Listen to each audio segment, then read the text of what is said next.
In a hospital, someone who had just committed a mass murder was seen. The figure was holding 2 knives and wearing a pumpkin on their head as if celebrating Halloween.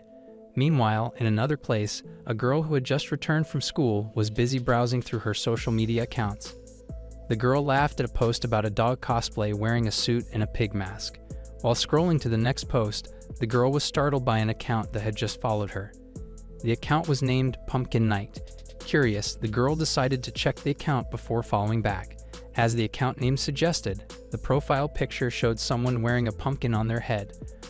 A ribbon was tied at the top of the pumpkin. Once again, the girl burst into laughter, mocking the profile of Pumpkin Night for celebrating Halloween too early, which made her laugh so hard she clutched her stomach.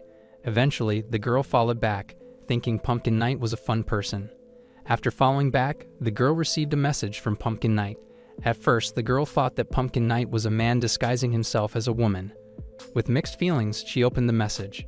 The girl's body froze instantly, cold sweat dripping down as she saw the contents of the message sent by Pumpkin Night. Pumpkin Night knew her name and said that it was time for her to die. The girl, named Asumi Nakatani, was utterly shocked. Pumpkin Night knew her name. Who was this person? And to make matters worse, Asumi was home alone. In the midst of her fear, Asumi's doorbell rang.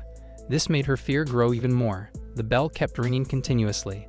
Asumi checked her phone again, wondering if Pumpkin Night had really come for her. Asumi kept denying it. Due to the incessant doorbell ringing, Asumi had no choice but to gather her courage and leave her room, bringing her phone with her. However, she didn't open the door right away, even though the doorbell kept ringing. There was no one else to open the door as her parents hadn't returned from work. From the second floor, Asumi cautiously approached a window. She peeked out nervously and saw someone standing at her front door. The dim lighting made it difficult for Asumi to see the figure clearly, and part of the figure's body was hidden under the garage roof. The person stood right at the door, and a sliver of light coming through the glass on the door allowed Asumi to see something. The person was holding a cardboard box. Asumi finally sighed in relief, realizing it was just a delivery person. The courier had scared her half to death. Asumi hurriedly descended the stairs and, without thinking much, pushed the door open. It was the type of door that opened outward. As the door swung open, she saw a man holding a cardboard box with an extremely pale face.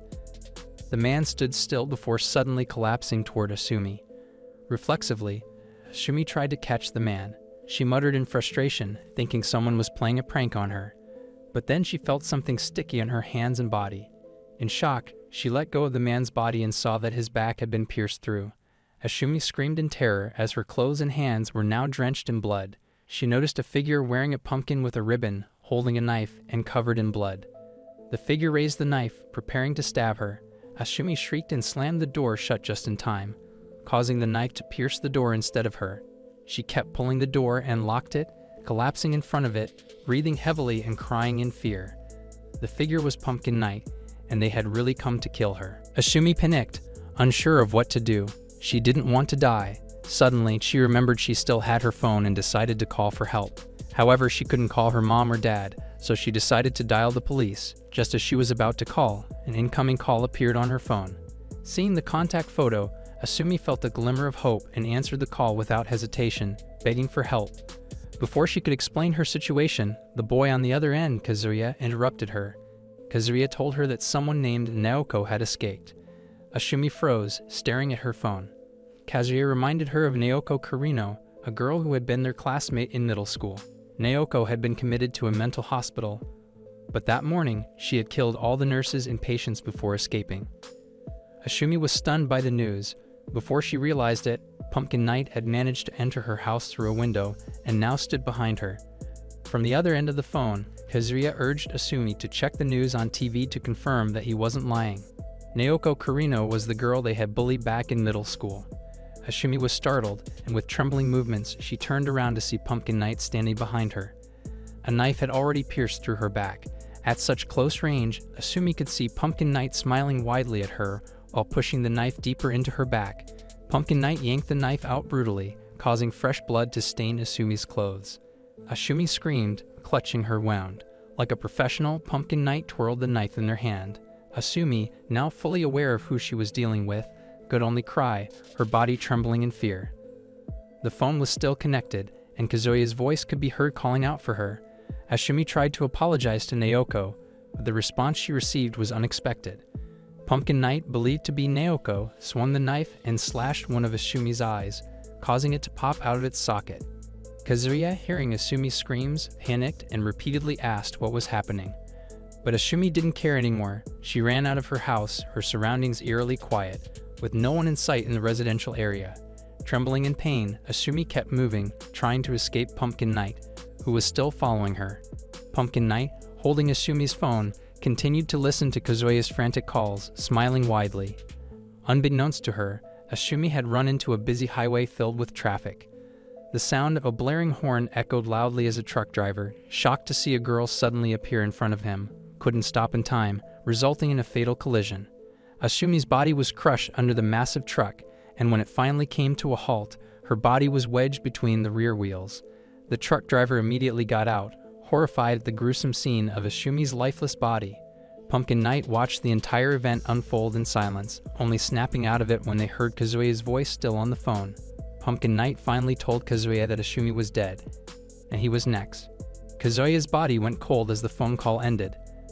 The next day, Asumi's funeral was held. All of her friends, classmates, and teachers gathered to mourn her tragic death. After the ceremony, some students started leaving. A boy stood nervously, leaning against a pillar, staring at his phone deep in thought. That boy was Kazuya. Soon after, he was approached by two of his friends, Saki and Arata. They knew that Kazuya was the last person to talk to Asumi, but he hadn't told the police yet. Just then, another boy interrupted them, stopping them from reporting to the police. If they did, the police would suspect them. Kazuya, Saki, and Arata turned to see a long-haired boy approaching them. His name was Naruto. The four of them hadn't met in a long time, and their reunion now felt like a painful reminder of their middle school days. The Hariyama Hospital, which became the site of mass murder, is now crowded with television stations. They are broadcasting live, interviewing, taking pictures, and so on. The security officers are overwhelmed trying to control the crowd in the hospital yard. According to circulating reports, more than 20 people have been killed. A suspect dubbed the patient has escaped, leaving the public in a state of panic. Meanwhile, far from the crowd, in a rundown place, a girl with an unformed face jumps up in joy. She is happy that everyone is talking about her on television, and maybe soon everyone will be terrified.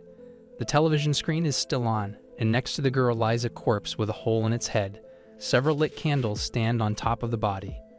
The girl is none other than Naoko Kurino, the mastermind of the mass murder, or by another name, Pumpkin Knight. Elsewhere, at the location of Asumi's funeral ceremony, 4 students are seen discussing something. Saki, the only girl among them, says that Naoko Kurino is disgusting.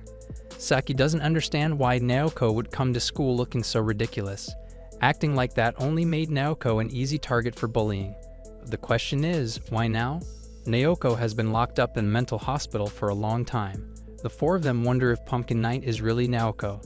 Saki asks if anyone has contacted Naoko. Maybe Pumpkin Knight isn't Naoko.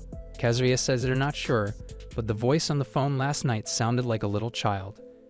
Kazuya's 3 friends are utterly shocked upon hearing his confession.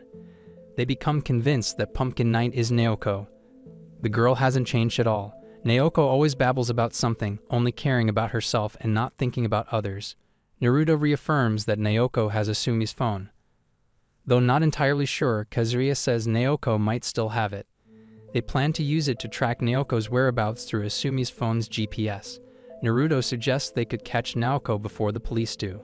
He then shares his idea of killing Naoko and making it look like a suicide. His 3 friends are shocked, shouting loudly enough to attract the attention of people leaving the funeral hall. Naruto immediately tells his friends to lower their voices, as someone might overhear their conversation. Sure enough, a bespectacled man, the principal, gives them a suspicious look. Saki nervously laughs and suddenly brings up a video game character who has died. Hirokawa, the principal, finally looks away, instructing his students to gather because Asumi's body will be cremated in an hour. Hirokawa grumbles, finding it hard to believe that the students are still fooling around while a classmate has died. The 4 students let out a sigh of relief, almost getting caught. They must be more careful. In a soft tone, Saki asks Naruto if they really plan to kill Naoko. According to Naruto, it's the only way. Even if the police catch Naoko, they'll think she's innocent because she's mentally ill. Once the public calms down, Naoko will escape again and come after them. They can't live in constant fear. Naruto is not ready for that. So, the only way to stop Pumpkin Knight's terror is to stop her together or alone. Naruto says he's not a coward and will do it even by himself. Initially shocked, Harada quickly agrees with Naruto's idea. Saki, standing nearby, is stunned. Harada, scared of Naoko's terror, feels there's nothing wrong with killing her since Naoko has always been their enemy. If Saki is too afraid to do it, then Naruto and Harada will handle it alone. Saki wants to protest, but they have no other option. Kazuya remains silent, watching his friends argue. This is just like before. Kazuya couldn't stop his friends from bullying Naoko. Naruto demands Kazuya's phone. Since Kazuya and Asumi often exchange emails, they can track Naoko through that. Kazuya hesitates, seemingly reluctant to hand over his phone. Frustrated, Harada yells at Kazuya to hand it over. Saki is also angry, feeling that Kazuya is moving too slowly while they are being targeted by Naoko. Kazuya finally sighs and turns on his phone. But as soon as he powers it on, a message from Pumpkin Knight pops up. The profile of a girl wearing a Halloween pumpkin on her head shocks Kazuya. Saki glances at Kazuya's phone and anxiously says that Pumpkin Knight also followed her yesterday. Without thinking, Saki had followed Pumpkin Knight back. Saki shows Pumpkin Knight's account to her three friends. It turns out that not only Saki and Kazuya were followed, Harada and Naruto were too. Tension fills the air. Pumpkin Knight followed them all at the same time. Even though Halloween is next month, Saki suspects that the Pumpkin Knight account is controlled by Naoko. Saki warns her friends that Naoko's madness was caused by her Halloween pumpkin. This is all happening because of what they did to Naoko in the past. Could this be retribution for their sins? They are all doomed. Overwhelmed with fear, Saki runs away, no longer able to bear it. Her three friends try to stop her, but Saki keeps running, tears streaming down her face. Naruto curses. They can't let Saki be alone because Naoko might be lurking nearby. Naruto thinks Saki could be a good bait to lure Naoko out. Grinning, Naruto suggests they follow Saki. Unfortunately, the three of them lose track of Saki. Amidst the crowded funeral hall, Kazuya, Naruto, and Harada frantically search for Saki. They split up, running around in a panic. Naruto instructs his friends to call him as soon as they find her. As for Saki, she is sitting on an emergency stairway, sobbing uncontrollably, her body trembling in fear. Saki wonders why things have turned out this way. She doesn't want to die. As Saki keeps muttering that she doesn't want to die, a voice appears behind her. The voice asks what Saki means by not wanting to die. Shocked, Saki turns around and sees the principal standing at the top of the stairs. Saki stands up, ready to leave, unwilling to answer Hirokawa's question. But Hirokawa suddenly mentions that he heard Saki was close to Asumi when they were in middle school. Hirokawa asks if Saki knows anything about Asumi's death. There is suspicion that Asumi's death wasn't an accident. Hirokawa suspects that Saki and her three friends know something about the odd circumstances surrounding Asumi's death. Just as Saki is about to deny it, she freezes in shock. Someone stabs the principal in the head with a knife. Saki is drenched in sweat, her eyes widening as she sees Pumpkin Knight standing behind Hirokawa. Pumpkin Knight smiles broadly from behind her pumpkin mask, having waited for Saki to arrive the whole time. Saki's legs felt as if they were rooted to the ground. She couldn't run. Even as she watched Pumpkin Knight pull a knife out of Hirokawa's head, she couldn't even scream. Pumpkin Knight was thoroughly enjoying the terrified expression on Saki's face, as if she were seeing a ghost. Hirokawa's blood spurted and splattered onto Saki's body. Hirokawa fell and died instantly. Pumpkin Knight twirled the knife in her hand. Saki tried to back away, but Hirokawa's blood made her slip and fall. Pumpkin Knight jumped, using Hirokawa's head as leverage. Pumpkin Knight unsheathed her knife and stabbed Saki in the nose. Saki, already paralyzed with fear, couldn't dodge, and the knife pierced through her face, only to be pulled out again by Pumpkin Knight. Saki clutched her face and screamed, rolling on the ground from the unbearable pain. She cried, her nose torn apart. Pumpkin Knight soothed Saki like calming a crying baby. But that was just the beginning. There would be plenty of time for Saki to cry. Pumpkin Knight sat on Saki's stomach, repeatedly striking her face mercilessly with the handle of the knife. In the hallway of the funeral building, Naruto looked around for Saki. He had no idea where she had run off to, but he was sure she couldn't have gone far. Naruto finally decided to call Saki. A few girls who noticed Naruto blushed. They were fans of his. Shortly after, a girl approached Naruto and asked if something was wrong. She guessed that Naruto was looking for someone and even called him darling. Naruto turned and grumbled, annoyed that she had come at such a bad time. He ignored the girl, whose name was Nomizu, and hurried off, saying there was nothing wrong. Unfortunately, Nomizu didn't believe him and kept following. Seeing Naruto's serious expression, Nomizu was sure something was up. She offered to help, but all she got was a firm rejection from Naruto. He told Nomizu to be quiet and leave him alone. Naruto didn't want to deal with Nomizu because he found her boring. He also made it clear that they were never in a relationship or had anything going on, just so Nomizu wouldn't get the wrong idea. Nomizu fell silent, then smirked and asked if the recently deceased girl, Asumi, was Naruto's junior high school friend. Naruto immediately stopped in his tracks, turning to face Nomizu. She smiled, pleased with his reaction. How did she know Asumi was his junior high classmate? With a triumphant look, Nomizu said that she knew all of Naruto's little secrets. Ever since he heard about Asumi's death, Naruto had been acting strange. Nomizu wanted to know if there was more to it than just that. Naruto's face turned furious. Seeing this, Nomizu asked him not to look so scary since she was on his side. Meanwhile, behind the wall, Kazuya was hiding, observing the interaction between Naruto and Nomizu. He hoped Naruto wouldn't see him. A moment later, the sound of an emergency alarm startled all the funeral guests. The students were confused, wondering what was going on, and they began rushing out of the funeral hall. The teachers tried to calm the chaos and directed the students out of the hall as they had practiced in school drills. People were pushing each other to get out, and Kazuya and his friends were forced to leave the building. Nomizu grabbed Naruto's arm, trying to lead him away. Naruto struggled, telling her to let go. From the upper floor, Pumpkin Knight watched the chaos unfold with ease. Still holding her knife, she walked while pushing a trolley with a large bag containing a human body. The bag was moving and making muffled sounds. Annoyed, Pumpkin Knight lifted her knife and struck the figure inside the bag with the handle, telling them to be quiet. Moments later, the figure fell silent. Pumpkin Knight continued pushing the trolley toward the funeral room where Asumi's coffin lay. The room was empty as everyone had fled. Pumpkin Knight looked at Asumi's photo and greeted her. She told Asumi not to worry anymore because her friend was about to meet the same fate. Outside the building, some teachers were shocked by reports from their colleagues. Someone had deliberately pressed the emergency alarm button, but no one had seen any fire. The teachers couldn't believe someone would pull such a prank during a mourning ceremony. Kazuya observed his surroundings. Naruto was still being pestered by Nozumi, who was clinging to him. Other students were frustrated by the false alarm. After scanning the area, Kazuya realized that Seki wasn't there. He suspected that Seki might have been the one to trigger the alarm.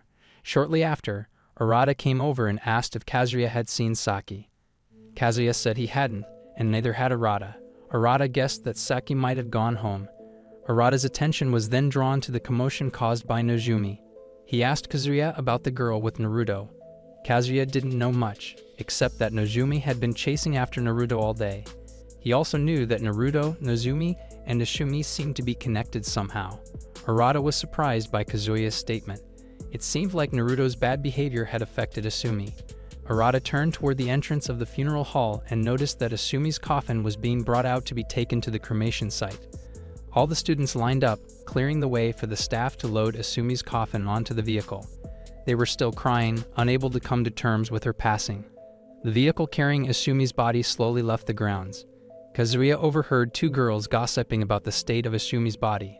Her coffin was sealed tightly. Her entire body had been crushed and mangled under the wheels of the truck.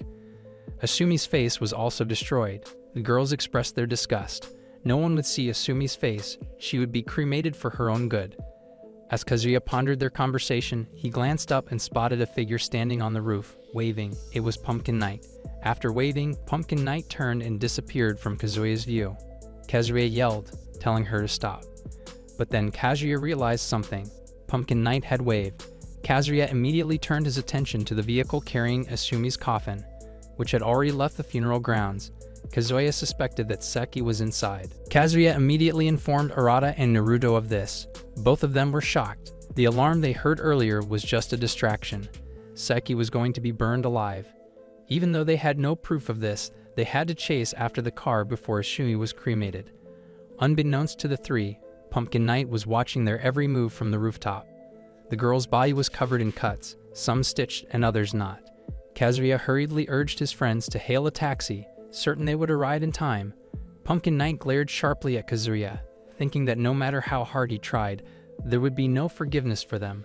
Just as the three boys reached the gate, the screams of people suddenly stopped them in their tracks. They turned in unison and were horrified to see Hirokawa's body hanging from the rooftop. His naked body was riddled with stab wounds from various sharp objects like scissors, knives, screwdrivers, and box cutters. His tongue hung out, his stomach was sliced open. It was gruesome. The crowd of students gathered around became nauseated at the sight of the body. Arata and Naruto couldn't look away, recognizing who it was. But they had no time to waste. Kazuya, enraged, started running again. Naoko was targeting all of them, and they needed to hurry to save Saki. Arata and Naruto had no other choice, and despite their frustration, followed Kazuya. Fortunately, when they reached the main road, a taxi passed by, and they quickly hailed it. The three high school students got in, knowing they needed to rush to the crematorium. However, the taxi driver hesitated, noticing their school uniforms, and asked if they were high school students, worried he might be dragging truants. Naruto immediately put on a sad expression, explaining that the person who had just passed away was the girl he loved deeply. He hadn't had the chance to tell her, and now he wanted to say goodbye before she turned to ashes. The driver, moved by the tragic love story, felt sympathy. Naruto's friends, on the other hand, couldn't believe Naruto secretly had feelings for Asumi. Without further hesitation, the driver hit the gas and told everyone to hold on tight as he sped off.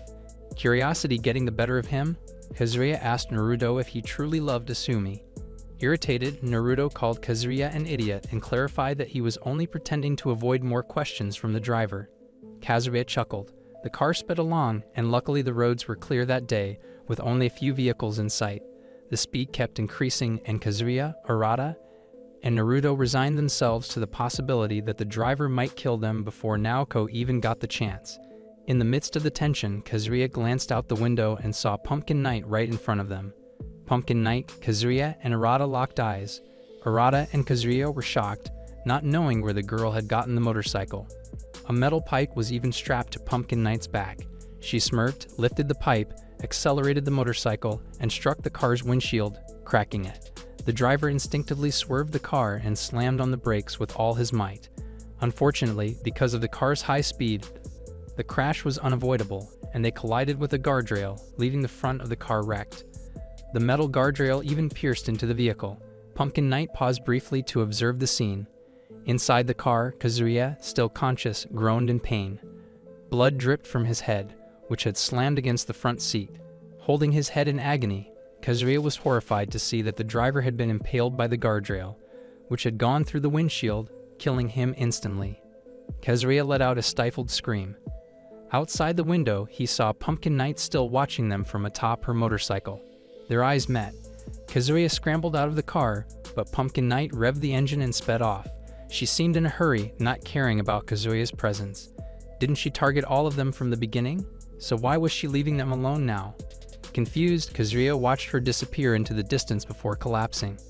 Before losing consciousness, he muttered an apology to Saki for not being able to save her. Meanwhile, Saki, slowly regaining consciousness, opened her eyes. She was shocked to find herself in a dim, stuffy space with limited visibility.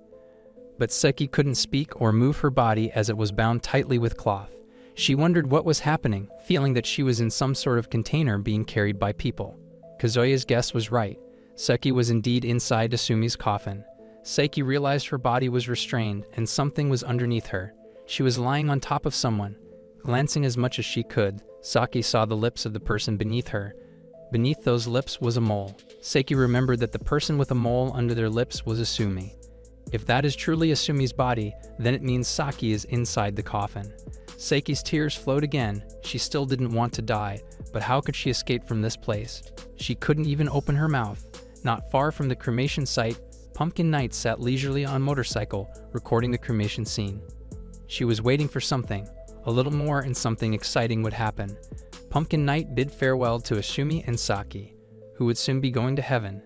Asumi's coffin was pushed towards the cremation furnace, and the grieving family was still deeply affected by the girl's departure. Saki, trapped inside the coffin, was in panic. She was about to be cremated but couldn't do anything. Saki heard the cremation furnace door open. She was terrified and could only cry silently. The girl wasn't ready to die yet. Everyone paid their last respects to Asumi before placing her in the furnace. Inside the coffin, Saki could feel the coffin being pushed into the furnace. She thrashed around, begging the people outside to stop. Unfortunately, the girl could only scream in her mind. The furnace door was closed, and the cremation fire was ignited. The fire quickly consumed the coffin and the body inside it. People continued to send their prayers for Asumi. Black smoke emerged from the cremation chimney. This made Pumpkin Night giddy. She was thrilled and continued recording the cremation site. One more person had been caught and was now being roasted alive. While celebrating her happiness, a police car stopped next to Pumpkin Night. Two female officers got out and approached the girl with a Halloween pumpkin on her head. The senior officer approached without suspicion, thinking Pumpkin Night was just a high school girl out for a stroll and skipping school. The senior officer asked what Pumpkin Night was doing there and whose motorcycle she was riding. The senior officer held Pumpkin Night's pumpkin head, saying it was too early for Halloween, and asked the girl to remove the pumpkin so she could see her face. However, what she found was beyond expectation. Pumpkin Night stabbed the officer's throat with a knife, piercing through to the top of her head. It was unclear where the girl had hidden the knife. The senior officer died instantly. Pumpkin Night pulled out her knife. The other officer was frozen, but soon realized danger was looming. The officer quickly fled back to her car. However, Pumpkin Night did not let her escape. Pumpkin Night removed a metal pipe still hanging on her back and threw it at the fleeing officer. The pipe pierced the officer's head, killing her instantly without resistance. After killing the two officers, Pumpkin Night resumed recording the cremation scene as if nothing had happened. The two officers' bodies were left lying on the street. One of the officers was the head of the road guards. Pumpkin Night planned to record him later for uploading to YouTube. In the cremation furnace, the fire continued to burn the coffin. Eventually, the cloth binding and covering Saki's mouth burned away, freeing the girl. Even while burning, Saki tried to kick the furnace door and scream. Everyone who heard it was shocked and stared at the door, which kept making noise. After confirming that the sound was indeed coming from inside the furnace and realizing someone was still alive inside, they rushed to extinguish the fire and open the door. The funeral staff became frantic, and eventually the fire was put out. Smoke billowed as the furnace door was opened. The platform used for placing the coffin was pulled outside. The body was indeed burned beyond recognition, and now everyone saw something terrifying. Even though it was half burned, the family knew that the face was not Asumi's. They saw two bodies intertwined, with Asumi's body beneath the other. They stared in horror at Saki, who was trying to seek help, wondering who the figure on top of Asumi's body was. Saki moaned. Her burned skin was stuck to Asumi's skin, and as she tried to move, her skin and flesh pulled against Asumi's body. Everyone couldn't bear to look at the scene, vomiting and paling. Saki tried to reach out to someone. Eventually, she managed to say a plea for help. In the hospital, Kazuya, with a bandaged head, sat alone in a waiting chair. He was busy scrolling through his phone and reading news about a tragic murder, including cases involving Asumi, Hirakawa, and two police officers. Naoko had gone too far. She would kill anyone who obstructed her path. Soon after, Naruto and Rada approached Kazuya. Naruto said that Naoko's actions were driven by fear. The girl didn't care who died. Her goal was to scare Kazuya and his friends until they submitted to Naoko. Or perhaps Naoko was just a person who enjoyed killing. Kazuya bowed his head, unable to refute Naruto's words. Kazuya then changed the subject, asking about Arata and Naruto's condition. Naruto had a cut from a piece of glass, injuring only one hand, which required a brace. Arata only had minor scratches. None of them had severe injuries from the accident. The good news was that Saki was also being treated at that hospital and was now in the ICU. Doctors and nurses were working hard to keep her alive after she nearly burned to death. Kazuya, Arata, and Naruto were grateful that Saki was still alive, though her condition was far from good. It was a miracle. In the ICU, the doctor provided extra care. Kazuya expressed his intention to Arata and Naruto to end all that had happened. Everything had gone beyond their control. It would be best if they informed the police about what they knew. The police needed to know that the bullying they had done during middle school was the cause of all these murders. Kazuya couldn't bear to see more people died because they continued to hide it from the police. So now let the police handle it. Arata and Naruto exchanged glances and then took a deep breath. They both eventually agreed with Kazuya's suggestion to report it to the police. In the ICU, the electrocardiograph machine beeped. The waveform on the machine gradually became a straight line. The nurse immediately informed the doctor. The doctor called out to Saki. Saki's eyes were wide open, showing extreme fear. However, the doctor did not know what was happening to Saki and assumed that her wide eyes were a response to the call. The doctor tried to reassure Saki, saying that he would help her and asking Saki to hang on. The electrocardiograph machine beeped loudly again. Saki's heartbeat was unstable, and she was in shock. The doctor and nurses tried to calm Saki, thinking she was still traumatized by the tragic event. However, all their assumptions were wrong. Saki was actually seeing Pumpkin Knight emerging from the vent. Saki became more frantic, and the doctor and nurses struggled to hold her down. Pumpkin Knight grinned, showing the knife in her hand. In a dining restaurant, 2 men and 2 women were enjoying their dinner. They had reserved a private dining room for themselves. However, they weren't just enjoying the food, they were also bullying one of the men. Another man put his arm around the bespectacled man next to him and told the 2 women in front of him that the bespectacled man was utterly useless. The bespectacled man being bullied was named Taniguchi. No matter what he did, Taniguchi was known for being incredibly foolish. Taniguchi had been subjected to bullying since he was a child. The 2 women listening to this smiled, enjoying the sight of someone being tormented. The man bullying Taniguchi patted Taniguchi's head. Since his youth, Taniguchi had been a pathetic dog who couldn't learn new tricks, so he never achieved any victories. Taniguchi was insecure, unremarkable, and lacked life experience. The bully's company was full of people like Taniguchi. The bully ordered Taniguchi to say, "Life is enjoyable." But Taniguchi remained silent, which only fueled the bully's anger. The bully punched Taniguchi's face repeatedly. The 2 women watching had no intention of intervening, they just laughed. Taniguchi didn't resist, he was used to such treatment. A moment later, Taniguchi suddenly stood up, surprising everyone as they thought he was going to fight back. Instead, he asked for permission to go to the restroom. Taniguchi's sudden departure left the bully feeling uneasy. However, he quickly pulled out his phone and showed something to the 2 women in front of him. A few days earlier, the bully had seen Taniguchi reading a comic on his phone that seemed real. The comic depicted a masked demon girl running around killing people. The bully showed a horrifying image to the 2 women, making them nauseous and lose their appetite. The comic's content was about tragic murders and blood everywhere, which was extremely disgusting. The bully was convinced that with Taniguchi reading such things, sooner or later, Taniguchi would become a criminal. When Taniguchi finally returned, the bully immediately ordered him to sit back down next to him as he intended to teach Taniguchi a lesson. But what he got instead was a knife stab right in his chest. Behind him was a figure wearing a Halloween pumpkin mask. The 2 women witnessing the scene let out muffled screams. Saki continued to wriggle, tears streaming down her face. The doctor and other nurses were still holding Saki, who was considered to be in severe shock. The doctor ordered one of the nurses to get a sedative. As the nurse turned to retrieve the syringe, she came face to face with Pumpkin Knight. Without hesitation, Pumpkin Knight immediately drove the knife she carried into the nurse's face.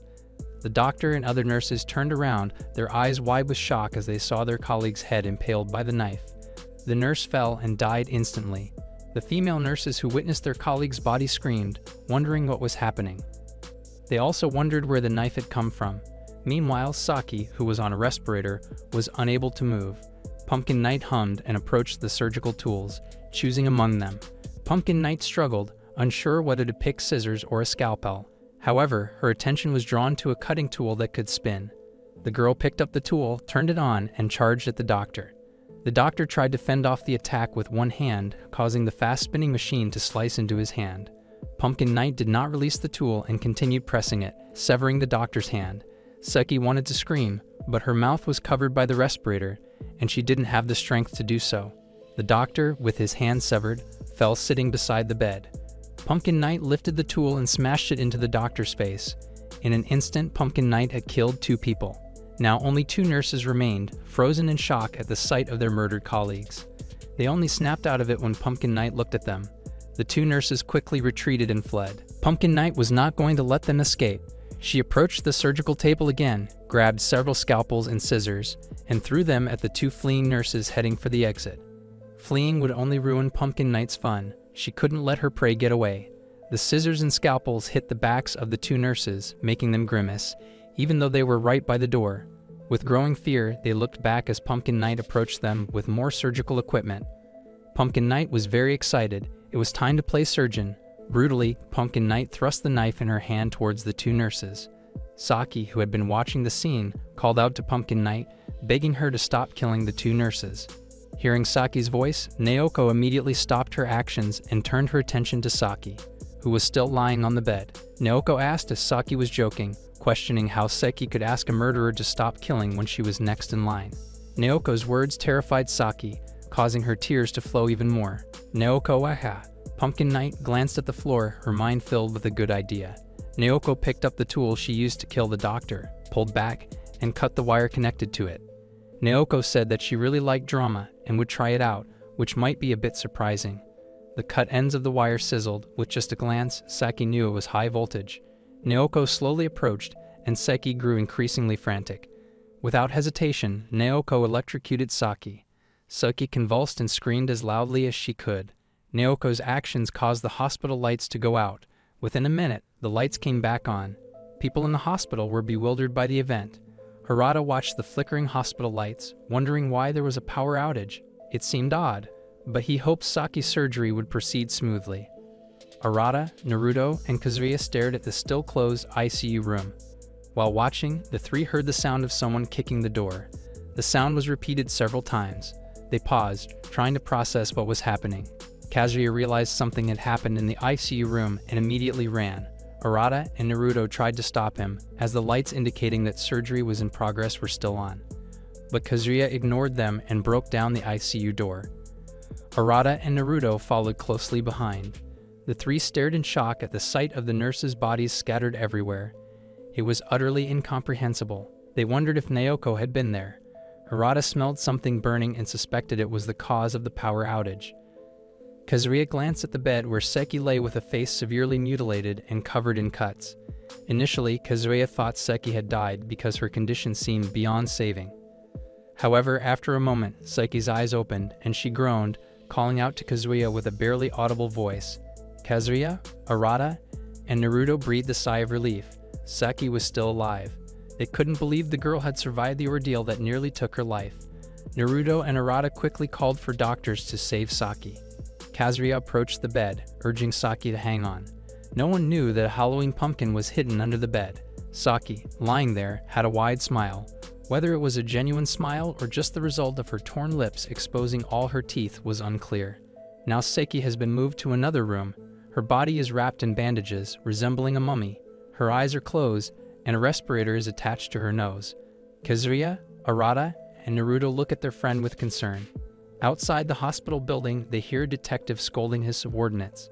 The detective is instructing his team to turn away people trying to enter the hospital, including media wanting to cover the incident. Kazuya, standing by the window, turns around and sees the scene in the hospital courtyard filled with police officers. It turns out Kazuya knows the detective.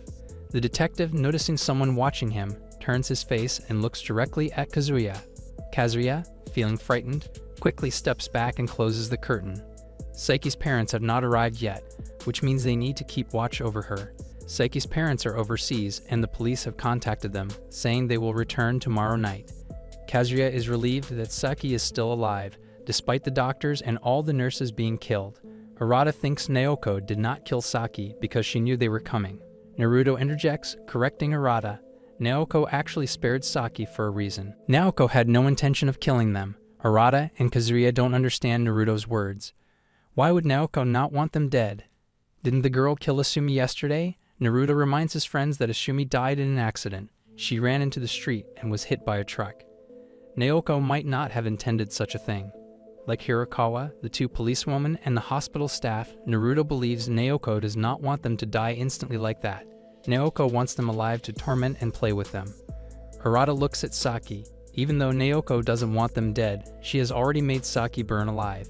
Naruto warns his friends about their original plan not to tell the police anything. They will save Saki in their own way. Arata is shocked by his friend's words. Naruto, confidently smiling, believes Naoko will come after them again. They need to capture and kill her. Naruto is sure Naoko won't expect them to retaliate. If they strike first, Naruto is confident they can do it. Arata, though hesitant, eventually agrees with Naruto's idea. Their decision is made. They will kill the girl. Kazuya, listening to his friend's conversation, remains silent, wondering why they are not aware and are still planning to kill Naoko. Saki, who has opened her eyes, sees her three friends. No one knows she has regained consciousness. Saiki sees Arata and Naruto making plans, while Kazuya remains silent with a sad face. Saiki wishes she could tell Kazuya not to be too sad because it will all end, but she can only say it in her heart. In the police station, the detective looks extremely angry while staring at the Halloween pumpkin on the table. He asks his colleague again if they are sure the item was under the table. The pumpkin looks homemade. In addition, they also found school uniforms, women's underwear, and shoes. The detective is furious. What kind of lunatic plans a Halloween party in an operating room? It's absurd. The detective's colleague apologizes, saying he doesn't know anything. The items were found in the ICU during their investigation. The detective feels that the series of murders that occurred in the past few days are connected. The high school girl's accident, the mutilated teacher at the mortuary building, the murdered policewoman in front of the crematorium, the case of the high school student's cremation, the doctor killed in the operating room, and now the pumpkin head.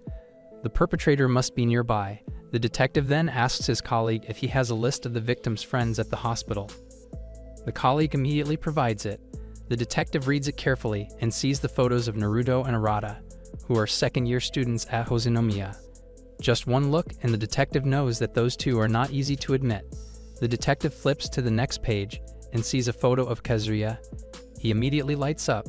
The detective feels that Kazuya is the easiest to make confess. At the hospital, a female morgue officer reveals a discrepancy. There is one more body in the morgue. Counting again, there are 8 doctors and nurses who were killed, but there are 9 bodies in the morgue.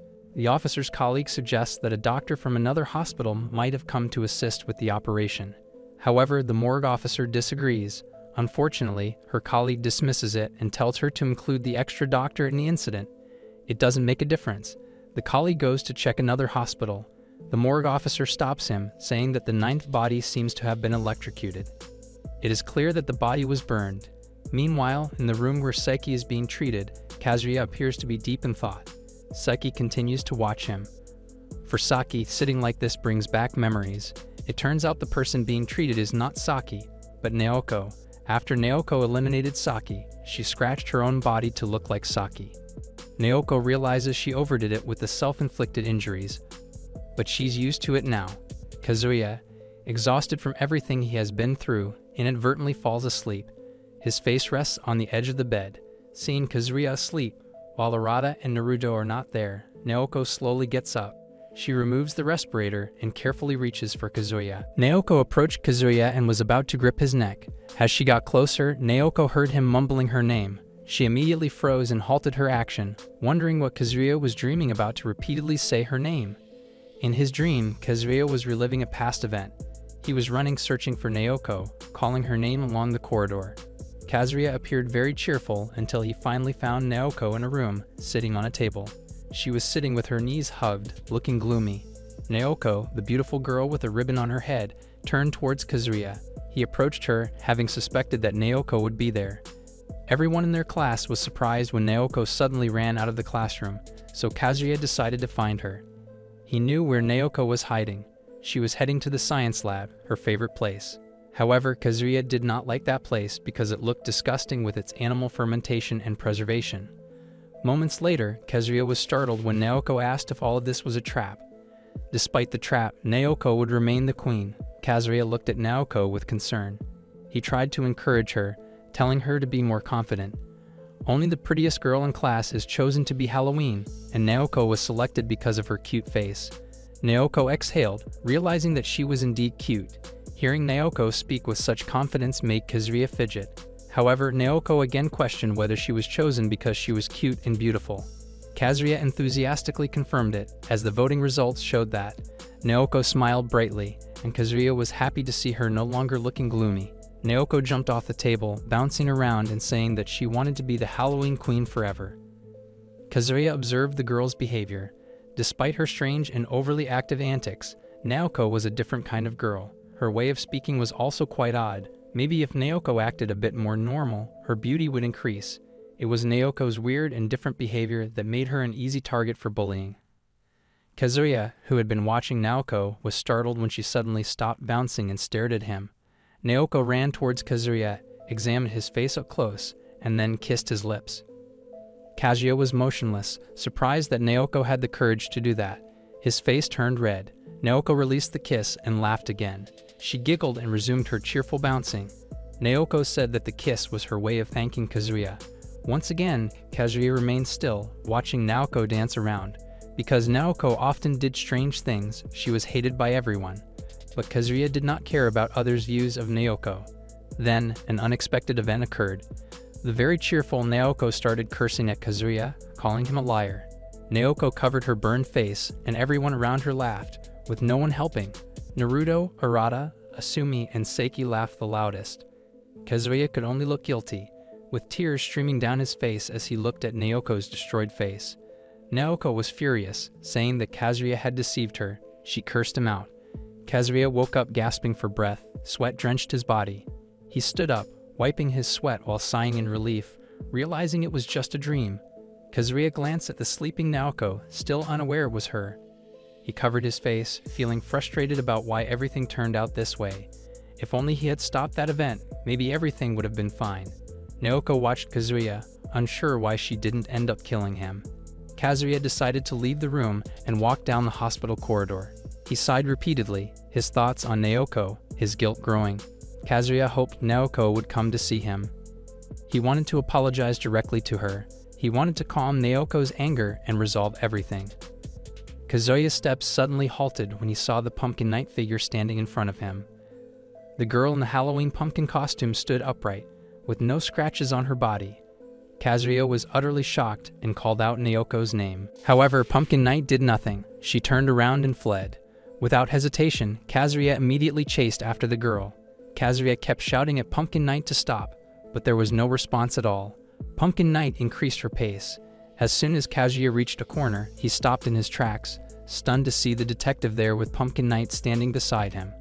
The detective greeted Kazuya with a victorious smile. The detective immediately presented his ID, revealing his name as Matsu, and that he was from the Hashimiya Investigation Department. Matsu also confirmed that the person in front of him was Kazuya Makino. Still in shock, Kazuya remembered that Matsu was the detective who had been glaring at him the day before. Kazuya wondered why Matsu knew his name and how the detective was with Pumpkin Knight.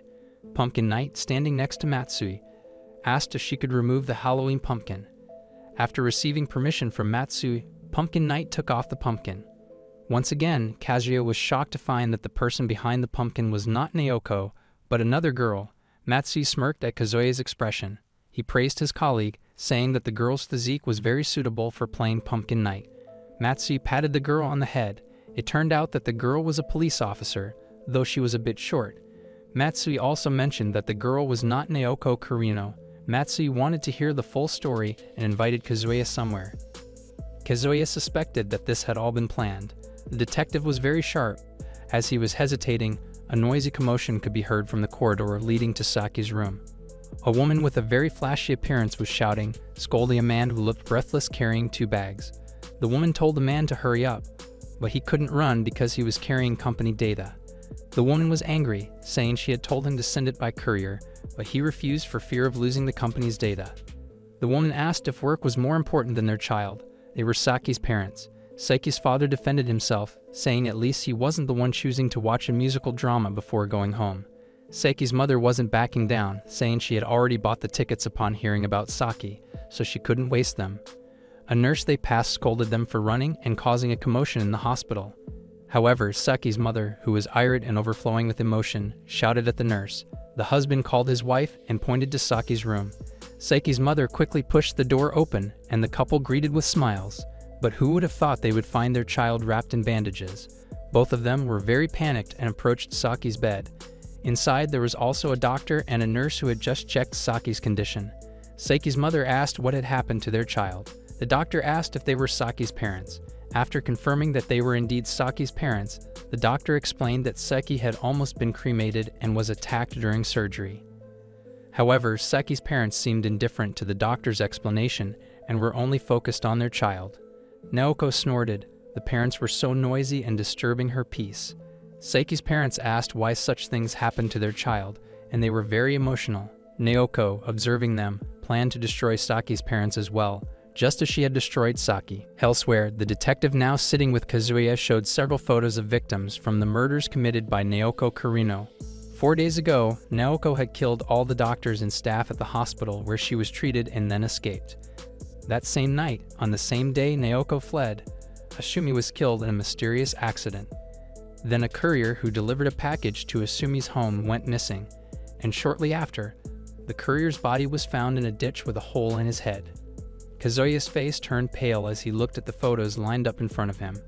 But the detective had more surprises. The girl disguised as Pumpkin Knight stopped Matsui, asking about the investigation of the operating room. Matsui smiled, saying he was looking for information and had obtained the documents. Matsui produced more photos, including Hirokawa hanging at a funeral home, 2 female police officers killed near the crematorium, and also a taxi driver who died with Kazuya and his friends as passengers. The girl disguised as Pumpkin Knight couldn't hold back her nausea and wanted to vomit upon seeing these photos. As if that wasn't enough, Matsui produced even more photos. Meanwhile, in Saki's room, there was a commotion. Saki's mother yelled in frustration, saying the hospital felt stuffy, she couldn't stand it anymore, and wanted to transfer her child to a more luxurious hospital. Saki's mother instructed her husband to use his connections to easily transfer their child. She couldn't stand seeing her beloved child treated in what she considered a dirty hospital. Saki's father frantically searched for contacts on his phone. Saki's mother looked back at her child, urging Saki to hold on because they would be moving soon. Naoko, who was already very emotional, finally opened her eyes upon hearing the loud noise. Saki's mother clearly saw her and was overjoyed to see her child awake. Saki's father, having finished the call, was also equally pleased to see Saki's condition. Saki's mother tried to talk to her child, but the response she received was completely unexpected. Naoko grumbled, cursing Saki's mother, and raised her hand holding a syringe. It was unclear where the girl had obtained the syringe. Naoko quickly jabbed the syringe into Saki's mother's mouth. Back with Kazuya and the detective now showed several photos of a doctor and nurse who had recently been killed while performing surgery on Saki. The number of murders in the past 4 days had risen, and Matsui was convinced that Kazuya knew more about what caused all this. However, Kazuya's gaze was fixed on one of the 9th victims that he recognized very well. The figure in the photo was Saki. Matsui and his colleague were shocked, not expecting that one of the bodies was Saki. Meanwhile, in Saki's room, the syringe used by Naoko to attack Saki's mother had pierced the woman's tongue.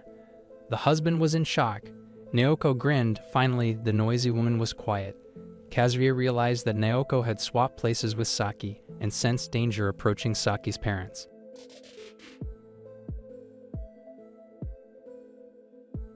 Continuing the previous story, it looks like Matsui chased after Kazuya, who suddenly started running, shocked by Kazuya's words that Naoko had switched places with Saki.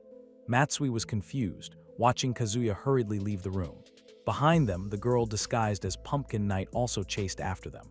The hospital corridor immediately became chaotic with the 3 of them in a chase. Matsui kept pressing Kazuya to explain what was happening. Kazuya gritted his teeth, hoping that what he feared would not come true. He was deeply worried about the fate of Saki's parents. Meanwhile, in the room where the fake Saki was being treated, Saki's mother's tongue was bleeding profusely. Saki's father was in a panic, filled with worry and fear. Naoko stood on the bed, grinning. Saki's mother kept screaming with a syringe still stuck in her tongue, and soon she collapsed. Saki's father, confused, stared at his daughter, wondering why she had become like that. But instead of an answer, he was met with 5 syringes stabbed into his face. He groaned in pain, clutching his face. Naoko became furious. Even Saki's own parents didn't recognize their daughter. What kind of parents were they? Saki's behavior was exactly like her parents, and that's probably why Saki turned out to be a bad person. A bad generation. Naoko truly hated people like them. Hearing Naoko's words made Saki's mother recall someone her daughter had often talked about. She remembered her daughter mentioning a strange person in her class, someone who was referred to as a monster. People like Naoko deserved punishment. Saki's father tried to stop his wife before she said anything worse. Saki's mother also remembered that Naoko's face had been burned, and she said Naoko deserved it. She called Naoko a monster. In Saki's mother's opinion, Naoko had returned to seek revenge, which was why she had escaped from the hospital. Naoko was truly a monster. Saki's father didn't know what to do. His wife's words had only made Naoko angrier by continuously calling her a monster. Eventually, in her rage, Naoko grabbed 6 syringes and stabbed them into Saki's mother's eyes. Saki's mother couldn't dodge as Naoko suddenly leapt towards her. Brutally, Naoko stabbed the syringes into her eyes until they broke. Naoko didn't care about Saki's mother's screams. Meanwhile, in the hospital corridor, Kazuya explained everything he knew about Naoko to Matsui and his partner. Naoko's face had been burned in what Kazuya said was an accident. Every year, their school held a Halloween party where everyone spent time making their own costumes. The highlight of the event was that all the prettiest girls in class participated, and the one chosen would be crowned Pumpkin Queen. The female officer disguised as Pumpkin Knight glanced at the pumpkin mask in her hand. The three of them were currently in an elevator heading to the floor where Saki was being treated. Kazuya continued his story, explaining that Naoko had been chosen as the best girl, but it had been a trap. Someone had placed fireworks inside her pumpkin. Matsui and his partner were shocked to hear this. Taking a deep breath, Kazuya explained that Naoko had always been a strange person and was often bullied. As a result, people intentionally set her up to humiliate her in front of the entire school. But when Naoko put on her pumpkin mask, the fireworks inside the pumpkin exploded, setting her hairspray on fire along with the pumpkin. Naoko thrashed around and no one knew what was really happening. The fire inside the pumpkin couldn't be seen from outside, so everyone just laughed as Naoko rolled around on stage. No one helped her. Kazuya began crying as he recalled the events of the past. He had been powerless at the time. Back in the room where Saki was being treated, Naoko was still brutally stabbing the broken syringes into Saki's mother's face. Saki's father, terrified, slowly backed away, accidentally bumping into a chair. Without thinking, he grabbed the chair and swung it at Naoko. However, Naoko's instincts were quick and she dodged. The blow landed squarely on his wife's already disfigured face. Saki's father was shocked to see his attack miss. Before he could recover, Naoko appeared behind him and grabbed his hair. She was done playing. With a piece of the broken syringe in her hand, Naoko swiftly slit Saki's father's throat. Inside the elevator, Matsui held his head. He was feeling dizzy. The cases he encountered were never normal. Naoko was out for revenge, but no matter what, they had to catch her. After all, the law is the law. Matsui was prepared to take down Naoko if it was necessary to apprehend her. Kazuya's eyes brightened, realizing that his decision to tell the detective about Naoko was the right one. The elevator arrived at the floor where Saki was being treated, and Matsui ordered the two young officers with him to stay alert as Naoko could appear at any moment. However, what they found was completely unexpected. As soon as the elevator doors opened, a large crowd surged inside. They were pushing and shoving, panicked as if fleeing from something. Matsui, the undercover Pumpkin Knight officer, and Kazuya were pushed to the back of the elevator and squeezed in tightly. Amidst the chaos, Matsui accidentally caught sight of smoke billowing from the direction the crowd had come from. Curiously, everyone was heading toward the elevator. Seeing the commotion, Kazuya already suspected that Naoko was behind it. Kazuya stood still until he felt someone staring intensely at him. He turned, and in the corner of the elevator, Naoko stood wearing a jacket and hood, staring straight at him. Even though Kazuya had wanted to meet Naoko, he was still shocked to be so close to her. Naoko kept staring at Kazuya. Now it was time for Kazuya to recognize the girl. Kazuya and Naoko exchanged glances for quite a while. Matsui, noticing the smoke, immediately pushed through the crowd, asking people to make way. He also grabbed the back collar of his partner's shirt, knowing their top priority was to evacuate the patients. Fortunately, his partner was smaller, making it easier for them to slip through the crowd. However, Matsui realized something and glanced back to check on Kazuya. In the corner of the elevator, Matsui saw Kazuya speaking to someone. He couldn't clearly see the figure as Naoko was wearing a hood. Matsui watched Naoko for a long time until she slightly turned, and that's when Matsui realized it was Naoko. Matsui, who had already exited the elevator, yelled loudly, but unfortunately the elevator doors had already closed. Matsui cursed in frustration, feeling completely fooled. Amidst Matsui's frustration, a scream was heard. Matsui's attention shifted, and he no longer cared about Naoko in the elevator as he dashed towards the source of the scream. A woman was covering her face while the man with her looked pale and sweaty. Matsui asked them what had happened. The woman pointed towards a room, stammering as she explained that when she opened the door to evacuate a patient, she stumbled upon something shocking. Matsui and his partner rushed into the room the woman mentioned and were both horrified by the gruesome scene inside. In the elevator, Naoko said she knew Kazuya would be there. That's why she switched places with Saki, just so she could be with Kazuya, even if only for a short moment. Their meeting that day was merely a brief encounter. Kazuya was silent upon hearing Naoko's words. Meanwhile, in the room Naoko had just left, the bodies of Saki's parents were in a horrifying state. Matsui and his partner's faces turned pale. Saki's father's head was placed inside his stomach, and a flower was planted in his neck. Matsui's partner gagged at the revolting sight. In the elevator, Naoko stuck out her tongue at Kazuya and winked. She asked if Kazuya was afraid of her. Kazuya remained silent, confused by the fact that even though Naoko was so close, she didn't kill him. The elevator finally reached the hospital lobby. As the doors opened, everyone rushed out in panic. Kazuya and Naoko also stepped out of the elevator. Naoko walked ahead, bidding Kazuya goodbye. She warned him that he would be the last person she would kill. Naoko chuckled and then turned away, leaving Kazuya. This time, Kazuya didn't remain still. He stopped the girl from leaving. Kazuya asked why Naoko was killing people and pleaded with her to stop everything. Kazuya said that everything that happened back when they were in middle school was just an accident.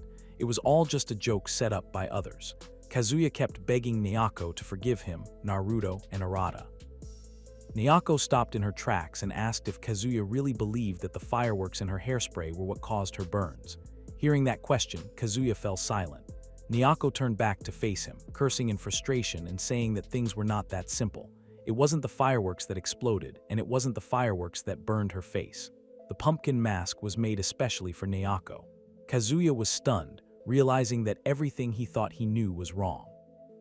Elsewhere, Matsui and his partner hurried down the stairs.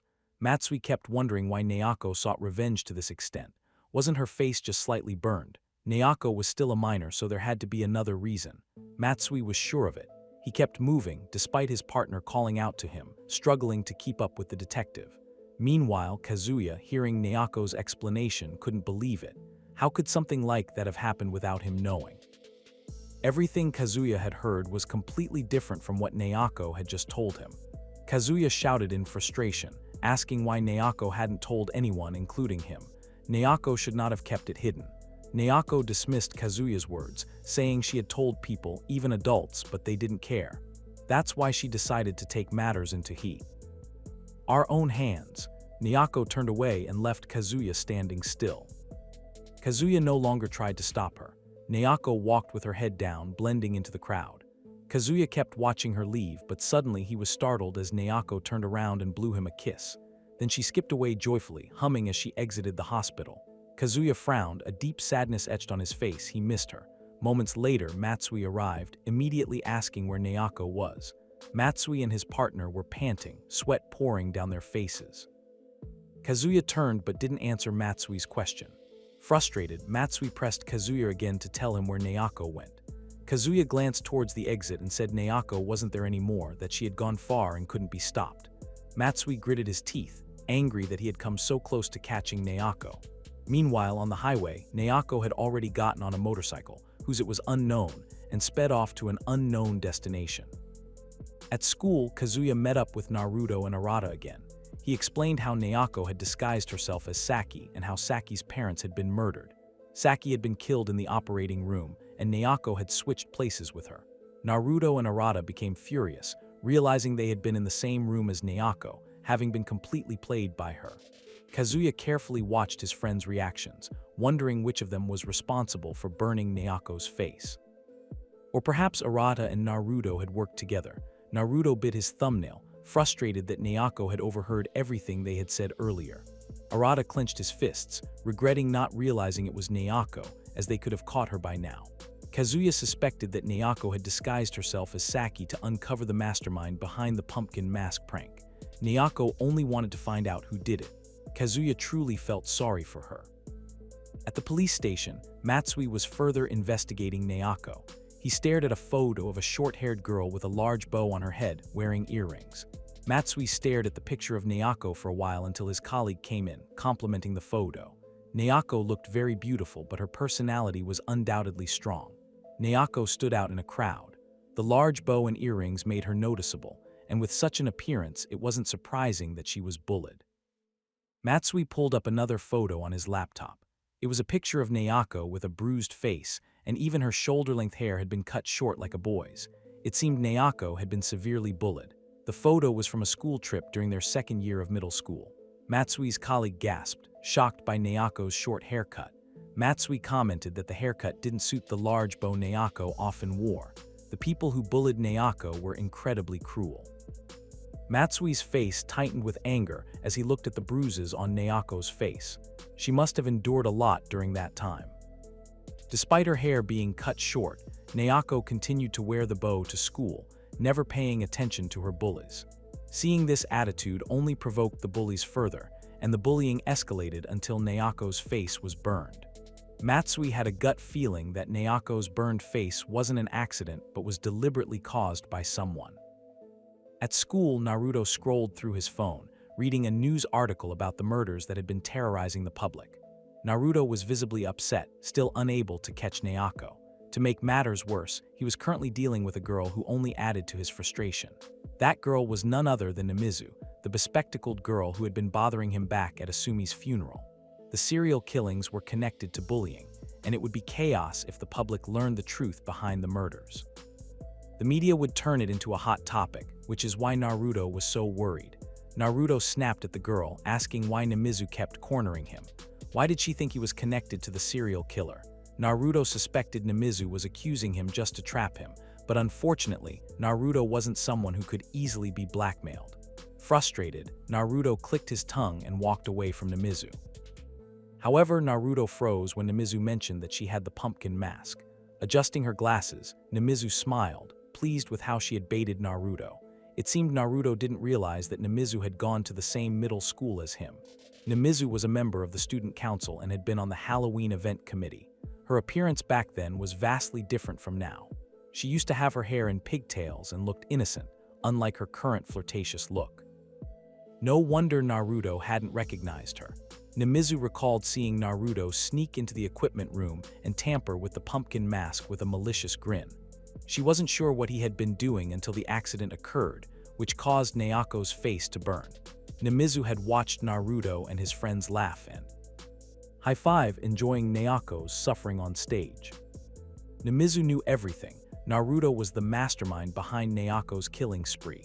Back then, the Halloween committee had rushed to the stage when they saw smoke coming from the pumpkin mask, but it was too late. Naoko's face had already been burned. Standing on the stage, Namizu had seen the pumpkin mask lying discarded on the floor. She had picked it up and taken it home. Naruto's face turned pale, realizing that someone else knew about his crime.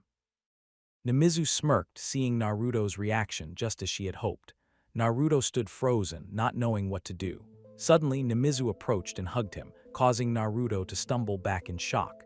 Namizu assured him not to worry. She wouldn't reveal his secret to anyone because she was on his side. Namizu promised to protect him with all her heart. Namizu straddled Naruto, who couldn't resist, fearing she would expose his secret if he tried to fight back. She gently stroked Naruto's face and explained that she had kept the pumpkin mask in a safe place. She wouldn't let anyone else have it. If someone else got hold of it, they would examine the fingerprints on the mask, and Naruto would be arrested. Namizu lifted her shirt, revealing her large chest, pressing it against Naruto. Without hesitation, she kissed him. Naruto stayed motionless, neither rejecting nor resisting her. His mind was in turmoil, struggling to believe that Namizu had seen everything and still kept the mask. He wondered what she was planning. Cursing inwardly, Naruto thought of Namizu as a conniving girl who had waited for an opportunity like this to trap him into submission. As Namizu kissed him, her hand reached to remove her lower garments. Naruto was utterly disgusted by her behavior. But before she could proceed, Namizu's chest was suddenly pierced by a metal hook resembling a fishing hook.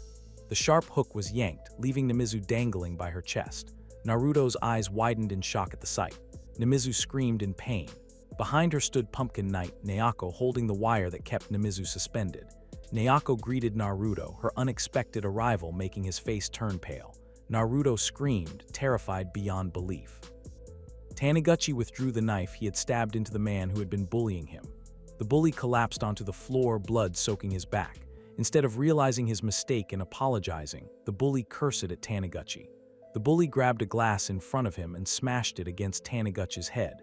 Unfortunately for him, Taniguchi's head was covered by a pumpkin mask, so the blow had little effect. The impact caused Taniguchi to lose his balance and he staggered, which the bully took advantage of to flee. The bully ran and shouted for help, hoping someone would assist him. He needed to get out of there quickly, so he reached into his pocket for his phone. But moments later, he cursed in frustration. He had left his phone in the dining room. Barefoot, the bully kept running, hoping to find someone who could help, at least call an ambulance or the police. He had already lost a lot of blood. In his desperation, he accidentally collided with someone. He felt a glimmer of hope. The bully immediately begged the person he bumped into to call the police or an ambulance. He also mentioned that he was being chased by a strange person. The man the bully collided with turned around, not believing the bully's words.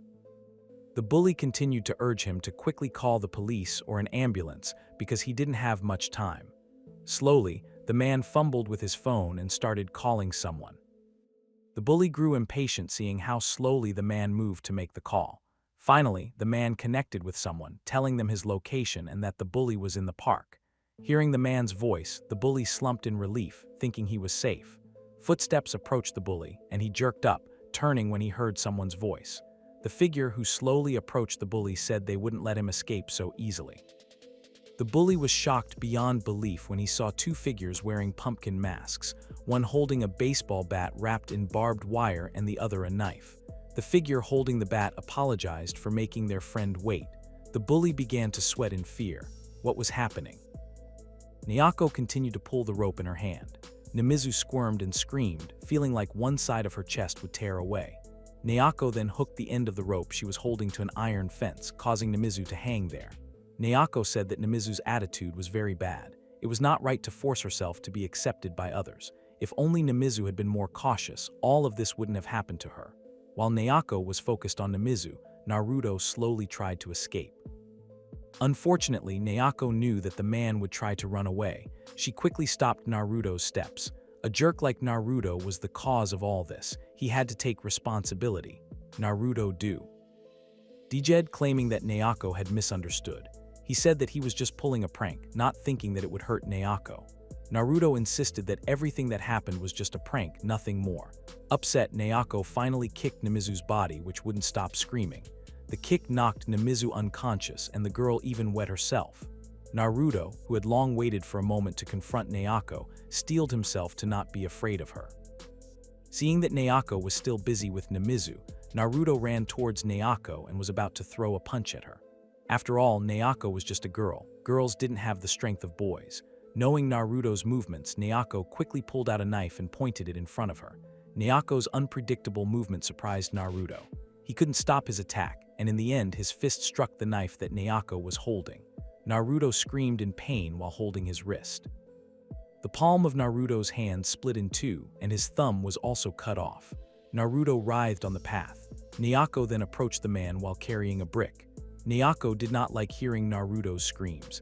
If Naruto thought that having a split hand was a terrible thing, then he was sorely mistaken. Nayako was going to smash Naruto's head with that brick. Without further thought, Nayako quickly swung the brick down onto Naruto's head. The impact made Naruto's head hit the path and he ended up unconscious. Nayako chuckled. This was what she called entertainment. After making sure Naruto was unconscious, Nayako threw the brick in her hand in any direction. Moments later, Naruto regained consciousness. Faintly, he heard a girl screaming for help. The girl was none other than Namizu. Namizu groaned. She couldn't feel one side of her chest. Hook was still embedded in her chest. Slowly, Naruto opened his eyes, shocked to see that his body was tied to a pole in a standing position. In front of him was Nayako, who was binding Namizu, who kept screaming. Namizu did not want to die. She begged Nayako not to kill her. Nayako covered Namizu's eyes with a cloth. The girl, unaware of where she was, tried to apologize to Nayako. Fully conscious now, Naruto yelled, asking what Nayako was doing. Hearing Naruto's voice, Namizu reacted immediately. She felt somewhat relieved that Naruto was there too. Nayako, having finished tying Namizu's hands, stepped away from the girl. Namizu slowly inched her body toward Naruto, her voice weakly pleading for help. Namizu kept crawling, and Naruto watched her with a cold sweat on his face. Not to mention the iron hook still attached to Namizu's chest. Naruto felt horrified at the sight. Namizu got closer. In his anxiety, Naruto accidentally noticed the wire from the iron hook on Namizu's chest connected to a pulley. Just realizing the existence of that pulley, Naruto's neck suddenly tightened. His face grew pale as he glanced through the corner of his eye and saw another pulley not far from where he was tied up. The wire choking Naruto's neck was connected to that pulley. There were pulleys linked by wires in the room.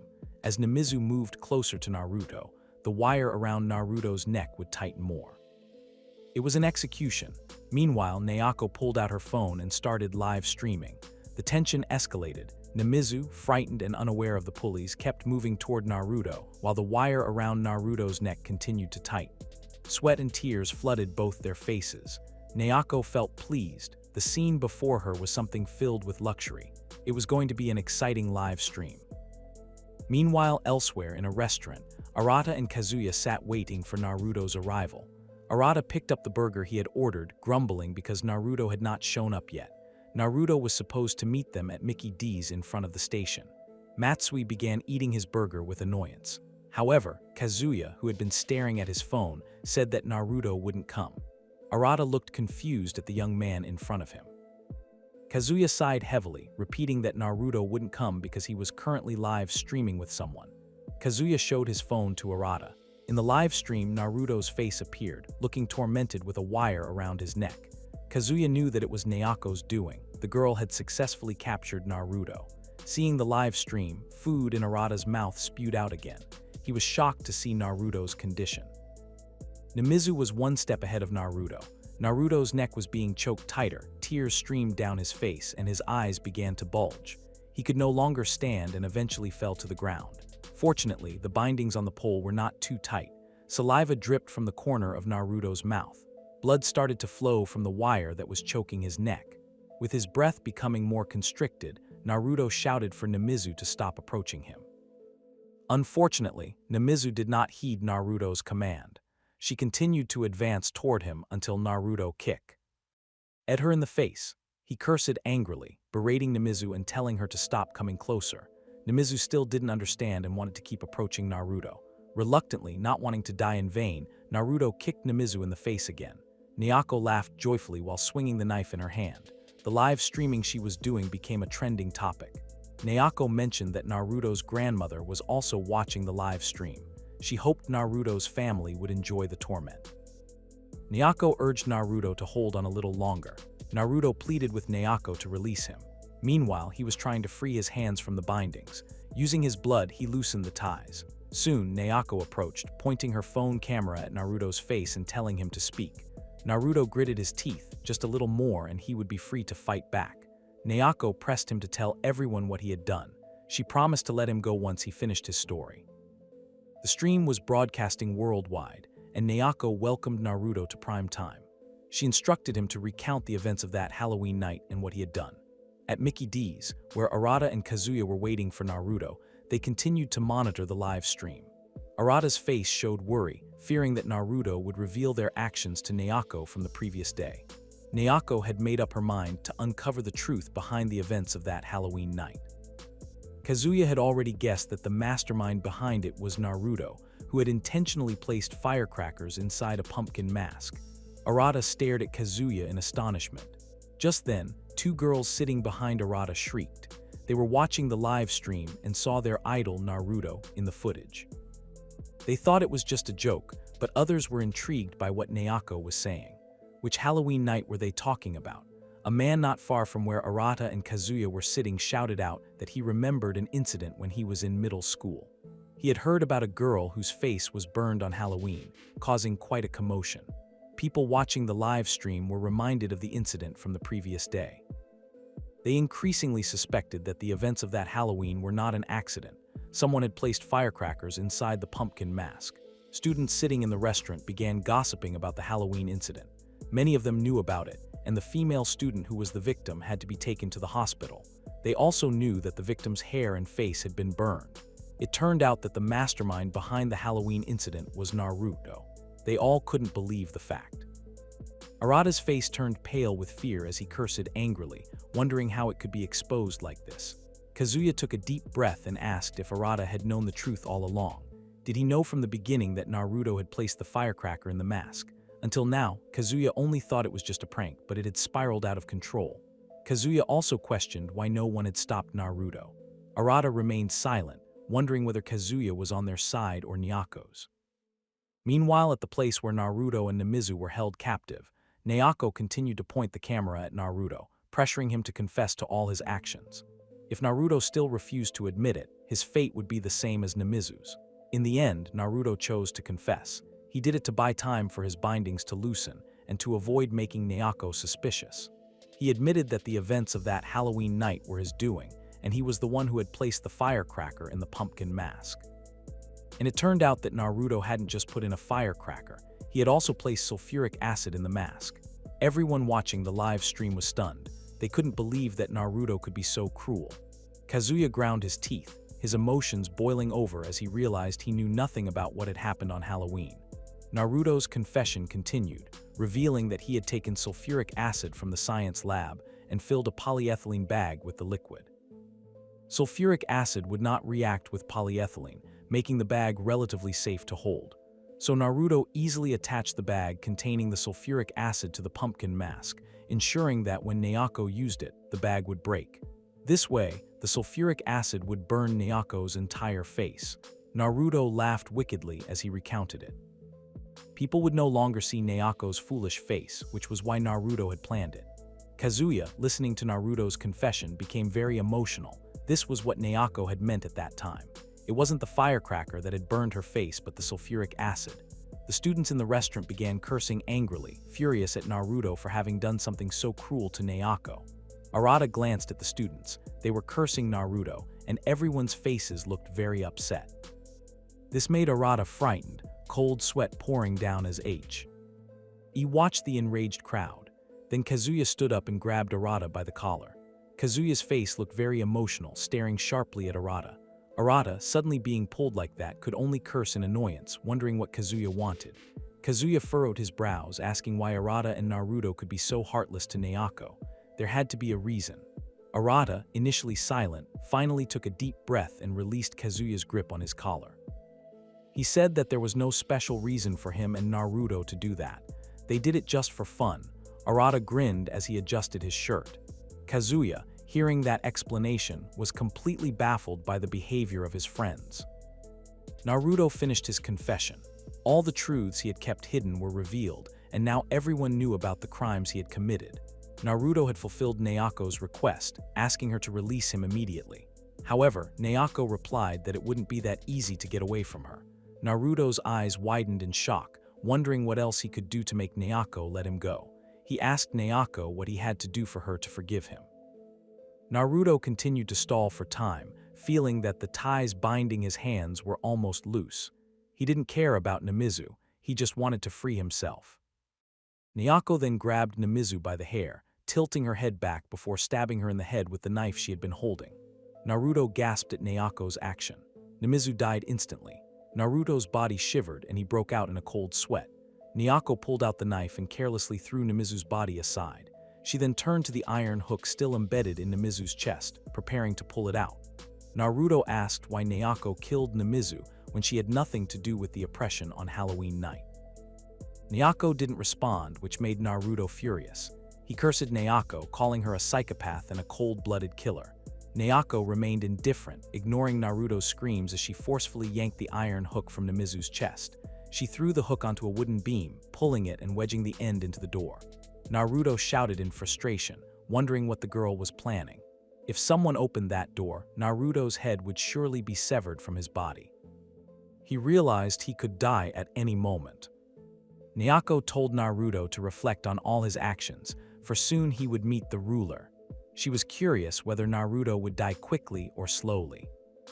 Meanwhile, Arata and Kazuya ran anxiously towards the place where Naruto was held captive by Naoko. Kazuya followed Arata's lead, unable to believe that Naruto was really in the gym. Arata assured Kazuya that he knew exactly where the location shown in the live streaming was, as the gym was where they conducted their club activities. He urged Kazuya to quicken his pace, as the gym was right in front of them. Inside the gym, Naruto begged Naoko for forgiveness. He admitted that what he had done in the past was wrong. Naoko was not magnanimous enough to grant forgiveness. She had never given Naruto any mercy. Even when Naoko cried out in pain, Naruto and his friends had never shown any compassion. The harder Naoko cried, the happier Naruto became, and her suffering would only worsen. Everyone seemed like demons. However, Kazuya was different. He had never participated in bullying her. Only Kazuya refused to bully Naoko. Naruto was shocked to hear Kazuya's confession, so all this time Naoko and Kazuya had a connection. Naruto took advantage of this to bait Naoko. He chuckled and then burst out laughing. Naruto never expected his life to be filled with so many plot twists, and he certainly didn't think they would turn out like this. He told a lie, claiming that Kazuya was the one who started the bullying against Naoko. Naruto grinned, laughing wickedly for successfully playing with Naoko's emotions. Naoko denied Naruto's words, insisting that he was lying. She knew from the start that Naruto was the mastermind behind it all. Naruto's smile widened as he tried to convince Naoko, but she remained skeptical. Naoko moved closer to Naruto. The bait had worked. Quickly, Naruto seized Naoko's hand that was holding the knife, causing it to fall from her grip. Naoko was taken aback, but Naruto swiftly wrapped wire around her neck and then around her hand. At the same moment, the door was opened by Arata, and the wire tightened around Naoko's hand until it snapped. Naoko fell to the ground, clutching her hand. Naoko screamed in pain. Naruto smiled victoriously, having succeeded in subduing Naoko. Arata and Kazuya were astonished. Seeing Naoko's state, Kazuya screamed. Naoko's 3 fingers were broken, and she struggled to endure the pain in her hand. Arata stretched out his hand and slowly approached Naoko. He was out for revenge and intended to eliminate her. Naoko turned and smiled at Arata's arrival, which made him furious. He immediately kicked Naoko in the stomach. Arata's powerful kick made Naoko vomit. She clutched her. Numb belly. Not stopping there, Arata kicked the pumpkin mask Naoko was wearing, shattering it into pieces. The bandaged face of Naoko was finally exposed, and she groaned, blood pouring from her nose due to Arata's kick. Arata clenched his fist and pinned Naoko down, raining down punches on her face. He continued to punch Naoko until some of her teeth began to fall out. Arata kept cursing, just like Naruto, calling Naoko a cold-blooded killer and a crazy psychopath. Naruto, still tied to the pole, encouraged Arata to finish Naoko off. Watching Naoko being beaten like that made Kazuya unable to bear it. Once again, he stood by, silent while the girl was beat. Kazuya's body shook violently. Arata blindly pummeled Naoko's face. She didn't show any signs of resistance. The girl remained silent, glancing at Kazuya. When Naoko was always bullied, Kazuya just watched. Even when Naoko looked at him with pleading eyes, he still did nothing. Kazuya desperately wanted to help her, but he couldn't. He remained frozen, watching Naoko being oppressed. Even now, Kazuya didn't dare do anything while Arata was beating her. Naoko's eyes bulged as Arata strangled her. This made Kazuya jump in shock, his body sweating coldly as he watched Naoko struggling. Naoko's broken hand reached out for Arata. Naruto, witnessing Arata's enthusiasm, enjoyed seeing Naoko's tortured expression. He urged Arata to kill Naoko quickly. Naoko was a monster. She deserved to die. Kazuya's body finally moved. He grabbed a piece of the pumpkin and hurled it at Arata's back. Arata, who was choking Naoko, fell towards Naruto. Naoko, freed from Arata's grip, quickly stood up and coughed violently. Her breath was labored.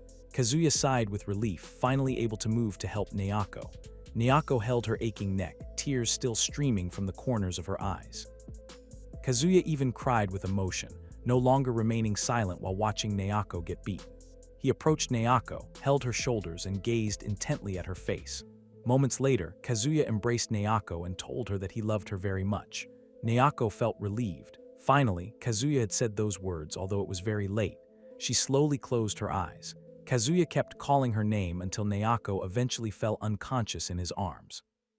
Meanwhile, Arata, having released Naruto, approached Kazuya and Naoko, each holding a baseball bat. Without hesitation, the two of them swung their baseball bats at Kazuya and Naoko. Naoko and Kazuya were unconscious. Arata and Naruto finally stopped beating the two of them. Arata snorted in frustration. He couldn't believe Naoko and Kazuya had a special relationship behind their backs. Naruto clicked his tongue, realizing this only now. A moment later, Arata asked in a panic what they should do now.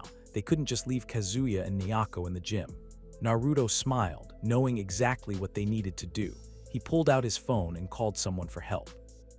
Meanwhile, at the police station, Matsui's superior announced that the investigation into the serial murders had been halted. Matsui, of course, was not happy with this news. The investigation couldn't just stop because the perpetrator was still roaming around. However, the superior claimed they already knew who the perpetrator was. What more did Matsui expect from the investigation? Matsui protested, stating that the case was more complicated than it seemed, and he needed to look into it further. The superior revealed that the serial killer was a teenager. What would Matsui do if the media found out about this? Hearing his superior's words left Matsui speechless, running out of excuses. Matsui's coworkers wondered what was really happening. According to rumors, there was a powerful figure who had ordered the investigation to be stopped. Matsui's coworkers didn't know who this person was, but it seemed that what Matsui was investigating was quite problematic. The girl disguised as Pumpkin Knight overheard her coworkers' gossip and felt concerned for Matsui. At the school, a police officer was seen patrolling the school building. The atmosphere at night in the school area was always eerie, and the officer couldn't stand being inside for too long. The pumpkin-masked killer was still at large, sending shivers down his spine. A moment later, the officer saw a car driving toward the school gate. He became suspicious. This was not the right time to be at school. The officer ran out of the school building to intercept the car. Fortunately, he arrived just in time at the gate, waving for the car to slow down. The car stopped, and the officer approached the window, instructing the owner to step out. As the car window slowly rolled down, the officer was shocked to see who was inside. He tensed up upon seeing the person's smile. It was a mayor named Tatsuo Kuroki, Naruto Kuroki's father. Nevertheless, the officer carried out his duty and asked what the mayor was doing there. Tatsuo told the officer to close his eyes and pretend he didn't see Mayor Tatsuo Kuroki coming to the school at such a late hour. The officer stammered, unsure of how to respond. Tatsuo reiterated that if the officer wanted to live in that city, he had to do as he said. Without any resistance, the officer finally agreed. He saluted as Tatsuo's car left the school gate. Naruto and Arata inside the car were amazed by Tatsuo's influence. The officer even continued to salute their car. No one could rival Tatsuo's honor, and Naruto was proud of his father. Arata also praised his friend's father, saying he was truly impressive. Tatsuo stated that it should be this way. Even demons couldn't oppose him, let alone a mere teenager. Naruto and Arata fell silent for a moment before praising Tatsuo again. Meanwhile, Nyako, Kazuya, and Namizu's bodies were lying in the trunk of the car. Kazuya had regained consciousness, but his mouth was taped shut, as were his arms and legs. Kazuya listened to the conversation between Arata, Naruto, and Tatsuo. Anyone who opposed the mayor wouldn't live to tell what happened. Everyone in that city surely knew this. After thinking for a while, Kazuya finally remembered who Tatsuo Kuroki was. Rumor had it that Tatsuo used local Yakuza and Russians to rule the world. Tatsuo was the ruler of the city. Naruto scrolled through his phone. The live streaming video of his confession had disappeared. Naruto and Arata were increasingly thrilled. The video related to their crime had truly vanished, somehow thanks to Tatsuo. Tatsuo claimed that the police and media had handled it, and Naruto was now safe. Naruto's eyes sparkled. His father was truly reliable and acted quickly. The car continued until they arrived at a construction site. The building was a new town hall set to open next year. Tatsuo brought them there to bury Namizu, Kazuya, and Nyako. Naruto hugged his father and repeatedly thanked him. Kazuya, overhearing this, was shocked, but there was little he could do. Tatsuo told Naruto to remove his arms because they were about to enter the construction site. What Tatsuo was doing now was just like what he had done when Naruto was in middle school. Back then, Nyako was his victim, but Tatsuo forced people to change their testimonies and put the girl in a mental hospital so that no one could see her. This fact left Kazuya stunned. Everything was exactly as Nyako had said. Tatsuo stated that Nyako should have been locked up in a mental hospital for life and never allowed to leave. Kazuya felt immense guilt for not knowing the truth. He looked at Nyako's body next to him, silently apologizing. Nyako shouldn't have had to suffer like that. The car finally stopped at a building where concrete would be poured tomorrow to create a foundation. This place would be filled to the brim, burying Kazuya, Nyako, and Namizu's bodies along with Tatsuo's tax records forever beneath the building. Tatsuo smirked. He was just as wicked as his son. Arata and Naruto lifted Namizu's body to the edge of a hole. On the count of 3, they both threw Namizu's body into the pit. A thud echoed. They couldn't tell how deep the hole was as they couldn't even see the bottom. Tatsuo then arrived and said that the hole was 20 meters deep. Arata and Naruto turned sharply, shocked to see Tatsuo transporting Kazuya and Nyako's bodies using a forklift. Tatsuo grinned from behind the wheel. The bottom of the hole was filled with iron bones to support the main pillars. Anything that fell in would never come back out. The hole would be filled with concrete tomorrow morning, and once the rest of the building was finished, all problems would be buried beneath it. In other words, the Kuroki family would be completely safe. Naruto raised an eyebrow, surprised that his father was so clever about these things. Even though he was used to his father's bad habits, Naruto was still taken aback. Tatsuo was always good at getting rid of anything that obstructed his path, and no one would know about what happened that night. Naruto and his father exchanged glances, smirking and then laughing wickedly, their faces looking truly demonic. Meanwhile, Kazuya, who had been conscious for a while, continued to observe his surroundings. Were he and Naoko really going to be killed by these people? Kazuya cursed angrily, unable to do anything with his body still bound. Amid Naruto and his father's happiness, Naoko suddenly regained consciousness. Everyone who heard Naoko's voice was startled. Naoko said that she would never forgive Naruto for what he had done to her all this time. Even if she had to crawl out of hell, Naoko would return and tear them all apart. Naoko swore to kill them all if she came back to life. Naoko was the unbeatable pumpkin knight, emerging from the darkness to kill the light. The fates of Naruto and Arata had been sealed. Naoko continued to utter her oaths. Arata and Naruto would feel the wrath of Pumpkin Knight because her anger was inhuman, no matter how many As Naoko would return, she would keep coming back until she won. Live in fear of the Pumpkin Knight, Naoko shouted loudly.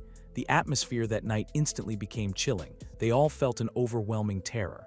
Arata and Naruto broke into a cold sweat, unsure what power Naoko had that intimidated them so much.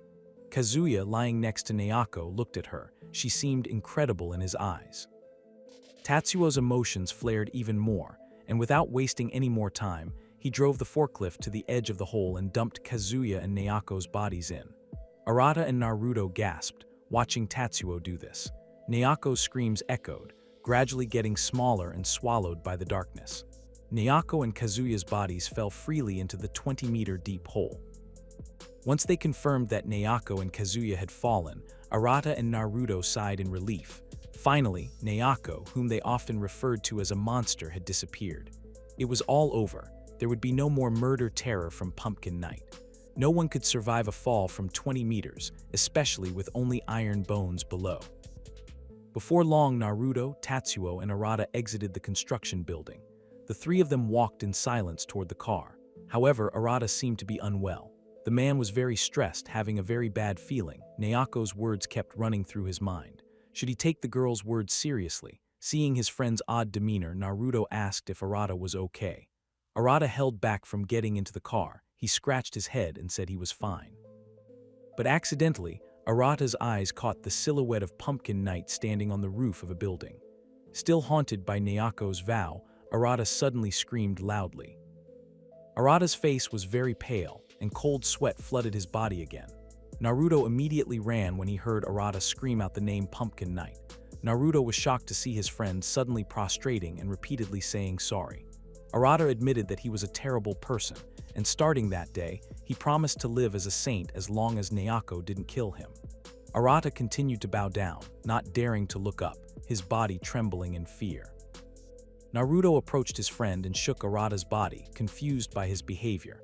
With tears streaming down and his voice trembling with fear, Arata pointed to the roof of the building where Pumpkin Knight was standing. Arata said that Naoko, the Pumpkin Knight, had truly returned.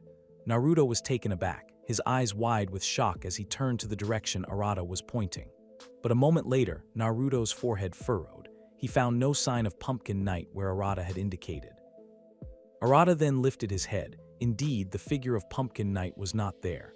Naruto let out a breath, telling Arata to stay calm. Unbeknownst to them, the Pumpkin Knight that Arata had seen was indeed present. Pumpkin Knight was hiding and observing them with a sharp gaze. Arata apologized, seeming too tired to the point of hallucinating. The man took a deep breath to calm himself. Arata stood up again, holding his head. Perhaps it was because he was unaccustomed to seeing someone die before his eyes that he reacted this way. Naruto reassured his friend, saying everything would be okay because Kazuya and Naoko were far down at a depth of 20 meters. After hearing both of their words, Pumpkin Knight, who was hiding, immediately ran while carrying a knife. Meanwhile, deep in the hole, Kazuya opened his eyes. He stared at the night sky, which felt very distant. Moments later, Kazuya realized how he could have survived falling from such a height. When Kazuya moved, he felt something beneath him. Tilting his head, he saw Namizu's face in the dim light. Kazuya screamed. He had fallen onto Namizu's body, further damaging the girl. The tape that had wrapped around his mouth and bound Kazuya's feet had come loose, and he quickly stood up and moved away from Namizu's horribly mangled body. Kazuya felt lucky to have landed on Namizu's body. Perhaps that was why he survived. Kazuya looked around for Nayako, his body freezing in shock at the sight of the girl. Nayako's body was impaled on a metal pole. Kazuya's breath caught in his throat. He saw no movement from Nayako. Frustrated, Kazuya shouted, his voice echoing in the hole until Pumpkin Knight detected their presence. Kazuya kept calling out to Nayako, hoping she was still conscious. Shortly after Nayako coughed, her whole body felt so painful. Nayako felt she could not hold on much longer. She apologized to Kazuya, which left him feeling distraught. Nayako said that one day she would kill Arata, Naruto, and Tatsuo, and after that she wanted to go somewhere with Kazuya. They needed to wear nice clothes and have fun together. Nayako really wanted to go to the sea. She wanted to do all the things she had missed and would reclaim it all. Nayako thought it would be very easy. Tears streamed down Kazuya's face as he agreed to Nayako's invitation to go to the beach and have fun together. Nayako smiled up. On hearing this, her tears flowing too, and she began to hum softly. Silence fell. Kazuya no longer heard Nayako's voice. The girl no longer moved. Kazuya, who couldn't even embrace her because his hands were still tied, could only roar. His sobs broke out and echoed in the darkness. Shortly after, someone lowered a ladder and said that crying wouldn't bring Nayako back. Kazuya's roar abruptly stopped. He turned around to find the police officer who had been on duty with Matsui standing behind him. The policewoman had disguised herself as Pumpkin Knight again, just as she had done in the hospital. She was the figure Arata had seen earlier. The man who was hit by the bully turned out to be part of a gang of masked pumpkin-headed individuals. He took off his mask and put it on. Pumpkin Knight, holding a baseball bat, looked with concern at the bully's injuries, which appeared quite severe. Pumpkin Knight, wielding a knife, stated that the bully would soon die from blood loss. The bully asked who these people really were. Shortly after, Taniguchi arrived and said that the three were his friends. They shared targets with each other in a private chat room and were all manga fans who had been mocked by the bully. People like the bully, who enjoyed trampling others to lift themselves up, would never think that one day someone might fight back against them. Taniguchi and the three Pumpkin Knights knew what it felt like to be bullied by someone like him. The bully was sweating profusely, his body trembling as he realized that death was imminent. He deserved to die. Taniguchi and the three Pumpkin Knights raised their respective weapons and pointed them at the bully. The bully immediately knelt down and begged for forgiveness, admitting his wrongdoings and promising to make amends to Taniguchi. He would do anything Taniguchi wanted as long as he was allowed to live. All the Pumpkin Knights fell silent. However, moments later, Taniguchi swung a hammer at the bully's face, tearing his mouth open. Everything the bully had said was not enough to atone for his wrongs against Taniguchi. Inside the car, the police girl who saved Kazuya and Nayako drove with strong emotions. She was quite shocked to learn that Tatsuo Kuroki's son was involved in the case. From the beginning, the police girl was sure that something was happening. After changing out of her police uniform and taking the pumpkin mask from the evidence locker, all she did was wait. In the back seat, Kazuya looked very haggard, uninterested in the police girl's discussion. Meanwhile, the police girl kept rambling on about Tatsuo. Tatsuo always got his foolish son out of trouble. Knowing this, the police girl continued to keep an eye on the father and son. Her suspicion was correct. Tatsuo once again came to save Naruto.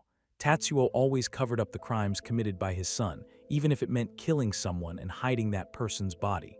Kazuya's eyes stared sadly at Nayako, who lay in his lap. In a very faint voice, Kazuya asked why the police girl didn't arrest Tatsuo.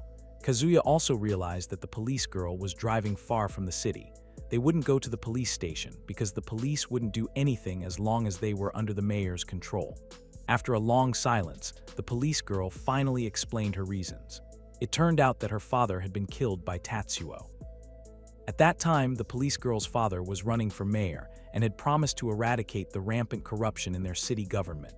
His image was so good, and he had such strong support that the voters made it clear that the police girl's father would win the election. However, suddenly, her father disappeared just before the election and lost. 3 days later, the police girl's father was found dead in the canal. Without conducting an investigation, the police decided that her father had died from the pressures of the election and had ultimately chosen to commit suicide. But the police girl knew that her father would never commit suicide. He was not that kind of person. Listening in silence, Kazuya concluded that Tatsuo had stopped the competition by killing the police girl's father. The police girl then decided to become a police officer to fight against corruption like her father did. However, she couldn't investigate while Tatsuo still held control over the government. Even if she were lucky enough to catch him, she would lose the respect of her colleagues.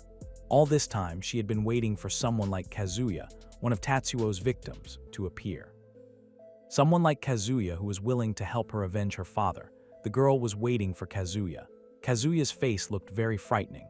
The police girl even screamed and suddenly stopped the car. Her breath was heavy, cold sweat soaked her face. For some reason, when she saw Kazuya earlier, she felt extremely scared. Kazuya was behaving differently from before. He looked like he was no longer Kazuya. Kazuya stuck out his tongue, laughed, and said that he would help the police girl kill Tatsuo and the others. The police girl felt an overwhelming terror. Kazuya's aura was clearly different. Pumpkin Night had truly returned. Not long after that incident, Halloween finally arrived. Various models of pumpkin masks, which are a hallmark of Halloween, lined the stores, and there were also pumpkins used as candy holders. The streets were decorated with pumpkin balloons. Although the streets were very crowded, Arata, who was in the middle of the crowd, felt scared. Even when a little child asked his mother to buy a pumpkin mask, Arata saw it as Nayako. Nayako's oath echoed in Arata's mind, making him terrified. Cold sweat flooded Arata's body, and a moment later, he screamed loudly, drawing the attention of the people around. Continuing from the previous story, Arata now looked terrified. So scared, in fact, that he ended up hitting a woman holding a Halloween pumpkin. The man was still haunted by Nayako's words that she would return to kill them. People who were enjoying Halloween immediately stopped in their tracks and stared at Arata with anger. Realizing what he had done, Arata looked around. The woman he had struck was lying on the street, being helped by others. Her child ran to her side. Knowing that the people around him were about to unleash their anger on him, Arata fled, shouting apologies.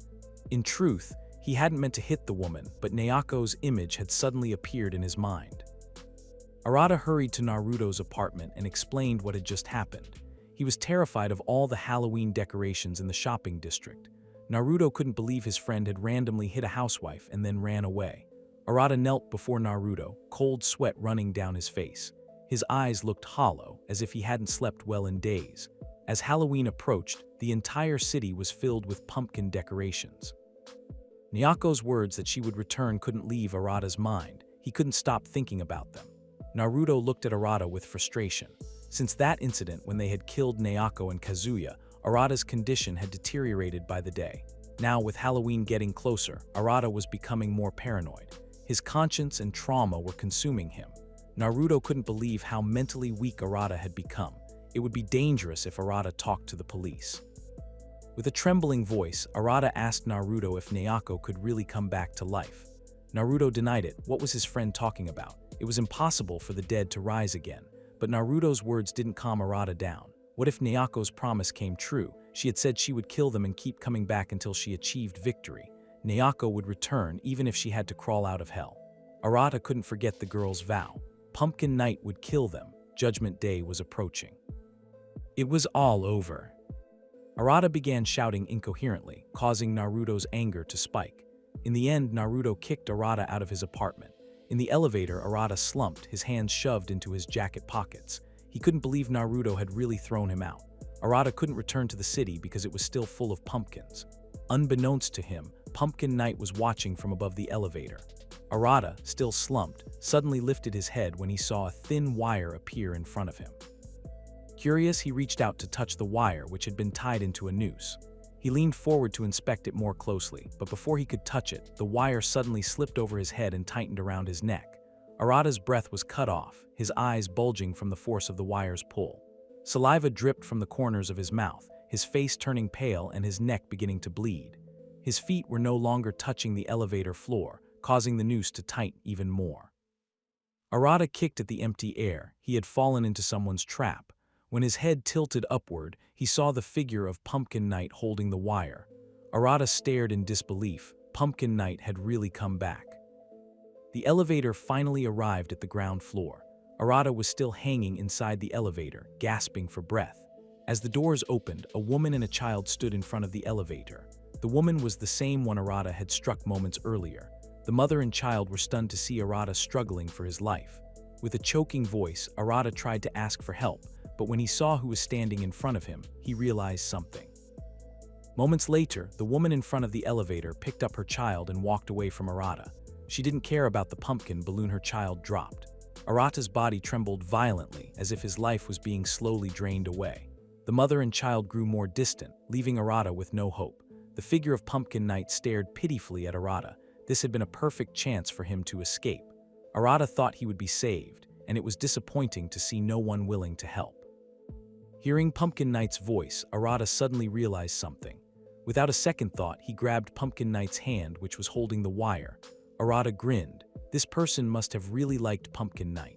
A moment ago, Arata had been terrified by Naoko's return, but perhaps that wouldn't happen. Now, after hearing the voice and judging the figure's arm, Arata was sure this was Naoko, but Kazuya. Arata wasn't afraid of this fake Pumpkin Knight. He was only afraid of the real Pumpkin Knight, Naoko Kirino. Kazuya's body, which was on top of the elevator, fell and slammed hard onto the elevator floor, jarring him. Not long after, Arata, now free from the wire around his neck, lifted his foot and stomped on the pumpkin mask that Kazuya was wearing. Arata was surprised to see Kazuya still alive. Kazuya ignored Arata's words, staying silent and glaring fiercely at him. Arata, seeing that glare, asked if Kazuya wasn't having fun being a cheap imitation of Pumpkin Knight. Kazuya denied it, saying he wasn't a fake Pumpkin Knight.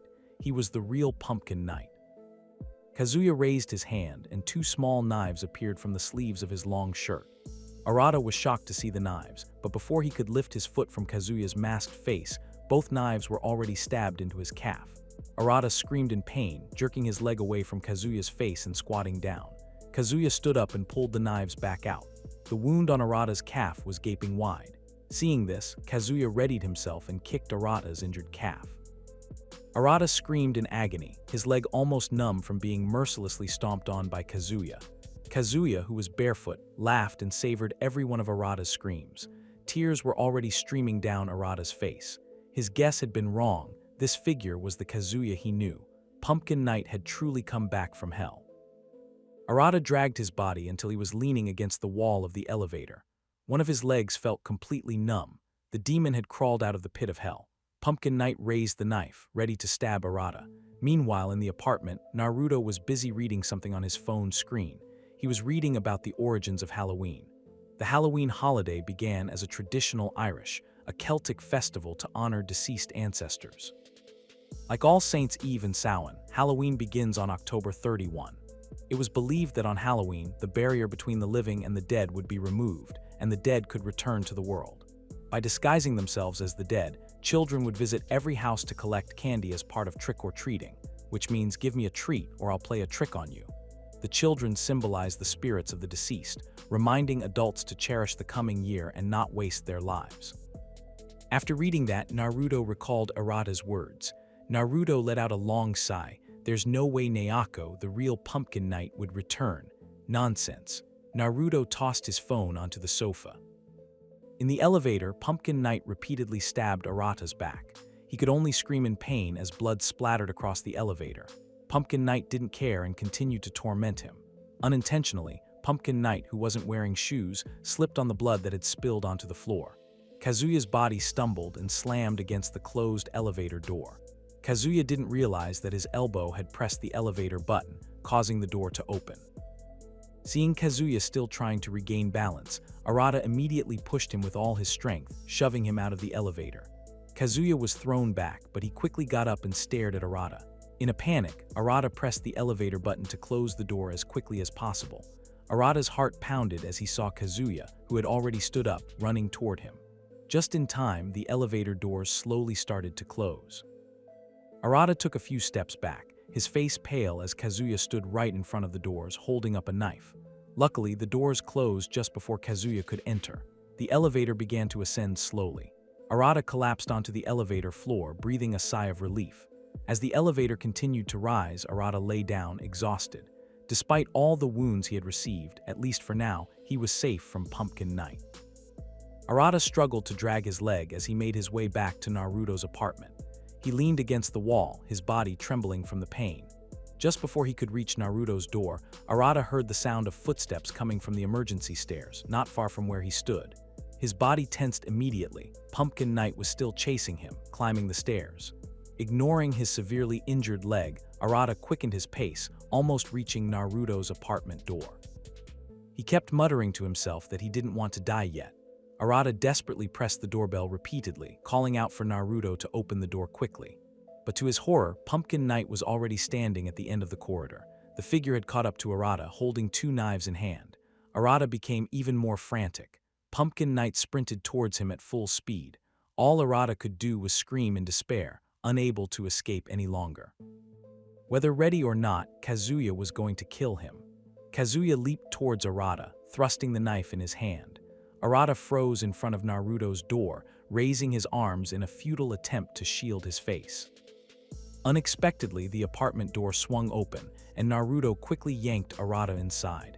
Kazuya swiftly redirected his attack towards Arata, now inside the apartment. Naruto slammed the door shut just as the knife grazed the edge of the door. He immediately locked it, his face showing panic. Was Nayako really back from the dead? Naruto wasn't about to let her kill him. He peered through the peephole, but to his shock, the tip of Pumpkin Knight's knife stabbed through the hole, nearly hitting Naruto's eye. Outside, Pumpkin Knight laughed maniacally, stabbing the door wildly. Naruto and Arata's faces turned pale, terrified that Pumpkin Knight might break through the door. Kazuya called out Naruto and Arata's names, asking them to open the door. He invited them to play with him, saying it would be fun. Kazuya kept stabbing the door with his knife. Naruto finally realized that there was something different about the voice of Pumpkin Knight. It wasn't a girl's voice, but a man's. Arata explained that this time, Pumpkin Knight was Kazuya. At first, he also thought it was Nayako, but it was. Naruto's face showed complete shock at hearing this fact. Arata continued, saying that Kazuya was now possessed by Pumpkin Knight. Both of them were speechless, unable to express their fear. They just remained silent until they no longer heard Kazuya's stabbing outside the door. Naruto helped Arata lie down on the sofa and checked to see if Kazuya had really left. However, Naruto didn't dare leave his apartment and just assumed it was safe. Arata, lying on the sofa, asked Naruto to call an ambulance. He needed to go to the hospital because his entire body felt cold. Still confused by the situation that had just occurred, Naruto asked Arata again, "Why is Pumpkin Knight not Nayako, but Kazuya instead? And what do you mean by saying Kazuya is possessed by Pumpkin Knight?" Arata explained that Kazuya had become a demon. Naruto froze upon hearing this. Arata elaborated, saying that the monster that had once controlled Nayako and made her rampage had now taken over Kazuya's body. They were in real trouble for having made a demon their enemy. They didn't even know what they were truly up against. Arata suggested to Naruto that they should give up. He apologized to Naruto, saying that they should inform the police about everything and explain what had happened so far. Maybe then, Pumpkin Knight would forgive them. Unbeknownst to Arata, Naruto quietly grabbed a couch cushion lying on the floor and smothered Arata's face with it. Arata struggled, trying desperately to break free, but his strength had already been drained from his fight with Pumpkin Knight. There wasn't much he could do until he finally exhaled his last breath. Arata's body, which had been convulsing, went limp on the sofa, dying with his eyes and mouth wide open. Naruto moved the cushion away from Arata's face, wiping away his sweat. His breathing was heavy, and he cursed Arata under his breath. Naruto vowed to deal with Pumpkin Knight himself. The Halloween demon wasn't that perfect. Naruto would send him back to hell. Kazuya stared at the mound of dirt in front of him. Atop the mound were a pumpkin mask and a single flower. His gaze was filled with deep sorrow, a sadness that ran through his eyes. There were 2 more people he had to hunt down. Kazuya asked Nayako to wait. He would kill them all. The policewoman who had saved Kazuya stood not far behind him as he let out an evil laugh. It seemed like Kazuya was experiencing dissociative identity disorder. This often occurs after a traumatic event to help a person cope with a painful reality. A broken heart can create a new personality, also known as multiple personality disorder. The policewoman knew she should take Kazuya to a doctor, but she still needed his help to avenge her father. The policewoman felt something vibrating in her pocket. She quickly reached in and pulled out a phone. The screen displayed a map with an arrow moving along it. The policewoman immediately told Kazuya that Tatsuo Kuroki's car, Naruto's father, was heading towards his son's apartment. Kazuya grinned, his face twisted in a terrifying expression. Tatsuo must have been called by his son to help get rid of Arata. They couldn't take Arata to the hospital because the doctors would ask too many questions. Everything was going according to Kazuya's plan. The policewoman shuddered as she saw the look of vengeance on Kazuya's face. Kazuya unzipped a bag and pulled out a new pumpkin mask, one with a front panel that could open and close. He would make sure Tatsuo and Naruto would meet their end tonight. He was going to destroy them both. At Naruto's apartment, Tatsuo finally arrived, but the sight that greeted him was truly horrifying. His son stood shirtless, holding a knife, his body covered in blood. Naruto looked at Tatsuo. His father was too late. In the bathtub, only Arata's upper body remained. Both arms were gone. His lower body had been dismembered by Naruto with a knife and a saw. When Tatsuo arrived, Naruto was in the process of separating Arata's legs. Several black bags leaned against the edge of the tub. The bathroom was in a grotesque state. Naruto remarked that Arata's body was too big. It would be easier to move him if Naruto dismembered him first. But Arata's fat made it difficult, and the Japanese knife he was using was too delicate for the job, so Naruto switched to a Western knife. Tatsuo couldn't believe what he was seeing. How had his son turned into this? In the end, Tatsuo had no choice but to help his son dispose of Arata's body. They drove in silence, Naruto saying little, resting his chin on the car door as he gazed emptily at the road. Moments ago, Naruto had explained everything to his father. Tatsuo couldn't believe Kazuya was still alive.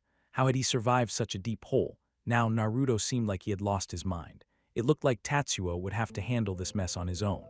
While focusing on driving, Tatsuo's eyes caught a silhouette on an overpass carrying something. The figure stared down at Tatsuo's car, holding the object high. The figure was none other than Pumpkin Knight, who was Kazuya. He was carrying a gas cylinder.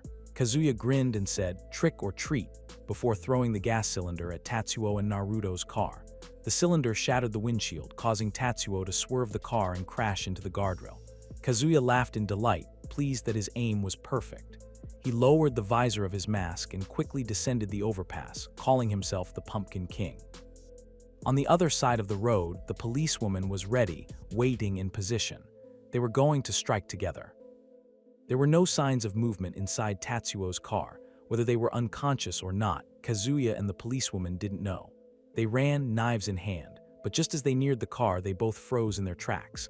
The back door of the car swung open, and several large, muscular men stepped out. One man, with a scar running across his face, greeted the policewoman and asked what she was doing there.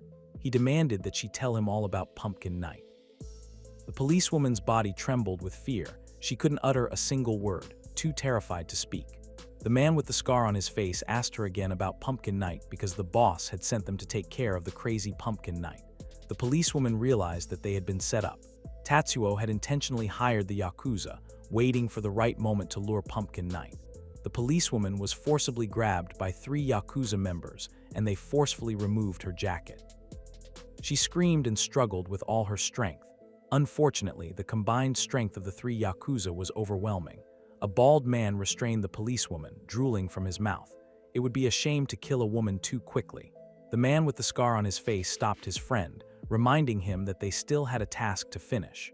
The bald man licked the policewoman's face, but regrettably, he couldn't leave his bodily fluids behind as it could be used as evidence. The man with the scar ordered his friend to kill the policewoman and make it look like a suicide. Hearing this, the policewoman wondered if these were the same men who had killed her father. She resisted and kicked the man with the scar in the face, but her kick didn't land as the bald man pulled her back. The man with the scar approached the policewoman, touching her chest. She froze, shocked by the way she was being treated. The man with the scar mocked her, saying she acted tough like a man, but in the end she was still just a woman. They laughed, belittling her. Seeing the road getting busier with several vehicles stopping, one of the Yakuza members quickly ordered everyone away. Without objection, they hurriedly left with fearful expressions. Kazuya stood still, watching his comrade get captured. Soon after, Tatsuo finally spoke, asking if Kazuya was too scared to move. This was the way of adult battles. Tatsuo laughed, sticking out his tongue at Kazuya, mocking Pumpkin Knight. Kazuya immediately tried to stab Tatsuo, but the old man quickly rolled up the car window. Inside his car, Tatsuo smiled victoriously. 3 other Yakuza members approached Kazuya, each holding an iron pipe. They called out to Kazuya to focus on the real opponent. Inside the car, Naruto smiled with satisfaction, praising the Yakuza's work. Tatsuo ordered them to capture Kazuya quickly. Naruto grinned, his previously somber expression brightening again. It was all over, and so was Pumpkin Knight's life. Kazuya stood silently, then suddenly dropped both his knives. Everyone stared in confusion at him. Kazuya looked like he was surrendering. Once again, they laughed, thinking Kazuya was giving up too easily. But who would have thought Kazuya would pull out a bug spray and a lighter? He sprayed the bug spray in front of the flame, creating a burst of fire that engulfed the 3 Yakuza standing before him. The 3 Yakuza writhed on the ground, their faces scorched. Naruto and his father stared in horror from inside the car, as did the other Yakuza members and the policewoman. But it didn't end there. Kazu. You approached the writhing Yakuza and burned their faces again with the bug spray in his hand. The 3 Yakuza screamed in agony. Not a single one of their comrades dared to help them. Naruto was stunned. Kazuya had become worse than before. Kazuya was almost more brutal than Naoko. One of the Yakuza members tried to warn his friend that Kazuya would kill them all, but none of them dared move, witnessing Kazuya's madness. Seizing the moment when the Yakuza holding her were no longer focused on her, the policewoman made her move. She quickly grabbed the bald man's arm, throwing him to the asphalt. The impact was lethal, as his head hit the pavement first, causing brain trauma. The bald man died instantly. Another man approached, about to land a punch, but the policewoman swiftly jabbed both his eyes with her fingers. The blow caused severe trauma to the man's eyes. The man with the scar advanced, but the policewoman moved even faster. She grabbed her knife and stabbed him in the groin. The night was filled with the agonized screams of the suffering Yakuza. The policewoman smiled, thinking how slow they were. This is what they get for standing in her way. She looked up at the sky, her eyes filled with tears, realizing she had crossed a line and made a mess of things. Perhaps she too had been possessed by a demon. Inside the car, Naruto and his father were beyond shocked, seeing all the Yakuza taken down so quickly. They cursed, wondering how 2 amateurs could defeat 6 Yakuza at once. The policewoman stared at Naruto and his father from the back of the car, while Kazuya stood right next to them. Tatsuo quickly started the car and reversed, aiming to hit the policewoman behind them. She couldn't dodge in time and was struck by Tatsuo's car, sent flying quite a distance. Kazuya watched as the policewoman lay motionless in the middle of the road. Naruto and his father cheered in delight. Whatever Kazuya did, he would never be able to beat the steel of a car weighing thousands of pounds. Naruto and Tatsuo laughed, certain that Kazuya could never defeat them. They mocked him, saying Kazuya was Pumpkin Knight, but just a loser in a Halloween costume. Kazuya was still human, just like everyone else. Tatsuo drove the car forward, charging at Kazuya. Holding his knife, Kazuya dropped one of them and reached into his coat pocket, pulling out a lighter. He waited for the right moment as Tatsuo's car got closer. Seeing the lighter, Naruto realized that earlier Kazuya had thrown a gas canister. Without them realizing, the gas had been leaking and filled the entire car. Just before the car hit him, Kazuya threw the lighter and jumped to the side, avoiding Tatsuo's car. The lighter landed perfectly inside the car, and moments later, the car exploded into flames. Tatsuo burned inside the vehicle. Meanwhile, Naruto scrambled out of the car window, his clothes on fire. He crawled away from the car, but little did he know Kazuya was waiting for him. Standing right in front of Naruto, holding 2 knives, Kazuya opened the front of his mask, crouched down, and stared into Naruto's eyes from a close distance. Kazuya asked if Naruto was ready to play a game with him. Naruto was paralyzed with fear, unable to speak. Kazuya's face, inches from Naruto's, looked utterly terrifying. Kazuya let Naruto crawl away from him. After putting some distance between them, Naruto slowly stood up and ran as fast as he could. Kazuya pulled his mask back down and with a relaxed gait, followed Naruto wherever he went, holding 2 knives in his hands. Naruto was crying in fear, his energy nearly drained from running. Naruto wondered how long Kazuya would keep chasing him. He was already exhausted. Not long after, Naruto saw a motorcycle heading towards him. Naruto felt a glimmer of hope. He could escape Kazuya's pursuit. He waved frantically at the motorcyclist, while Kazuya merely stood back, observing what Naruto was doing. Naruto pleaded with the couple on the motorcycle, saying he was being chased by a serial killer. He pointed to Kazuya as the killer. The couple exchanged glances and then burst out laughing. Naruto looked at them in confusion. Naruto once again tried to convince them, begging them to call the police immediately. The couple didn't take Naruto's words seriously. Instead, they smiled cheerfully and wished him a happy Halloween. Naruto was stunned by their response and told them that Kazuya wasn't cosplaying but was actually a murderer. Finally, Kazuya spoke up, saying trick or treat, demanding a gift from Naruto or else he would continue messing with him. The couple laughed again, praising Kazuya. They continued on their way, wishing Naruto good luck. They even waved goodbye to Pumpkin Knight as they rode away. Naruto tried to stop them, but it was useless. They were already far off. Kazuya waved energetically as well. Naruto cursed in frustration, realizing he was once again trapped with Kazuya. Kazuya remarked that everyone was on his side because it was Halloween. Tonight, monsters like Kazuya were in control. Naruto resumed running, and Kazuya continued following him leisurely. Naruto eventually arrived at a crowded area where everyone was in cosplay, dressed in scary costumes. Naruto yelled for help, telling the crowd that a mad killer was chasing him. However, the crowd didn't believe him and commented on how great Kazuya and Naruto's performance was. They even laughed at Naruto's disheveled appearance. Naruto insisted that he wasn't joking and that Kazuya wasn't cosplaying like them. He was a real killer. The people celebrating Halloween recorded the scene and laughed. Kazuya raised his knives and crossed them above his head, once again saying trick or treat, demanding candy from Naruto or he'd make trouble. Kazuya wished everyone a happy Halloween and the crowd cheered. The streets were filled with the cheers of people celebrating Halloween and enjoying the performance of Kazuya and Naruto. Naruto pleaded with them to stop laughing and help him, saying this was no joke. Seeing that no one was willing to assist him and that Kazuya was closing in again, Naruto had no choice but to run away from the crowd. While running, Naruto wondered why no one was helping him, cursing them all. He kept repeating the question until he recalled hearing those same words before. Naruto remembered Naoko, whom he had often bullied while no one helped her. The students at school had simply watched, letting Naruto torment Naoko, even when she was in pain and begging him to stop. Now, what had once happened to Naoko was happening to Naruto. Far from Kazuya and Naruto's location, Matsui, the detective, was shocked by the news just delivered by two police officers. A van on Route 17 had reportedly exploded, and Tatsuo Kuroki was burned to death inside. Several people at the scene were also seriously injured, one of whom was a female officer named Hayakawa. Matsui was further shocked to learn that his colleague was one of the victims, not understanding what the officer was doing there. One of the officers mentioned that Hayakawa had been rushed to the emergency room due to her injuries and would be interrogated once she regained consciousness. Additionally, the body of a young man, dismembered, was found inside Tatsuo's burnt van. Matsui was stunned by this revelation, wondering if he was trapped in a nightmare. The two police officers admitted they didn't know what to do, so they decided to call Matsui. Matsui cursed under his breath, his face tense with suppressed anger. He had a strong suspicion that Pumpkin Knight was behind the van explosion. However, Matsui, who was bowing his head in frustration, didn't notice Naruto running down the highway with Kazuya in pursuit. The people they passed by were enjoying the show, which was only natural on Halloween night.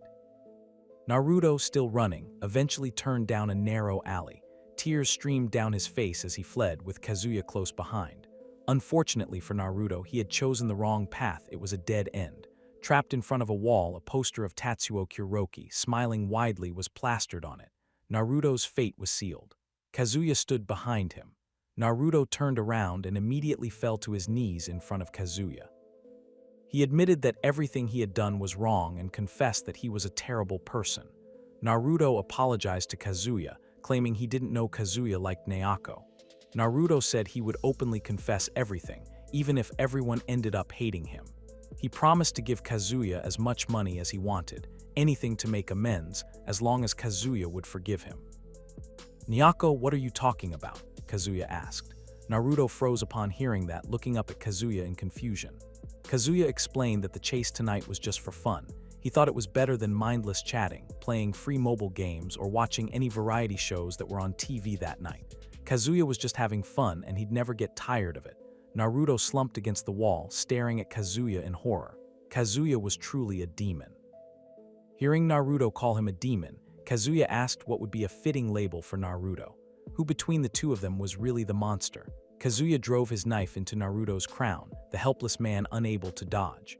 Kazuya repeatedly stabbed with both knives, alternating between the sharp edges and the handles. Kazuya kept striking Naruto's crown until the front of his skull was crushed. Naruto was extremely weakened, having lost a lot of blood. Kazuya grabbed Naruto by the collar and whispered, saying that Naruto's head was only slightly scratched. Kazuya wanted to pull out the rotten brain of the man while they had the chance. Kazuya twisted his knife, using the sharp edge to tear into Naruto's crown. Naruto screamed in agony, completely falling apart. Naruto's brain was finally visible, making Kazuya smile with delight, seeing that Naruto was about to lose consciousness. Kazuya slapped him across the face. He wouldn't let Naruto off that easily. Naruto had to feel the pain Kazuya inflicted. Kazuya pulled out a bottle of sulfuric acid and showed it to Naruto. Naruto's eyes widened in shock. Kazuya had to be joking, right? Kazuya opened the bottle cap and poured the acid into Naruto's exposed brain. He didn't just pour it, Kazuya even jammed the bottle into the hole in Naruto's head. Smoke billowed from Naruto's crown, small bubbles oozed from inside his skull. Kazuya pressed the bottle down further. Once the acid was emptied, he pulled the bottle back. Slowly, bubbles began to seep from the corners of Naruto's eyes and mouth, and soon his nostrils were also releasing those bubbles.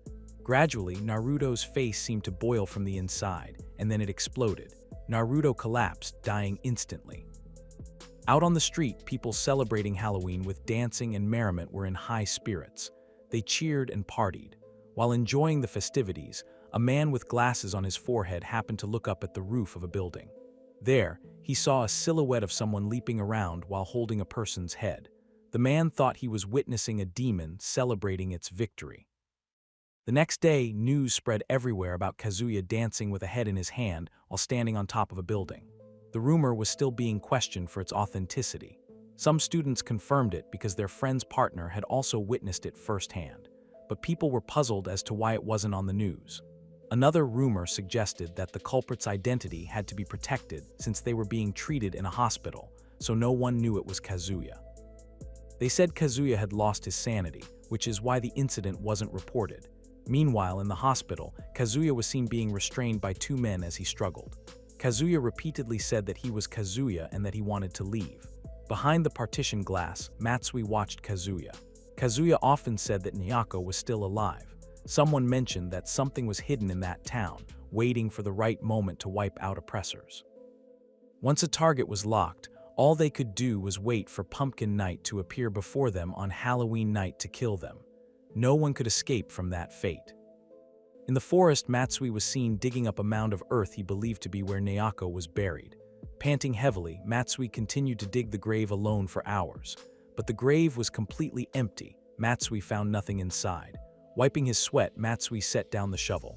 Nyako Kirino, the Pumpkin Knight, couldn't possibly still be alive.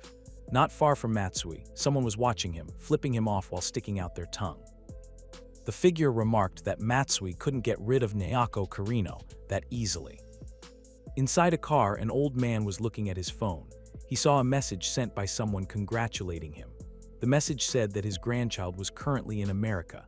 The sender also attached a family photo of 3 people, a father, a mother, and a small child. A young woman sitting next to the old man asked if the message was from his grandchild. The old man explained that his son and his son's wife worked abroad. His grandchild wanted to visit him and often sent daily text messages from America. What a comfortable life they were living. The young woman, named Sakai, remarked that all that comfort was thanks to the old man, as he had been dedicated to the telecommunications business, enabling the modern society they now enjoyed. The old man dismissed the praise, saying he had only done what was instructed. Nevertheless, he thanked Sakai. Sakai smiled and congratulated him on his recent discharge from the hospital. But just as she spoke, her head suddenly exploded, killing her instantly. Everyone in the car panicked, not knowing what had just happened. Moments later, the old man in the backseat turned around and immediately instructed the person in the front to call the police. The old man saw someone riding a motorcycle, holding a rifle. The figure was none other than Pumpkin Knight. Pumpkin Knight controlled the motorcycle with their legs and fired a series of shots at the car. The old man ducked. The shot struck Sakai's head again and also hit the driver, Yashimoto, who died on the spot. With Yashimoto dead, the car became uncontrollable. They veered onto a road under construction. Up ahead was heavy machinery used for drilling the road. The drill tore through the car and the man in the front seat. The old man cowered in the back, trembling with fear, barely surviving the deadly. He wondered how things had come to this. Moments later, he heard someone step onto the car's back roof. The old man looked up and saw Pumpkin Knight standing there, holding the rifle. The old man shuddered in terror. The angel of death had come for him. The old man bowed, begging Pumpkin Knight to spare him. He didn't want to die yet. He kept pleading not to be killed. Pumpkin Knight apologized, saying they had to kill the old man. Pumpkin Knight pulled out a phone and showed a picture of a woman holding a child. The woman and the child in the photo wanted to speak to the old man, so Pumpkin Knight had to kill him to reunite them. But before that, Pumpkin Knight had a few questions for the old man. It turned out that the old man had run over the woman and the child in the picture. Pumpkin Knight asked how fast the old man's car was going when he hit the woman, why he didn't help the victims after the accident, why he called his subordinates instead of 911, and why the incident never made the news. Also, the old man was never arrested by the police. The old man was terrified. How could the figure in front of him know all of this? He was at a loss for words to defend himself. Even after Pumpkin Knight caused a fatal accident with the old man's car, he had still survived. All of the old man's subordinates were dead.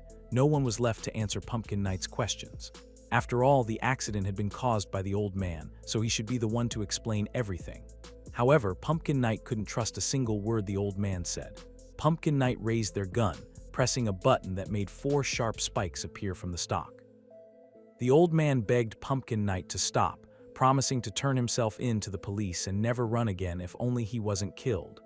Unfortunately, Pumpkin Knight didn't believe him and immediately drove the sharp spikes into the old man's face. Pumpkin Knight pulled back the weapon. Mission accomplished. News about Pumpkin Knight killing the old man spread and made headlines. People who heard about it became uneasy, fearing they might be the next targets of Pumpkin Knight. This was the 5th case linked to Pumpkin Knight. The photo of Pumpkin Knight holding a gun and wearing a school uniform drew public attention. However, some people were pleased with Pumpkin Knight's actions, targeting individuals who seemed untouchable by the law. They were also angry at the cruelty of important people who played with the law, so Pumpkin Knight's actions were not completely condemned by the public. Some even bought pumpkin head accessories to show their support for Pumpkin Knight. Meanwhile, in the forest, Matsui continued to dig up Naoko's grave. He hadn't given up. Matsui had reviewed all the security camera footage in the city and discovered that Hayakawa and Kazuya had gone toward the forest. After searching for a long time, Matsui finally found a mound of earth with a pumpkin mask on top of it. This convinced him that the mound was Naoko Kurino's grave. Matsui still wondered if Naoko was truly dead. Wiping the sweat from his brow, he resumed digging. Matsui couldn't believe it, but now there were people who considered Naoko a hero. However, no matter what, Matsui couldn't see a killer as a hero. After digging deep enough, Matsui once again found an empty grave. Naoko's body wasn't there. Matsui panted, now certain that Naoko, Pumpkin Knight, was still alive. Unbeknownst to Matsui, a figure was creeping down from a tree behind him, whispering, "Trick or treat." Matsui stared at the pumpkin mask lying on the ground. He asked the mask if Naoko was really still alive. It seemed like the whole world had gone mad now. Was all of this Naoko's doing? Not long after, Matsui heard footsteps behind him and the detective quickly turned around to find someone standing not far away. The person, whose head was covered by a hooded jacket, smiled. Matsui was completely shocked to see the face of that figure. He knew that face very well. It was Naoko Kurino. Her face was perfectly fine, her beautiful hair had returned, and she looked just as stunning as she once did. However, the figure Matsui believed to be Naoko immediately turned and ran away. A chase ensued, and Matsui called for the girl to stop. Naoko's face was exactly like the one Matsui had seen in the photos while investigating the Pumpkin Knight case recently. But how? How had all the scars on the girl's face disappeared completely, and how had her face returned to normal? The entire case surrounding Pumpkin Knight was filled with mysteries. It had been a year since Pumpkin Knight's first terror began, and Matsui had yet to find any answers. Who was Naoko Kurino really? Matsui kept chasing her, but the girl's movements were incredibly fast. Matsui couldn't keep up. It didn't even look like the legs of a normal woman. In his intense focus on chasing Naoko, Matsui failed to watch his step and twisted his ankle. He tripped over a protruding tree root and fell, groaning in pain. Cursing in frustration, he felt the sharp sting in his ankle and realized he had lost Naoko's trail. After a moment of enduring the pain, Matsui continued his pursuit, limping as he used the trees to support his weight. His slow, staggered steps followed the path he assumed Naoko had taken. Matsui W. would keep searching for her, determined to gather as many clues as he could. The path eventually led him to a large old house. But as Matsui approached the gate, a dog suddenly barked loudly. Startled, Matsui stumbled backward and nearly fell, barely avoiding the dog's bite. The guard dog stopped barking and began growling. Matsui stood up and backed away as the dog resumed barking. Inside the old house, a girl peeked out from behind the window curtains. She felt like she recognized Matsui, but she couldn't remember anything. Even though she often snuck out of the house, she still couldn't recall anything. Naoko held her head, which was starting to ache. She had no idea what was really happening. Moments later, a middle-aged man appeared and called out to Naoko. The man who had just arrived told Naoko not to push herself too hard in trying to regain her memories. Naoko would remember many things gradually as time passed. Naoko turned to the man and smiled brightly, greeting her doctor. The doctor approached Naoko and looked out the window with her, asking if there was someone outside. Naoko replied that the guard dog had chased the person away. The doctor looked at Naoko with suspicion and asked if she had sneaked out again. Naoko giggled and stuck out her tongue. The doctor patted her shoulder, knowing how much Naoko wanted her memories back, but she shouldn't put herself in danger. The doctor pleaded with Naoko, saying he wouldn't be able to live with himself if something happened to her. Naoko smiled and promised she wouldn't go to the forest again. As the doctor stared closely at Naoko's face, he noticed something. He tilted her face and saw that her skin was peeling slightly. It was cyanosis, another failure on the doctor's part. The skin wasn't holding up well. The doctor would need to perform another surgery to fix Naoko's face. Naoko realized what the doctor was thinking. She said there was no need to worry about her face, as she was already very grateful to still be alive. Naoko smiled brightly, just like she used to. The doctor sighed in relief and smiled. Shortly after, Naoko grabbed the doctor's collar and kissed him on the lips. The doctor was shocked, but after Naoko kissed him, he embraced her. The doctor was extremely grateful to have met Naoko. Back then, while walking his dog in the forest, the doctor had stumbled upon Naoko crawling out of the ground. Her condition was horrible. The doctor had prayed that God would allow him to help Naoko. As the doctor hugged Naoko, he noticed various weapons displayed on the wall, along with a signature pumpkin mask from Pumpkin Night. If it was God who had helped him, maybe it was the devil. At the police station, Matsui quickly searched for the owner of the old house he had found in the forest.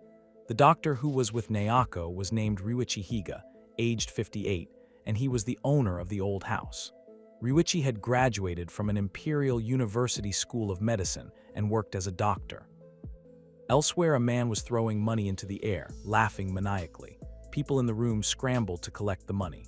The man, known as the boss, sat on a table, easily raking in a fortune. If things continued like this, he believed they could take over the world. The man felt like a cursed king, never imagining that just one phone call could bring in so much money.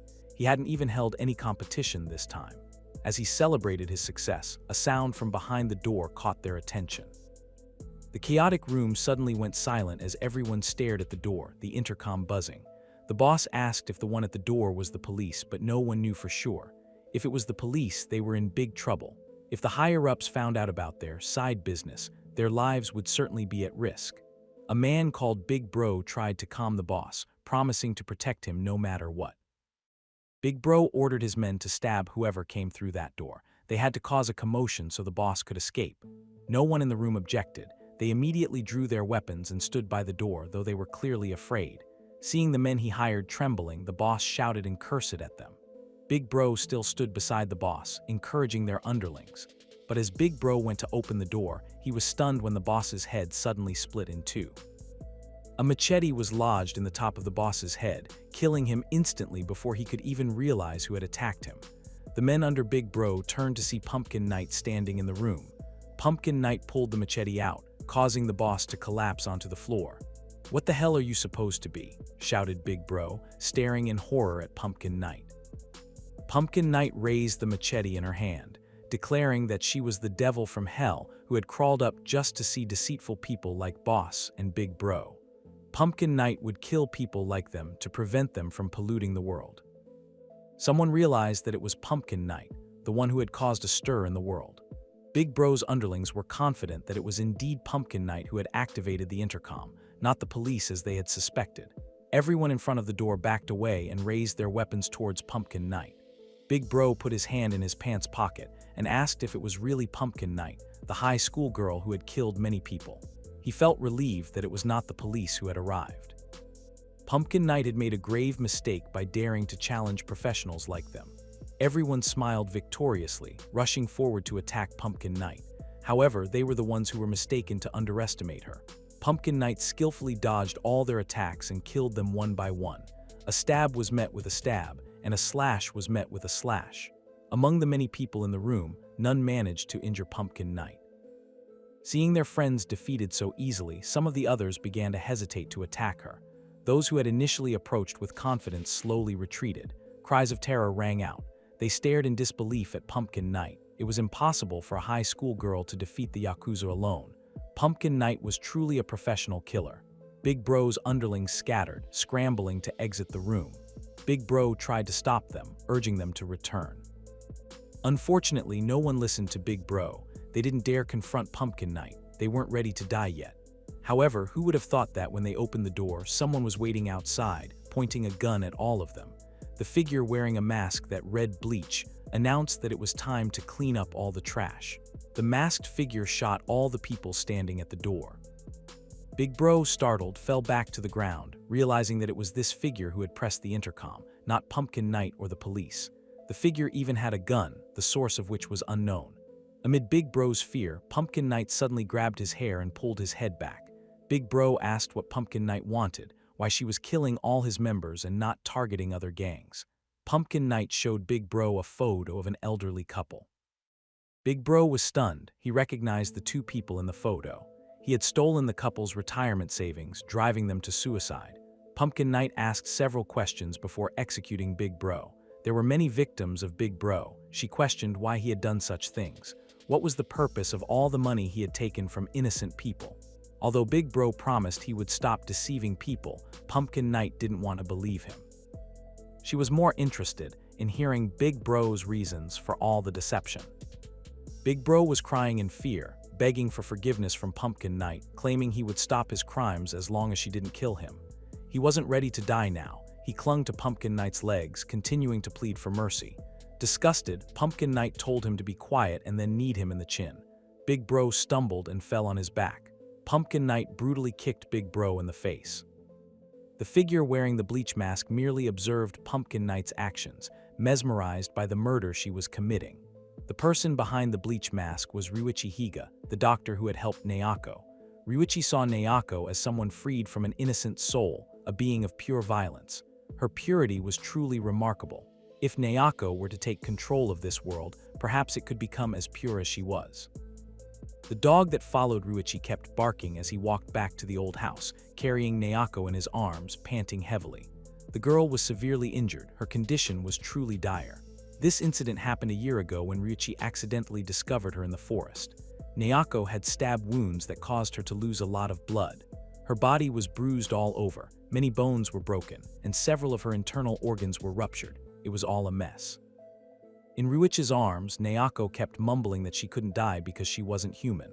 Ryuichi told her to be quiet. He couldn't believe that Naoko was still alive in such a condition. Even after being buried in a near-death state, her strong desire to live allowed her to escape. That was when Ryuichi first became interested in her. Upon arriving at his home, Ryuichi quickly took Naoko to a secret room, where entering required entering a password. The room resembled an operating room in a hospital. Gradually, Ryuichi began to lay Naoko down on the bed. He was a doctor who had been exiled from the media world, but had secretly built an intensive care unit in the house. It was constructed in the darkness for illegal operations, but Ryuichi's operating room was far better than those in the local hospital. Ryuichi quickly donned an operating gown, mask, and head cover, then illuminated Naoko's body with an operating lamp. Naoko owned and with a broken voice, asked who Ryuichi was. He replied that he was a doctor. Ryuichi started to place an oxygen mask on Nayako and asked her who she was. Nayako replied that she was Pumpkin Knight. Ryuichi felt a sense of horror from the gaze Nayako directed at him. Still, he had to save her quickly. The operation on Nayako took 10 hours. Ryuichi had to use all the blood bags and the most expensive medications he had to save her. However, Ryuichi felt that it was all worth it because he had a hunch that Nayako would help him fulfill his dreams. And that intuition was correct. In the room where Nayako and Ryuichi killed the Yakuza members, Nayako had just completed her task. She had decapitated Big Bro and was showing his head to Ryuichi. Nayako reported to Ryuichi that she had killed everyone in the room. Ryuichi praised Nayako's work. The girl was always perfect in his eyes. Nayako's physical abilities and aggression were truly impressive. She cheered happily, declaring herself Pumpkin Knight the undefeated. Ryuichi watched her. Nayako had no conscience. He felt pleased that Nayako had lost some of her memories. Seeing Ryuichi lost in thought while looking at her, Nayako called out to the doctor. Ryuichi became increasingly convinced that Nayako could do it. She would surely purify this rotten world. Meanwhile, in the hospital, Kazuya was in a very concerning condition. He sat facing the wall, hugging his knees with a blank stare, devoid of any will to live. Outside the room, Matsui continued to watch Kazuya from behind the glass partition. Someone remarked that Kazuya's condition had not changed in the past year. He remained frozen in the same position. Kazuya continued to stare at the wall, isolating himself in his room and refusing to talk to anyone. Kazuya also did not react to anything and occasionally engaged in self-harming behavior. Fortunately, tranquilizers were able to calm him down. The hospital staff doubted that Matsui would be able to gather much information while interrogating Kazuya. Matsui, however, was undeterred. He quickly walked over to Kazuya, who was sitting in the corner of the room. Matsui even ignored the nurse who tried to stop him. He stood beside Kazuya and greeted him, noting that it had been a long time since they last met. Matsui said he wanted to talk to Kazuya, but there was no response from Kazuya. He didn't even move. Matsui didn't give up. He leaned in closer to Kazuya and whispered something. Matsui said that Nayako was still alive. The nurse beside Matsui asked him not to be too harsh with Kazuya or she would report him to the police. However, it seemed she forgot that Matsui was also a police officer.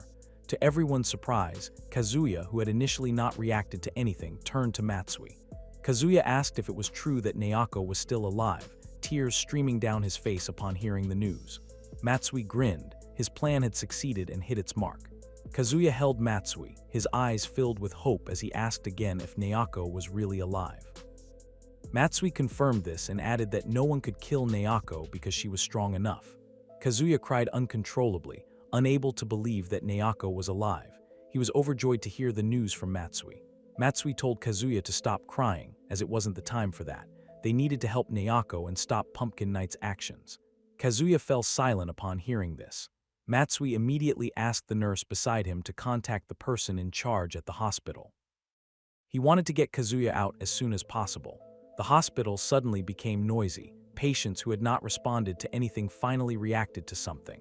People began to gather in Kazuya's room. Matsui patted the man on the shoulder, though it was unclear what he said. Meanwhile, outside the room, a woman was seen reporting something to someone. She sent a message to someone, stating that Kazuya Makino had awakened. Inside Ryuichi's old house, the man was busy examining Nayako's face, which was slowly beginning to peel. Ryuichi paid close attention to every detail of the images appearing on his computer screen. Gradually, Nayako's facial skin was peeling away, returning her face to its former self. Ryuichi rested his chin on his hands, propped up on the table, deep in thought. The entire melted subcutaneous tissue had hardened and formed a wall, causing necrosis in the new skin graft. It was impossible to recreate. Was that the only way to restore Nayako's face to its original state? Ryuichi continued to contemplate everything to fully recover Nayako. Meanwhile, Nayako, aware of Ryuichi's habit of sulking and isolating himself when his surgeries failed, slowly sneaked out of the house. Ryuichi was a doctor, so it made sense that he would feel frustrated, but Nayako was worried about him. She cupped her face in her hands, remembering Ryuichi's words that they couldn't give up on fixing her face and that they had to be strong in facing it. Moreover, Ryuichi also cared deeply. Why for Nayako? Nayako truly felt familiar with her feelings at that moment. She felt like someone accepted her for who she was. That was why, even after losing part of her memory, Nayako remained unconcerned about her appearance. However, Nayako still did not remember who that person was. Continuing from the previous story, Nayako walked through the forest. She was searching for the grave where she had been buried, possibly somewhere deep in the forest. Nayako herself couldn't remember exactly where the spot was. Her steps halted when she saw Matsui sitting on a fallen tree trunk. Seeing Nayako standing before him, Matsui immediately stood up, as he had been waiting for her for quite some time. Matsui noticed Nayako's face was bandaged again and guessed that her face had reverted. Matsui asked if Dr. Higa couldn't fix Nayako's face permanently. Upon hearing Dr. Higa's name, Nayako immediately pulled out her weapon, a metal rod with a diameter of 2 millimeters and a sharp tip. Nayako attacked Matsui without hesitation. Matsui, shocked, quickly dodged, but the next strike grazed his face. Matsui begged Nayako to stop, but she didn't listen and continued to attack wildly. Matsui was stunned by her strength, knowing that Nayako wasn't this strong before. As Matsui kept dodging, his previously sprained ankle accidentally stepped on a tree root, causing him to fall. Matsui groaned in pain, holding his throbbing ankle. Meanwhile, Nayako prepared to stab Matsui. There was no hesitation in her eyes. She was truly a killer. Nayako swiftly thrust the metal rod toward Matsui. Matsui closed his eyes and shouted Kazuya's name. He said that Kazuya was waiting for Nayako. Matsui's shout made Nayako's movement stop. She redirected her attack and stabbed the ground instead. Nayako remained still, while Matsui, who had been lying down, sat up and stared at her in confusion. Memories of Kazuya swirled in Nayako's mind, and she kept murmuring Kazuya's name, her eyes welling up with tears. All her memories with Kazuya came flooding back, and Nayako finally cried. With tears streaming down her face, she asked Matsui if Kazuya was really waiting for her. Matsui, unaware that Nayako had lost her memory, could only furrow his brow in confusion. Had the girl's memories been buried as well? Nayako remembered when Kazuya saved her from Arata and Naruto in the school warehouse. Kazuya also confessed his feelings and hugged Nayako. Now Nayako recalled that the one who always accepted her for who she was had been Kazuya. Nayako's sobbing intensified. She couldn't believe she had forgotten Kazuya so easily. Matsui, now standing again, watched Nayako, who was still wailing and bowing on the ground. Matsui wondered if Nayako had suppressed her memories. It was possible Nayako had been through hell, and she must have forced herself to forget the past to stay sane. Matsui already knew everything. Kazuya had told him the whole story, and Matsui had been at a loss for words hearing it. What those people had done to Nayako was beyond cruel. Nayako lifted her head and asked Matsui about Kazuya's condition. She asked if Kazuya was still alive and where he was now. Matsui reassured her, telling her not to worry because Kazuya was still alive and being treated in a mental hospital.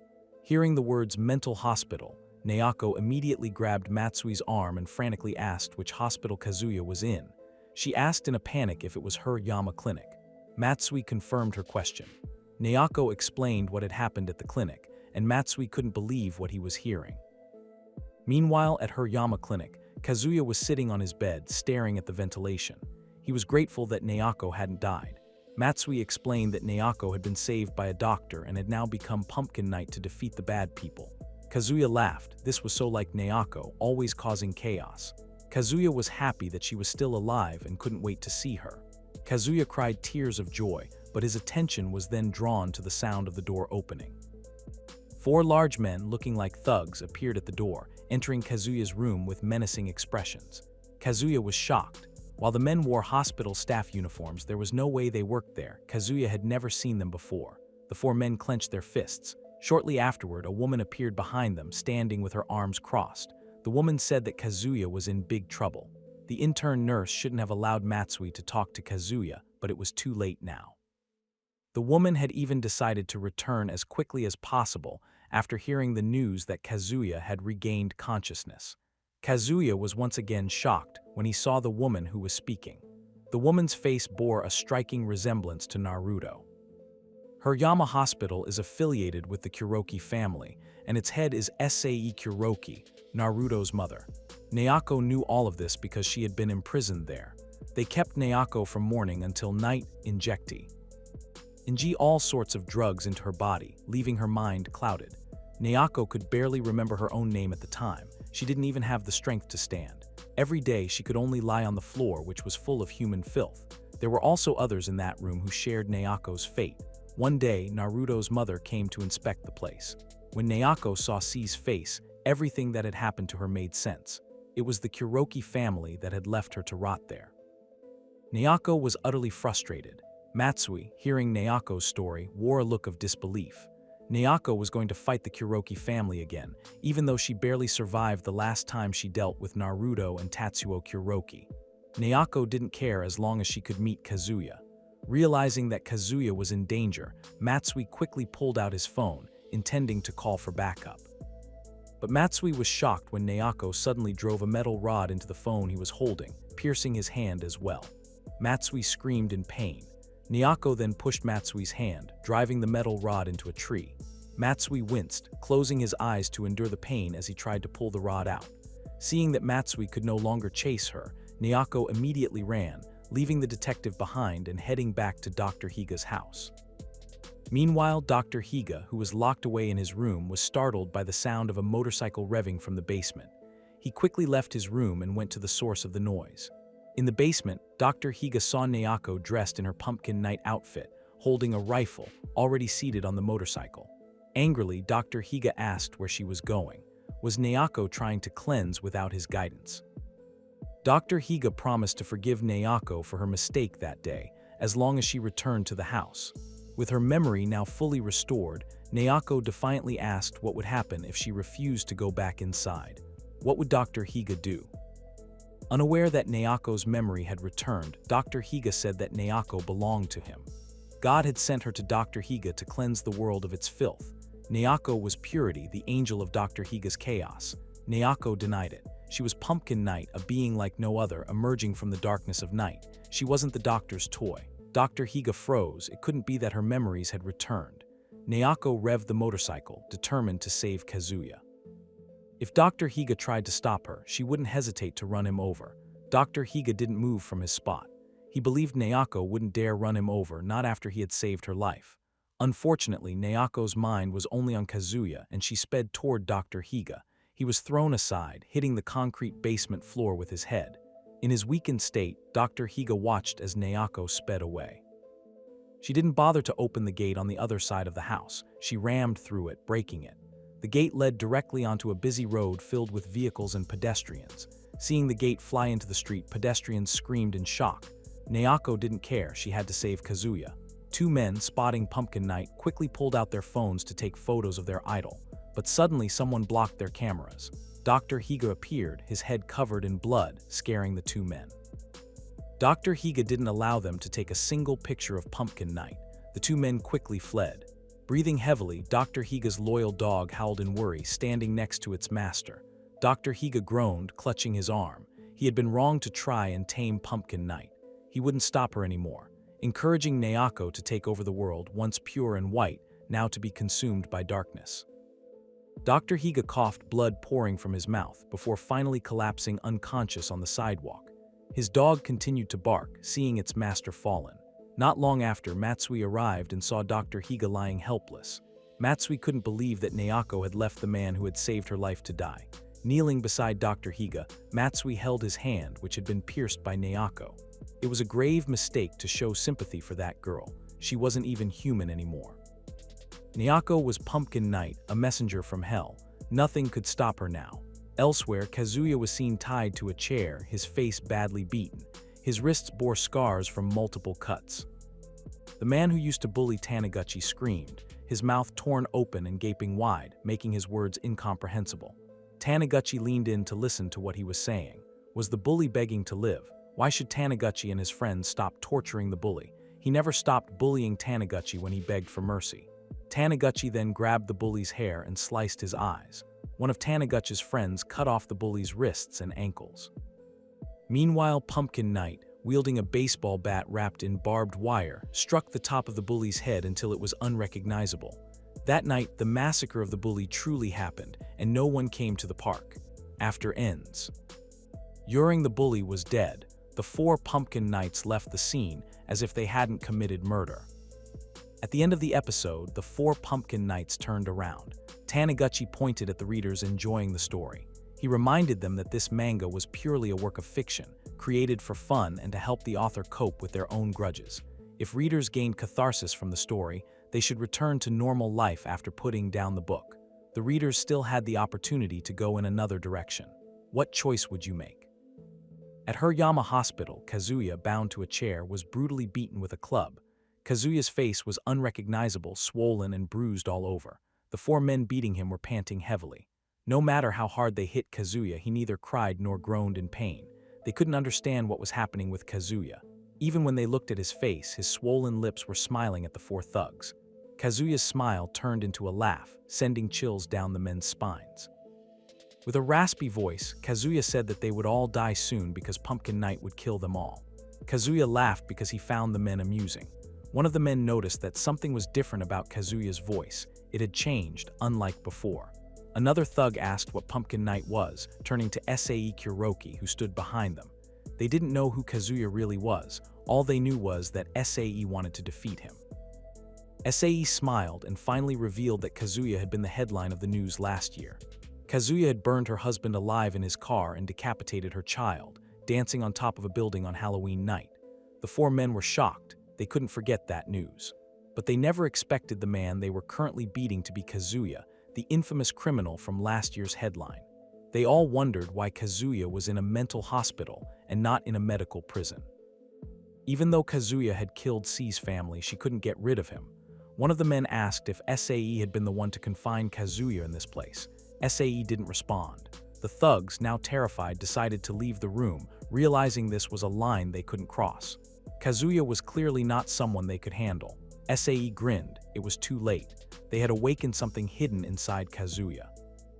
2 thugs, unwilling to accept the situation, approached Sae, pointing their fingers at her, demanding to know what was going on. They weren't blind servants who would just follow orders. One of the thugs standing near Kazuya was sweating nervously, cursing as he scratched his temple. The situation had gotten out of control. Moments later, he was startled by a faint call from Kazuya. The man turned around. Unfortunately for him, Kazuya suddenly bit his nose. The man screamed in pain, grabbing Kazuya's hair to make him let go. Unfortunately, even when Kazuya's chair fell over, he didn't release his bite. The 3 thugs near Sae immediately turned and saw their friend lying on the floor with Kazuya pinning him down. Kazuya tore at the man's nose with his teeth, ripping the skin. With the torn flesh still in his mouth, Kazuya glared at the other 3 men. They shuddered in fear, breaking into cold sweats. Meanwhile, Sae watched the scene unfold with a smile, fascinated by Kazuya's actions. Outside the Hirayama Hospital building, a security guard was patrolling the area. He yawned, covering his mouth with his hand. As he walked through the parking lot, everything seemed normal. The guard hurried to close the front gate. But before he could take more than a few steps past the parking lot, he was startled by the loud roar of a motorcycle speeding towards him from behind. The rider was none other than Naoko, the Pumpkin Knight. Naoko stood on her bike and jumped, kicking the guard squarely in the face. The guard was thrown to the ground, his head hitting the concrete parking lot floor. The bike Naoko abandoned slid and crashed into a wall. Naoko stepped off the guard's body and gazed at the hospital building, feeling pleased to return to that place. Naoko had come back to retrieve Kazuya. Naoko remained where she stood, staring at the hospital building. Not long after, she heard the security guard she had kicked earlier making a phone call. Naoko turned to face the guard, who was reporting her presence and asking for backup. His words were cut short when Naoko said she remembered him. The guard had treated Naoko horribly, groping her body whenever no one was watching. Unfortunately for Naoko, the day she escaped from the hospital, the guard wasn't on duty, so she couldn't exact her revenge. The person on the other end of the line called out to the guard, but he was too focused on Naoko. Naoko told the guard that he was the one she most wanted to kill at the hospital. She was glad to see him again, eager to settle the score. The guard dropped the phone from his ear, quickly grabbing his flashlight to strike Naoko. He cursed, calling Naoko a little girl and saying he wasn't afraid of her.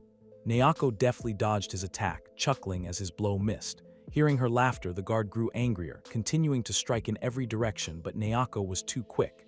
Not a single one of his attacks landed. Naoko kept jumping around, and without realizing it, she had moved beside the guard. She whispered in his ear, asking if he didn't want to touch her again. The guard growled in frustration, and when he glanced at Naoko, he saw an opening and stomped on her foot. Naoko winced in pain. The guard pressed down harder, laughing triumphantly. After all, Naoko was just a little girl and he was a grown man. He was much stronger than her. The guard planned to punish Naoko for what she had done to him. He would crack her head open. As the guard raised his flashlight, Naoko suddenly grinned. She had been pretending to be hurt and had set a trap. Her free leg lifted, and the shoe she was wearing revealed 3 hidden blades. The guard couldn't react in time, and Naoko's kick landed perfectly on his leg. The guard howled in pain and his screams intensified as Naoko pulled out her weapon. Naoko stared coldly at him and without hesitation stabbed the weapon into the guard's chin. Naoko wondered if his skin would be thick enough. She lifted her foot, splitting the guard's face in 2. Not stopping there, Naoko slashed the guard's throat, spilling blood everywhere. Naoko was amazed, thinking it was a beautiful sight. As she enjoyed the scene, a group of people arrived, each holding a weapon. They grinned confidently, certain they could defeat Naoko. They even mocked her for foolishly coming there alone, vowing to kill her. A man reminded his friend not to kill Naoko. They only needed to stun the girl with a taser. A stocky man who was about to step forward was stopped by the man next to him. As he recalled, Naoko had been reported to have a gun in the news. The stocky man immediately halted his steps. Before he could process his friend's words, the stocky man's head suddenly exploded, and he died instantly without knowing what had happened. Everyone was shocked to witness the event. They hadn't even done anything yet, but one of their friends was already dead. Naoko was the mastermind behind the shooting of the stocky man. Soon after, one by one, the men there began to be shot by Naoko. The people who had been very confident about eliminating Naoko fled. It turned out they were not ready to die. Meanwhile, on the roof of the hospital, several doctors and nurses watched Naoko's madness. The girl was effortlessly killing all of their henchmen one by one. Naoko's insanity was spiraling out of control. SAE, watching through binoculars, was thoroughly enjoying the scene. She even cheered Naoko on to keep shooting everyone present. One of the doctors ordered a nurse to call the police immediately. However, SAE prevented that. The people there looked at SAE with faces full of questions. SAE smiled, stating that Naoko would face many difficulties in reaching them. It would be foolish to call the police right now. A doctor rejected this, asking if SAE did not see that Naoko was carrying a gun. Naoko would kill everyone and easily get inside. SAE smirked, knowing Naoko's weakness. Everyone remained silent. SAE put her hands on her hips and explained that even though Naoko was a ruthless killer, the girl was still very vulnerable. Naoko's mental state was fragile. SAE was confident that all the reprogramming they had done the other day was still deeply embedded in Naoko's subconscious. In the midst of the battle, Naoko, who was enjoying shooting, finally ran out of bullets. It seemed she got a bit carried away. Fortunately, she had already taken care of everyone. Naoko chuckled, humming and dancing toward the hospital entrance. It was time for Kazuya to go home. Naoko would pick him up no matter what happened. Naoko's steps suddenly stopped in front of the entrance. She was very surprised to see the figure tied up in front of her. Half of the person's face was damaged. Naoko stood still. She recognized the tied-up woman very well. The woman was Ayumi, and Naoko couldn't believe that she was still alive. Ayumi looked at Naoko with tear-filled eyes, unable to believe that Naoko had really returned to that place. Ayumi ordered Naoko to escape immediately and forget all about her. Naoko had to block all memories of Ayumi from her mind. Ayumi kept shouting for Naoko to run away. Naoko stood frozen, her legs weak, causing her to fall to her knees with a vacant stare. Tears streamed down Naoko's face. She was unsure of what was in her mind, but she clearly couldn't move her body. Several burly men approached, creeping up and surrounding Naoko. With swift movements, they immediately captured the girl, locking Naoko's hands behind her back and pushing her head to the floor. Others restrained Naoko's body. Naoko offered no resistance. She remained still, and promptly ordered his friend to inject something into Naoko. Seeing this made Ayumi continue to wail, pleading with them to stop injecting that liquid into Naoko. Not long after, SAE and another doctor appeared. The bespectacled doctor felt delighted, unable to believe that their plan had worked out well. SAE smiled. She was already sure of that. The bespectacled doctor asked who Ayumi really was, curious about how the woman could render Naoko powerless. SAE stated that Ayumi was Naoko's former clinical psychologist. Ayumi had ignored all the rehabilitation programs that SAE had created. Instead of treating Naoko as she should, Ayumi had decided to influence Naoko, turning her into the person she was now. By the time SAE realized it, it was already too late. The treatment for Nayako was completely destroyed, and then Ayumi helped Nayako escape from that hospital. SAE glared at Ayumi and gripped her face. A terrifying woman like Ayumi deserved a terrifying face. In return, Ayumi was now replacing Nayako's position to follow the program that SAE had created. Ayumi met C's sharp gaze. She didn't care about the rehabilitation program run by SAE. For Ayumi, the program was just torture. SAE only wanted to brainwash the patients and turn them into her slaves. It was no better than a lobotomy. The entire program of SAE was nonsense. Nayako would never surrender to SAE.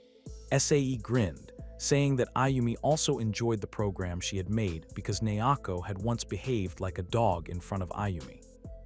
At that moment, Ayumi appeared to be having fun while treating Nayako. Did Ayumi not enjoy that? It must be very pleasant to have a loyal little slave who obeyed every order from Ayumi. The program still lived deep in Nayako's mind. Seeing Nayako's current state made SAE confident that Nayako's free will was gone. The men who had ambushed Nayako lifted her unconscious body. Ayumi could only cry and kept apologizing. She felt guilty toward the girl. As for SAE, she greatly enjoyed the helpless expression on Ayumi's face. She felt victorious. In the room where Kazuya was being beaten, several thugs continued to hold Kazuya down. A nurse was brought to that place to assist one of the thugs whose nose had been bitten by Kazuya. Moments ago, they had heard the sound of gunfire created by Nyako, and that sound had now stopped. Now everything was silent again, and they did not know what was really happening out there. The thugs were confused. There was a killer in the mental hospital, and earlier there had been gunfire. What was really happening in that place? This was clearly not normal for a mental hospital. In the corner of the room, their friend continued to scream in pain while holding his nose. Kazuya, being held down by the three men, was very sure that the one causing the commotion out there was Nayako. SAE and several hospital staff dragged Nayako's body. They all remained silent and continued down the hospital corridor toward a room. Nayako had regained consciousness, but her body was still weak. She vaguely saw SAE entering a password to access a room. Nayako remembered that room. It was the correction room, where SAE and her colleagues conducted reprogramming for every patient. The room was not unfamiliar to Nayako. All kinds of drugs, syringes of various sizes, pliers, and even an electric chair were in the middle of the room. SAE smiled. Now she herself would conduct reprogramming on Nayako. Hearing that SAE would do a reboot made Nayako smile widely. She stuck out her tongue at SAE and said it would be a lot of fun. For a moment, SAE could feel the dryness in Nayako's gaze. Nayako was seated in an electric chair, a metal ring around her head, and her wrists and ankles were also bound with metal.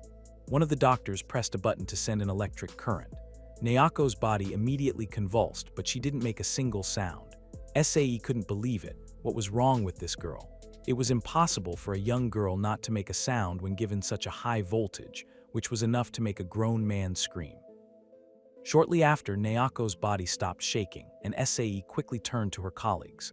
One of the doctors said they had been doing the same thing for 2 hours, and if they continued, Nayako would die, making everything they had done pointless.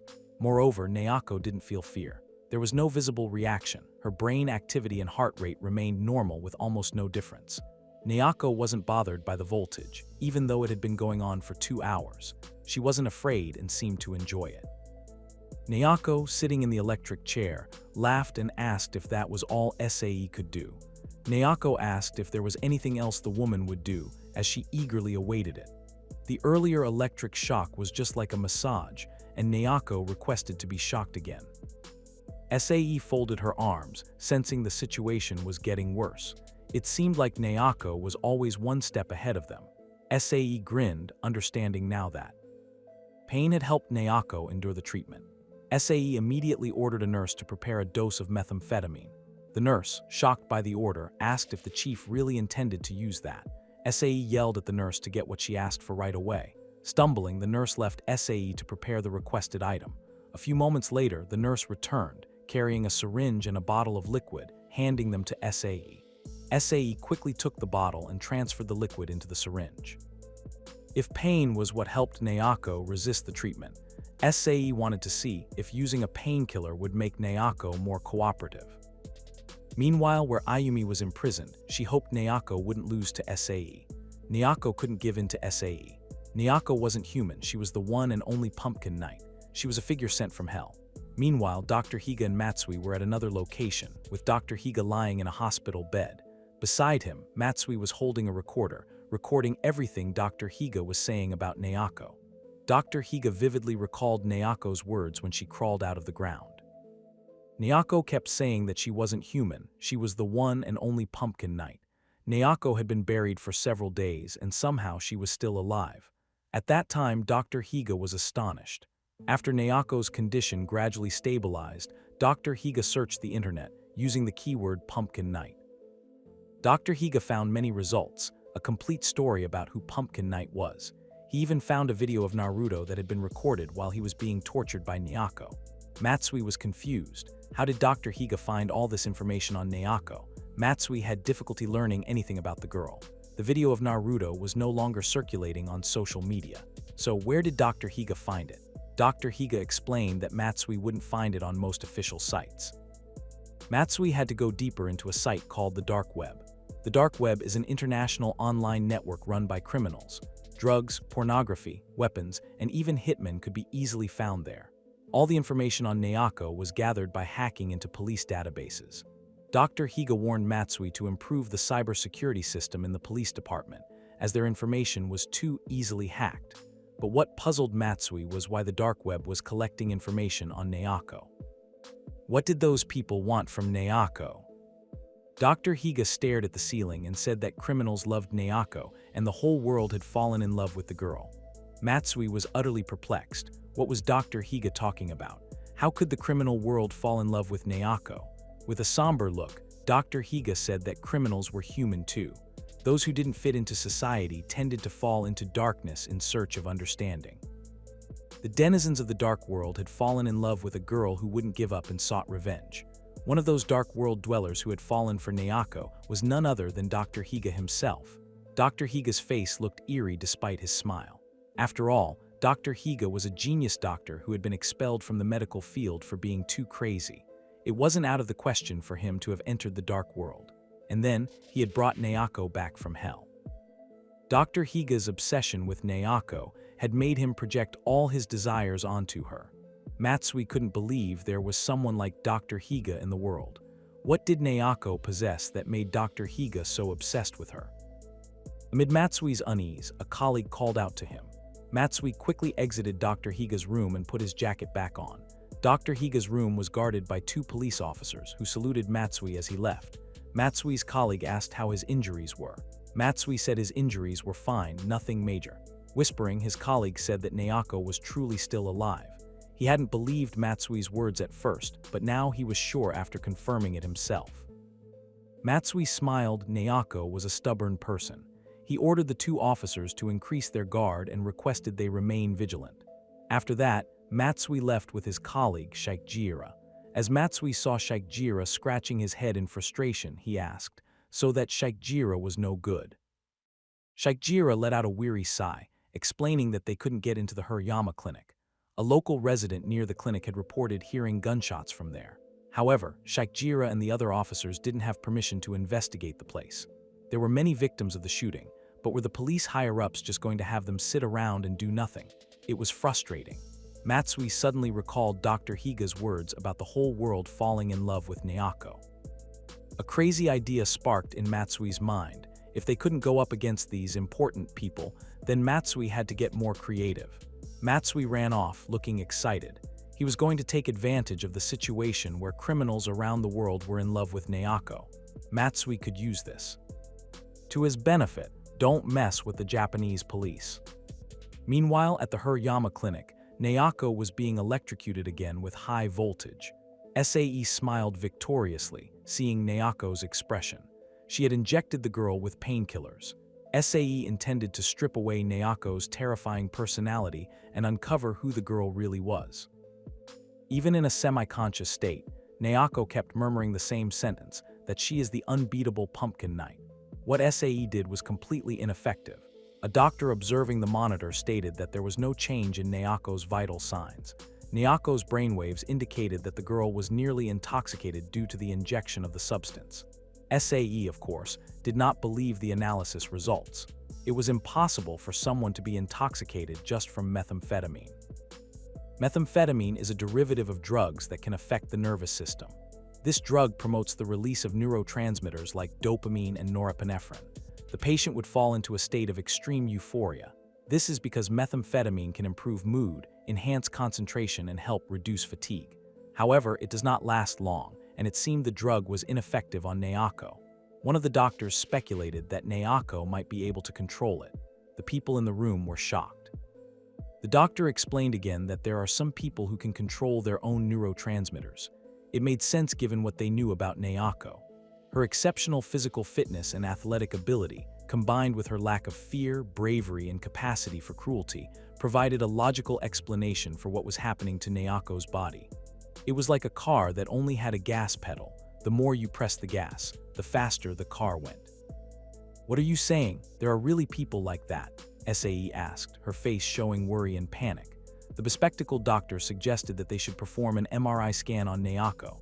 This way they could see the girl's brain and determine if this was truly a special case. Other doctors debated among themselves, suspecting that the issue with Nayako lay in the frontal or temporal lobes.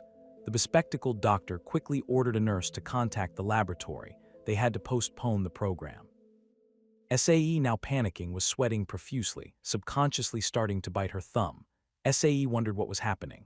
Was Nayako still human? Moments later, Nayako's body was transferred to a bed bound and taken to another room. Meanwhile, in the place where Ayumi was confined, the woman was very sure that whatever SAE did would be pointless. SAE would not be able to defeat Nayako. The doctors carrying Nayako's body finally arrived at the MRI scanning room and immediately placed the girl into the MRI machine. In the holding room, Ayumi smiled victoriously. Even the latest technology could not defeat Nayako because Ayumi had already tested it on Nayako. Sure enough, in the MRI scanning room, the doctors were shocked to see the results. There were no abnormalities in the girl's brain. The bespectacled doctor cursed in frustration and told his colleague to check more thoroughly. There must be something in Nayako's brain. No matter how many times they looked at the data displayed on the monitor, they could find nothing. They felt strange about what was happening. "Increase the output," ordered a doctor to the nurse beside him. The nurse hesitated, but the doctor reassured her. The doctor said that they could not miss out on this century's breakthrough. He did not mind hurting someone like a serial killer to achieve this breakthrough. The nurse and the bespectacled doctor exchanged glances and smiled. It seemed like a good idea to them. The nurse quickly approached the MRI machine to increase the intended output. She opened a small box that had several buttons inside. Just as she turned a knob, someone suddenly hit the lid of the box, pinching the nurse's hand. The nurse gasped in pain but could not pull her hand out. Still shocked, she was further startled by the presence of Nayako, who was now standing in front of her. How could the girl who was bound be standing in front of her? Unbeknownst to them, Nayako had merely been pretending to be unconscious after being given the sedative. The drug had no effect on her. Nayako lifted an IV pole that she had somehow found and jabbed it into the nurse's mouth. Although the metal could not enter, Nayako continued to forcefully push and shove the IV pole until the nurse died with a torn mouth.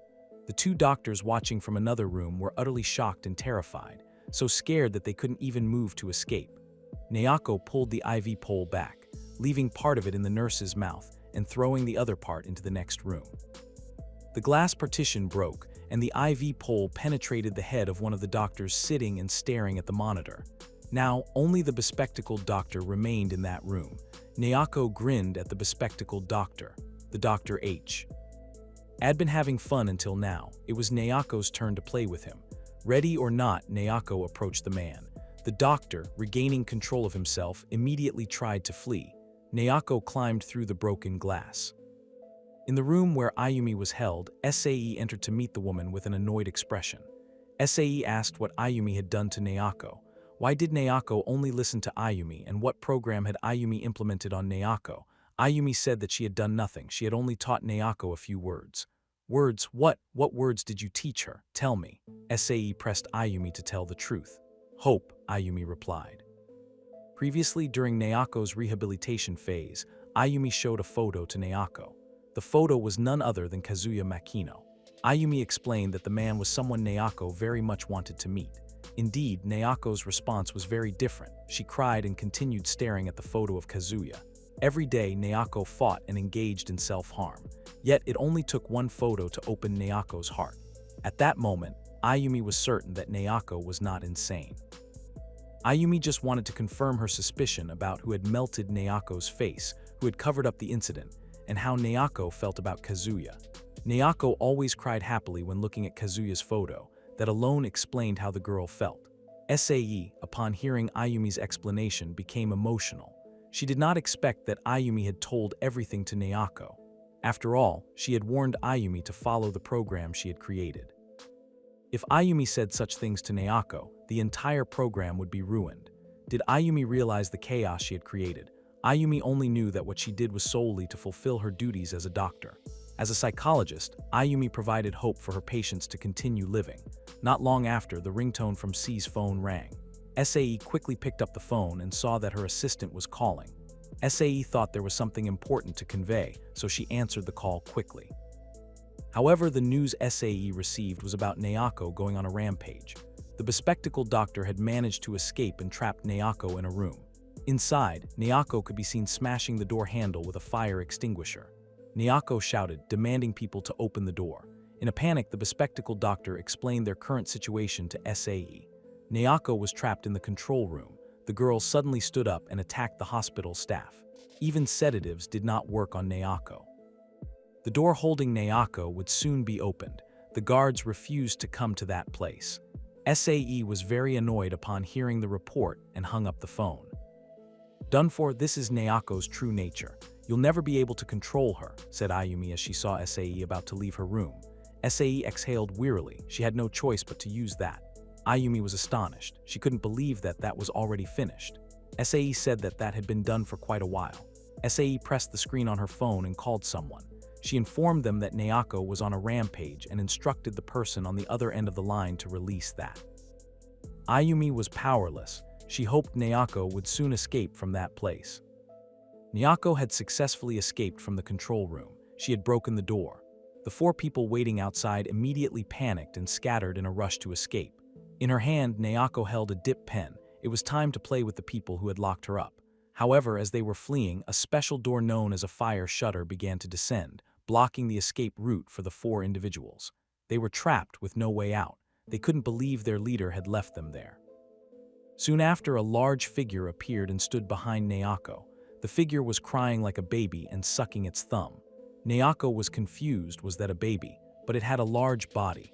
In the midst of Nayako's confusion, the 4 hospital staff trapped inside felt delighted by the presence of the figure they referred to as Babyface. Babyface had arrived at just the right time. They ordered Babyface to defeat Nayako. Nayako wondered if Babyface was a patient in that hospital and also a result of the experiments conducted by Sae. Nayako smiled at Babyface. The name suited the figure. Babyface finally spoke, asking for its mama.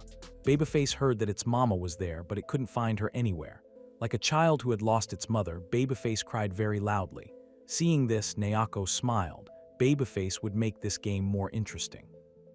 The bespectacled doctor loudly commanded Babyface to defeat Nayako immediately. However, they were startled by Nayako's voice claiming to be Babyface's mama. Babyface stopped crying and immediately hugged Nayako. Nayako lovingly stroked Babyface's head, trying to soothe its cries. Sae, watching from behind the CCTV monitor, smirked. Everything was going according to her plan. Perfect. Nayako was a very interesting subject for Sae, but Sae had no choice but to get rid of Nayako. Babyface was intentionally released to eliminate Nayako. The hospital staff were shocked to see Babyface hugging Nayako, unsure of what that figure was doing. They shouted, insisting that Nayako was not Babyface's mama. Sae, observing her assistant's behavior, became annoyed. They continued to provoke Babyface, reminding it not to trust Nayako. They claimed Nayako was lying and that the girl was a cruel murderer, that Nayako was a bad person. Suddenly, Nayako began to sob. She pretended to feel hurt by the hospital staff's words. Nayako told Babyface that she was not a bad person. Babyface's eyes filled with tears again. It couldn't bear to see its mama crying. Babyface comforted its mama and continued to hug Nayako. Nayako, in Babyface's embrace, turned to C's assistant and stuck her tongue out, mocking them. C's assistant and the other staff grew frustrated, but they had to swallow their anger as Babyface glared fiercely at them. Babyface would not tolerate them making its mama cry. The two hospital staff instantly shivered in fear, cold sweat trickling down their faces. Nayako, still in Babyface's arms, was taken aback, not expecting Babyface to react like that. SAE, seeing Babyface's furious expression, was puzzled. What was happening? C's assistant and one hospital staff member tried to calm Babyface down. Unfortunately, Babyface didn't listen to them and continued to sob, tears streaming down its veiny face. Nayako looked at Babyface in confusion. What was that large man doing? Soon after, Babyface shoved Nayako back and ran after C's assistant and the hospital staff member who had been provoking it all along. Without hesitation, Babyface punched C's assistant, causing the man's head to explode. The punch even landed fatally on another nurse, killing her instantly. Babyface then turned to the two other fleeing staff members. With swift movements, Babyface grabbed the heads of the two staff and slammed them against the wall. Not only did it slam their heads into the wall, but Babyface also dragged their faces along the wall before smashing their heads together until they were crushed. After annihilating the people who had made its mama cry, Babyface let out a distinctive baby giggle. Nayako looked in disbelief at Babyface. That figure was certainly not a runaway patient. Babyface was very different. Babyface resumed sucking its thumb and called for its mama. In the CCTV room, SAE smiled at Nayako's gaze. It seemed the girl had realized that Babyface was not an ordinary patient. Through the use of special programs and medications, SAE and her colleagues had successfully enhanced Babyface's abilities. Babyface was the strongest being in the world.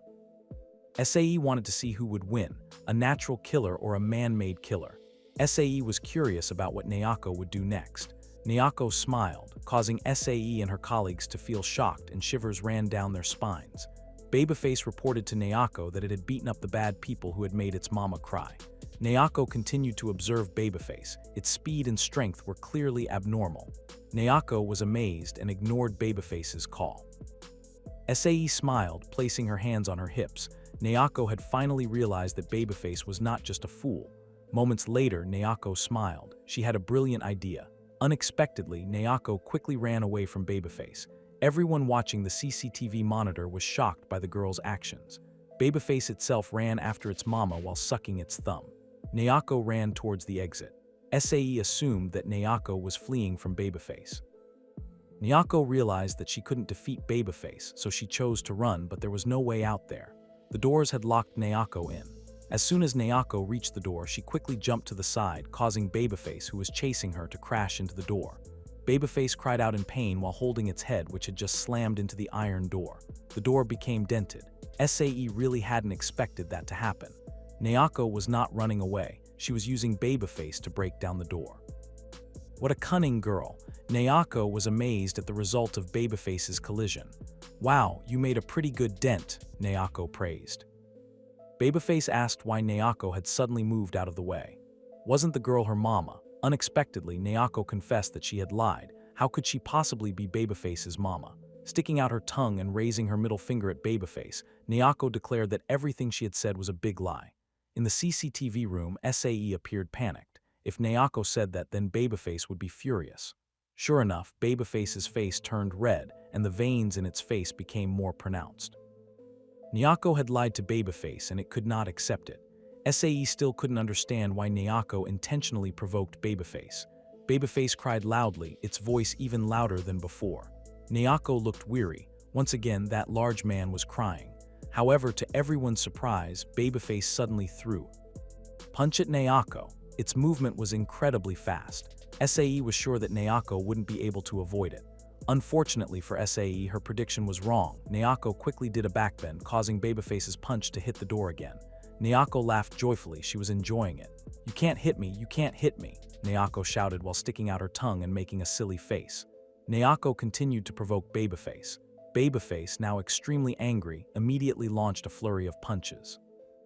All of Babyface's punches were easily dodged by Nayako. Those watching the monitor were astonished. Nayako jumped around cheerfully as if she were dancing. The iron door behind Nayako continued to get more dented from Babyface's punches. Those staring at the monitor could hardly believe the fight.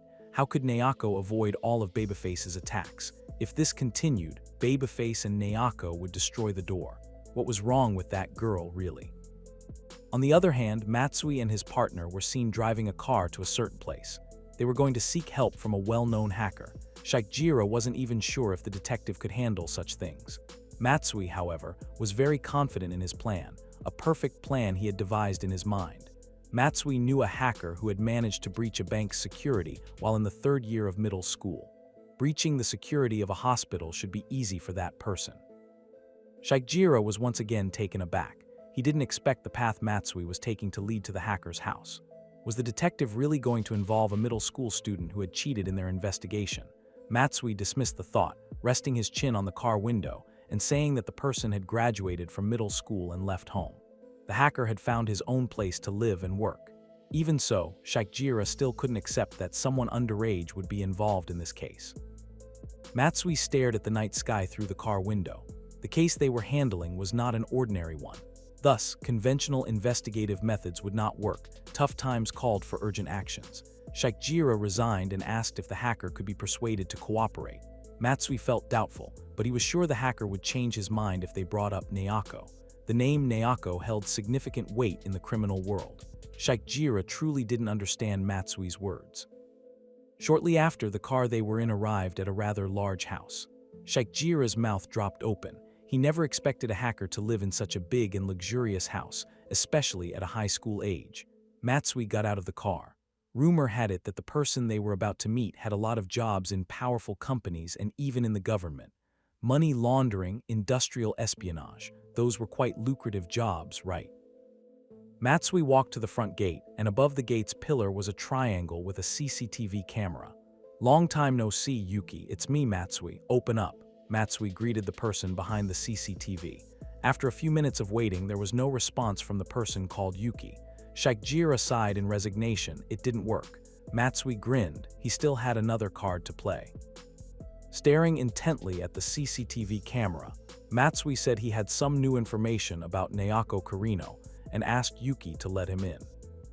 Shaikjira, feeling pessimistic, wasn't sure if that idea would work, but unexpectedly a response came from the CCTV. Yuki asked if Matsui's words were true. After Matsui confirmed his information, the gate began to open. Shaikjira's mouth fell open in disbelief. The gate had indeed opened. Just as Matsui suspected, and as Dr. Higa had said, Naoko Kurino had become an idol on the dark web. Matsui and Shaikjira returned to the car and entered Yuki's yard. The front yard of the house was quite spacious, leading Shaikjira to imagine the hacker as a bookworm. Who knows, he wasn't sure what that person was really like. Before Shaikjira could shake off his amazement at the yard, he was startled by the sight of Pumpkin Knight standing in front of Yuki's house holding a knife. Matsui simply smiled, knowing who it was, unlike Shaikjira, who was already sweating profusely. "Pumpkin head, it's a pumpkin head, it's here," Shaikjira shouted in a panic. Shaikjira's panic escalated as Pumpkin Knight ran towards their car, brandishing a sword. The figure jumped and landed on the hood of the car, stabbing the glass right in front of Shaikjira. Shaikjira was terrified, crossing his arms in front of his face. Pumpkin Knight continued to stab the windshield with his knife. Matsui finally got out and stopped Pumpkin Knight, who turned out to be Yuki. Yuki shouldn't be messing around like that with the police, even if he was a big fan of Naoko. "A fan of Naoko," Shaikjira mumbled, his heart still racing.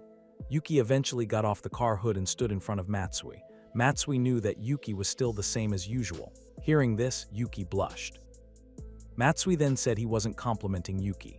Inside the car, Shaikjira was pondering, relieved that it was just a cosplay. Shaikjira thought Yuki would appear like an ordinary middle school student. Yuki's attention shifted to Matsui's hand, which was wrapped in bandages. Matsui explained that he got that injury while fighting Naoko. This fact shocked Yuki. It was impossible. Was Naoko still alive? Matsui reiterated that Naoko was indeed still alive. Yuki was ecstatic to hear the news. He immediately grabbed Matsui's hand and caressed the back of Matsui's bandaged hand. Both Shaikjira and Matsui were taken aback. Matsui told the girl to let go of his hand. However, Yuki ignored Matsui's words and opted to lick Matsui's wound. Without hesitation, Matsui pulled his hand away and kicked off the pumpkin mask that Yuki was wearing. Yuki was thrown back and groaned in pain. "Where is Naoko now?" Yuki asked, ignoring what Matsui had just done to him. Matsui stated that Naoko was currently on her way to save her lover, Kazuya Makino. Yuki was thrilled to hear this news. Yuki then finally removed the pumpkin mask from his head. Yuki's face was seen. tearfully touched after receiving the happy news about her favorite celebrity couple. Shaikjira, who finally saw Yuki's face, was mesmerized. Was that a boy? Unfortunately, Shaikjira was mistaken. Yuki was a tomboy girl, her haircut resembling that of a boy. Not to mention, Yuki had piercings on her forehead, lips, and ears. Yuki then invited Matsui and Shaikjira into her house. Matsui explained everything he knew about Naoko to Yuki. Yuki finally learned that Naoko had lost her memory and that the pumpkin night causing chaos was indeed Naoko. Now, as her memory had just returned, Naoko was off to rescue Kazuya, who was in Hirayama Hospital. Yuki held great respect for the couple. They were both amazing and on a different level. Shaikjira kept staring at Yuki, feeling doubtful about trusting her. Inside Yuki's house, the walls were filled with frames featuring Naoko's face. Shaikjira had seen some pictures of Naoko displayed there in one of the police files. Shaikjira's gaze then shifted back to Yuki, and at that moment Yuki turned to look. Shaikjira was mesmerized. "Like what you see," Yuki replied with a mischievous look. Shaikjira quickly diverted his gaze and closed his eyes. Yuki chuckled. She didn't mind things like that, but she told Shaikjira not to hesitate to look. Yuki lifted her skirt and teased Shaikjira. "Quit it, it wasn't like that," Shaikjira shouted. A small commotion ensued until Matsui interrupted their quarrel. Matsui was curious where Yuki got all the photos of Naoko. Some of the photos displayed there had never even been released to the press. Matsui asked if Yuki had hacked into the police database. Naoko was a murderer. Why was Yuki going to such lengths? Yuki replied that she was a hacker, so it was natural for her to hack wherever she wanted. Matsui clicked his tongue in annoyance. "Besides, that's rich coming from the police, isn't it?" Yuki said with a smirk. Matsui and Shaikjira shot a sharp glare at the girl. The incidents that had occurred lately were quite serious, with victims piling up. But why hadn't the police done anything? Were they really letting Naoko run wild? There was something mysterious hidden within Naoko, and Yuki couldn't help but follow its scent. Matsui took a deep breath. He didn't expect Yuki to be so perceptive. Without further ado, Matsui directly stated his purpose for visiting Yuki. "I need your help," said Matsui. Continuing from the previous story, Yuki was seen running down the stairs and pointing her knife at Matsui's chin. The detective instinctively tilted his head back. Yuki asked if Matsui really wanted to work with her, hinting that she might betray him. Shaikjira panicked at the sight of the detective being threatened by Yuki's knife. Matsui smiled, acknowledging that working with Yuki carried great risks, but he was ready to face them. Yuki chuckled, turned around, and went back up the stairs, agreeing to help Matsui. She was happy because by assisting Matsui, she could uncover Naoko's secrets. Meanwhile, at Hirayama Hospital, Babyface continued to assault Naoko. Naoko dodged agilely, even laughing amidst Babyface's onslaught. SAE, who was monitoring the CCTV, was sweating profusely. Her colleagues were left wondering what was really happening. How could Naoko easily avoid all of Babyface's attacks? The recent reprogramming they performed on Naoko should have made that impossible. Naoko's athletic ability seemed insane. Just moments ago, Naoko's program had been interrupted, so how could all this be happening? SAE suddenly remembered Ayumi's words about hope. She thought that Naoko didn't need to be reprogrammed again. SAE was uncertain whether they should just let Naoko go. Babyface's blows, which failed to hit Naoko, continued to strike the metal door. The door had already been dented, leaving a gap at its base. Seeing this, Naoko quickly crawled inside. The people monitoring the CCTV grew increasingly terrified as Naoko prepared to escape. However, Naoko struggled to fit through the small gap under the door, cursing in frustration as her body wouldn't fit. Naoko used Babyface's strength to her advantage to create an opening at the bottom of the door. What a clever girl. Unexpectedly, Babyface struck Naoko's body, which was not yet fully through the door. SAE grinned, knowing that Naoko had great potential, but she would enjoy Naoko's suffering.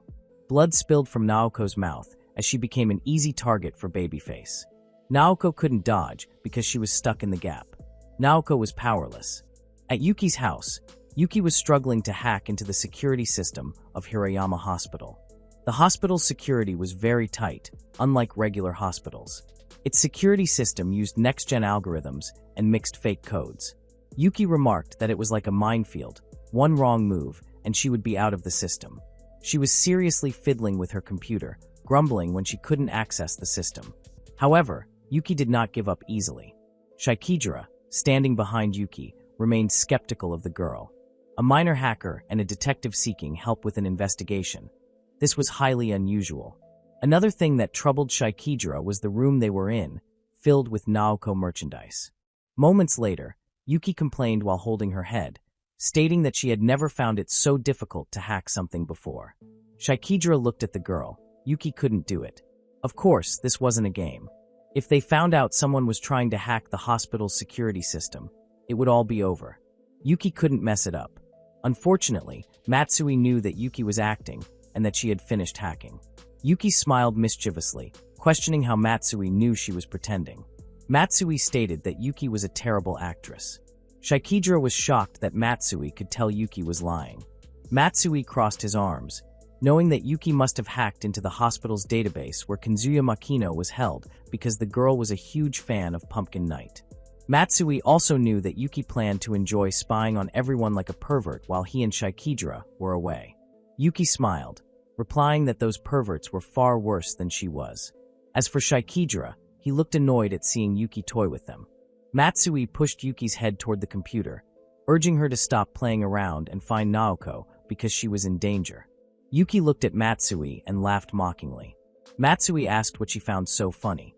Yuki replied that Matsui was also a huge fan of Naoko. The detective liked Naoko. Yuki called Matsui a pervert, a pedophile. Matsui, already very annoyed, glared sharply at Yuki, emphasizing that she needed to get to work. Yuki, who had been fooling around, suddenly broke into a cold sweat and obediently followed Matsui's order. Shikidra wondered if Naoko had already claimed the detective for herself. Meanwhile, at Hirayama Hospital, Naoko, still trapped under the door, was mercilessly beaten by Babyface. SAE looked horrified at the CCTV monitor. It seemed Naoko had found her opponent. Once Babyface caught Naoko, there would be no escape for her. Babyface grabbed Naoko's legs and lifted her upside down. Naoko was immune to drugs and suggestion, possessing strong willpower. This remained a mystery for SAE and her colleagues until the end. Unfortunately, they had to eliminate the girl because they could not control Naoko. At least after Naoko died, they could examine her brain. Babyface gripped Naoko's head with one of his large hands, ready to crush it. But who would have thought Naoko would call out Babyface's real name? Babyface's real name was Shingo. Naoko told Shingo that what he was doing was very painful. Naoko told Shingo not to disturb Mama. Naoko coughed, spitting out blood. Hearing this, Shingo lifted Naoko higher until her face was directly in front of his. Shingo cried and then lowered Naoko. He gently hugged her. SAE was shocked to hear Naoko call Shingo by name. How did the girl know Babyface's real name? Shingo kept apologizing for hurting his mother. The onlookers became irritated watching Shingo. Shingo again thought that Naoko was his mother, but in reality, Shingo's mother had died. Shingo's mother died because she was crushed to death by one of Shingo's embraces. SAE still wondered if someone had told Naoko Babyface's real name. However, no one felt they had told her. Shingo continued to embrace Naoko, apologizing for hurting his mother. Shingo did not intend to crush her. Naoko stroked Shingo's head, calming the big man. Naoko said she wasn't angry with Shingo. SAE was curious if Naoko could communicate with the dead. This was no longer about neuroscience or psychology. Perhaps this was the secret behind Naoko's abilities. While calming Shingo, Naoko lifted her head and looked at the CCTV, smiling at SAE. Naoko stated that now Shingo had her. SAE recalled when Shingo accidentally killed his mother. The big man continued to cry and apologize while holding his ruined mother. Naoko cupped Shingo's face and embraced him lovingly, like a mother would. Naoko asked Shingo not to cry anymore, calling him a sweet baby boy. SAE felt that everything happening right now was absurd. If Naoko could really talk to the dead, was that the power of Pumpkin Night? If there was no scientific explanation, could the answer be found in the supernatural? At the hospital where Dr. Higa is being treated, several police officers came to see him. Dr. Higa told them that Naoko had lived through death itself. The police stared at Dr. Higa in confusion, not understanding what the man meant. For Naoko's sake, Dr. Higa finally agreed to explain to them. After being severely injured and left to die underground, Naoko managed to crawl out of her grave alone. Coincidentally, when Dr. Higa passed by Naoko's grave, he met the girl. Dr. Higa immediately took Naoko home to care for her. Naoko was in a pitiable condition, but she was still alive. At least, that's what Dr. Higa thought, but the reality was different. Naoko had been buried in that grave for a whole week. She died in that grave. The police were shocked to hear Dr. Higa's confession, which they found absurd. Dr. Higa insisted that Naoko had died, but the girl was sent back to Earth once again. The police thought that Dr. Higa was exaggerating his story a bit. What about the accidents and crimes committed by Naoko? There were many murders and gang killings that occurred. Were they related to Naoko's resurrection? Dr. Higa looked wearily at the police. He wasn't finished explaining everything. Dr. Higa continued with his explanation. After encountering death, Naoko became a messenger for the dead and increasingly often interacted with those who had passed away.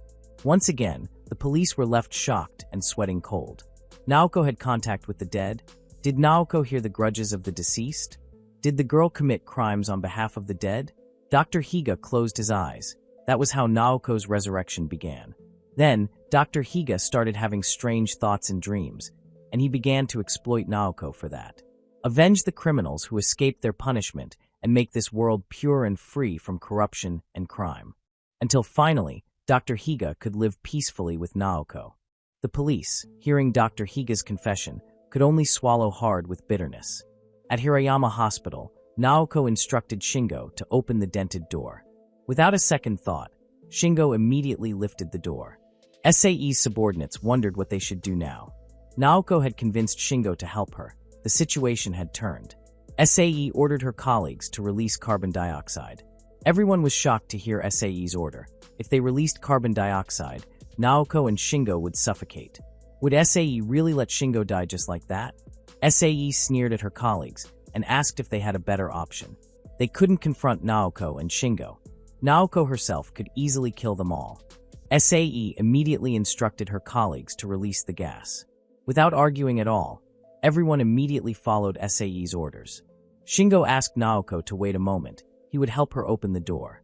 Naoko happily thanked the big baby. However, Naoko sensed that something was about to happen. She turned around and looked at the ventilation in the ceiling of the hospital. SAE smiled as she saw Naoko realize what they were about to do. As expected, Naoko was quite a smart girl. SAE's colleagues had opened several valves to release the gas. It would just take a little more time before it was released. A moment later, everything was ready, and the gas was about to be launched. SAE said goodbye to Naoko. She was no longer interested in the girl's secrets. However, when the carbon dioxide was released, the gas instead entered the room where SAE and her colleagues were. They all panicked and were busy covering their noses. They wondered why the gas was released in their room. SAE grumbled. At Yuki's house, the girls smiled triumphantly. Yuki would not let them kill Naoko by suffocation. She wanted only SAE and those people to feel it. Matsui remained silent, monitoring Yuki's work. At Naoko's location, the door finally opened. Naoko felt happy. There was her beloved Kanzuya waiting outside. Naoko invited Shingo to go with her. But just as she stepped forward, Naoko suddenly fell. Fortunately, Shingo quickly caught her. Naoko's legs trembled. She couldn't stand straight due to being severely beaten by Shingo.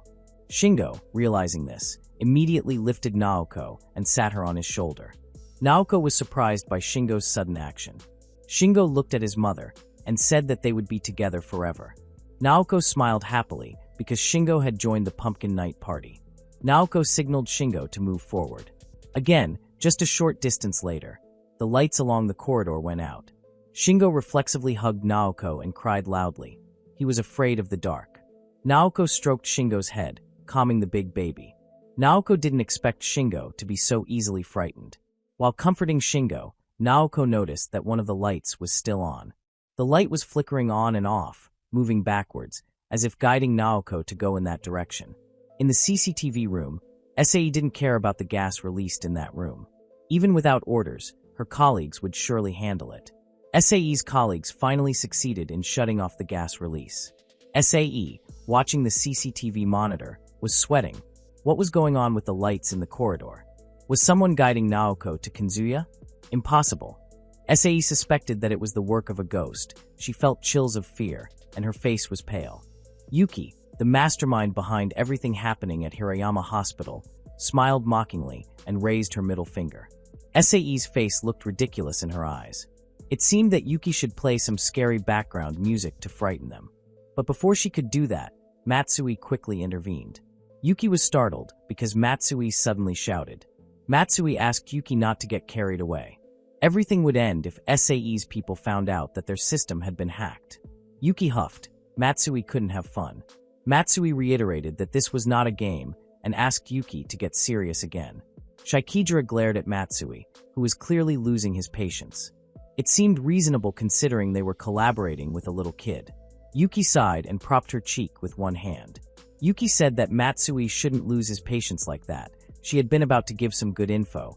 But now Yuki wasn't so sure about sharing it with Matsui.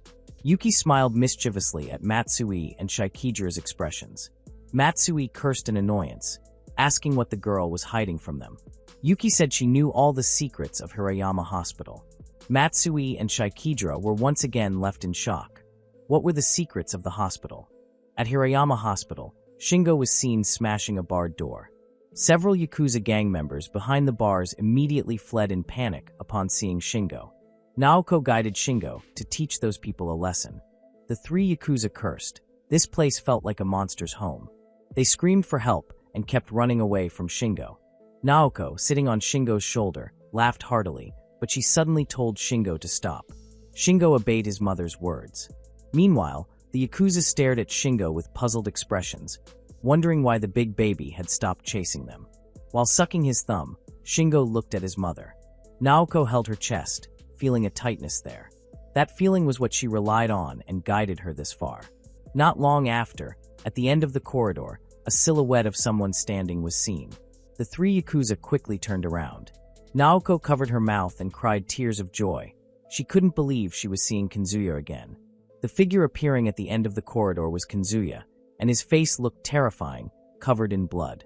Matsui and Shikidra shouted loudly when they heard Yuki say that Hirayama Hospital was developing metahuman soldiers.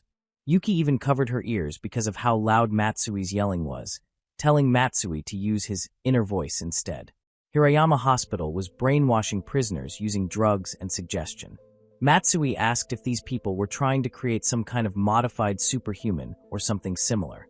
Yuki explained that every country wanted obedient and powerful soldiers, and that society had been trying to perfect this process for centuries. It was quite common. Matsui stepped closer and asked if the Kuroki group was really involved in this. He still couldn't believe it. Initially, even Yuki hadn't believed it until she fully understood the truth. Matsui understood why Yuki couldn't investigate it herself. The research conducted by Hirayama Hospital had started as a legitimate study, intended to alleviate the symptoms of those with serious illnesses. Their mission was to enable home care and reduce the overall burden of medical treatment. Thanks to Tatsuo Kuroki's influence in politics, a large budget was allocated to the research. The dream study of these people was supported by the government, but the completed rehabilitation program was too perfect. It turned humans into obedient weapons of mass destruction. Eventually, the military caught on to this. At Hirayama Hospital, Kanzuya, who had just stepped out of a room, wore a menacing smile. The three Yakuza were shocked. How could Kanzuya come out of that room? They were even horrified by the sight of his face. Kanzuya grinned and presented something to the three men. It was the head of one of their friends. The three Yakuza screamed in fear. Kanzuya asked if they liked it. Unable to contain their nausea, the three of them vomited in the corridor. Naoko, witnessing Kanzuya's behavior, was stunned, questioning if that person was really Kanzuya. Meanwhile, Shingo, the big baby, covered his face, finding Kanzuya terrifying. After finishing vomiting, the three Yakuza stood up and confronted Kanzuya, cursing him. The three of them prepared to attack Kanzuya, who had killed their friend.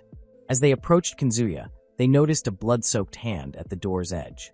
One of the Yakuza grabbed Kanzuya's collar and demanded to know what happened to their other friend. Hearing this made Kanzuya grin, sending chills down the Yakuza's spines. Kanzuya said that he had torn apart everyone in that room. Laughing maniacally, he found it highly enjoyable, like a true monster brought to life. Kanzuya suddenly glanced at one of the Yakuza, quickly approached him, and smashed the man's head with the one he was holding in his hand. The impact was so strong that the Yakuza's head was shattered, and he died instantly. The other two Yakuza took a step back, moving away from Kanzuya. Kanzuya looked at the head he was holding, commenting that it made sense that a fool like the Yakuza man would have a long-lasting skull. Then Kazuya grinned at the other two Yakuza, saying he would test if their heads were as durable. The two Yakuza tried to escape, but Kazuya jumped towards the bald one, his jump so high that he almost touched the corridor ceiling. With a single leap, he managed to reach the bald Yakuza and smashed his head with the one in his hand. The bald man's head shattered, and he fell dead on top of the last Yakuza. Kazuya approached the last man, grabbed his hair, and started dragging him. Naoko was still frozen in shock at Kazuya's actions, while Shingo continued to cover his face in fear. Kazuya mercilessly broke the Yakuza's arm, leaving the man screaming in pain. Naoko knew this was Kazuya, but it wasn't the Kazuya she recognized. Kazuya was usually gentle and shy, not the cruel figure who was now slaughtering people before her eyes. This wasn't Naoko's perfect Kazuya. It was someone else. Kazuya yanked the man's arm, breaking his jaw. People watching through the CCTV monitors were shivering with terror and sweating. SAE remarked that this wasn't the Kazuya Makino Naoko once loved. Kazuya had changed a lot since Naoko left, and now, Kazuya was both Pumpkin Knight and Naruto, the unfortunate son of SAE. After finishing off all the Yakuza, Kazuya turned his attention to Shingo and Naoko. SAE's brow furrowed sharply. She wanted to reveal the secret of Naoko's Pumpkin Knight. Kazuya threw the Yakuza's body aside and walked toward Naoko. His gaze was completely different. Naoko felt something was wrong. This wasn't the Kazuya she knew and loved. It was someone else. SAE smiled. She wasn't there to interrupt a beautiful reunion between Naoko and Kazuya. She was simply doing her job. SAE had tampered with Kazuya's mind while Naoko was gone. She added a special safety feature. If Kazuya sees Naoko Kurino, kill her. That's why Kazuya approached Naoko with an intense murderous intent. Kazuya sprinted, leaping and using the wall as a platform to jump toward Naoko. Naoko looked resigned, but then Shingo's punch landed squarely on Kazuya's face, knocking him down hard to the floor. Shingo despised Kazuya and moved to stomp on him. Naoko shouted at Shingo to stop, but he ignored her.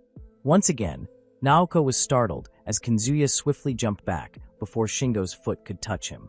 Kazuya effortlessly did a backflip and immediately prepared to attack again. Even SAE and her colleagues couldn't believe what they were seeing. Kazuya was moving at an incredible speed. This was Pumpkin Knight. Kazuya had superhuman physical abilities, aggression, and the power to communicate with the dead. Kazuya didn't even need drugs or psychotherapy. SAE was intrigued by what was truly happening within Kazuya. Kazuya ran and launched another attack. Shingo, with his quick reflexes, started punching, his arms appearing to multiply. Yet none of Shingo's blows landed on Kazuya. Naoko, trying to stop Shingo, covered his big baby eyes, causing Shingo's punches to go wildly off course. Kazuya leaped forward, pointing his index finger and jabbing both of Shingo's eyes that were covered by Naoko's hands. Shingo screamed in pain, clutching his eyes, stumbling, and eventually collapsing. Naoko, who was perched on Shingo's shoulders, fell right beside Kazuya. Yuki, who had successfully hacked into the CCTV cameras, witnessed everything. Matsui asked what was really happening, why Kazuya was attacking Naoko. Matsui cursed, calling Kazuya an idiot who was going to kill Naoko. Yuki explained that Kazuya had been brainwashed. Matsui asked if the improvement program had messed up Kazuya. Yuki was confident in her assumption. SAE had failed to correct Naoko, but it seemed to have worked on Kazuya.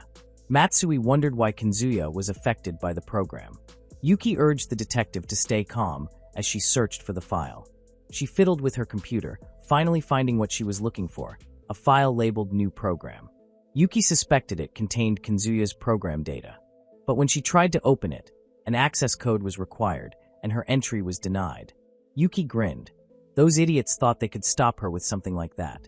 The challenge excited Yuki, motivating her to break through. After a lengthy effort, Yuki finally accessed the file.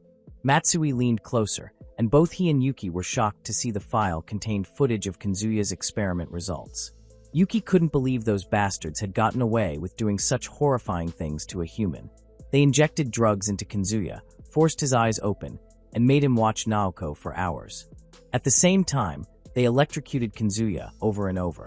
They brainwashed him into believing Naoko wanted to capture him. Every time Kazuya saw Naoko, his brain would automatically command him to target her as an enemy. Kazuya was utterly exhausted, and according to Yuki, he could no longer fight his instincts for Naoko. Matsui looked at Yuki, who was deeply serious, staring intently at her computer. After a moment, Yuki grinned, sensing an intense scene unfolding. Pumpkin Knight versus Pumpkin Knight. Yuki's dream was finally coming true.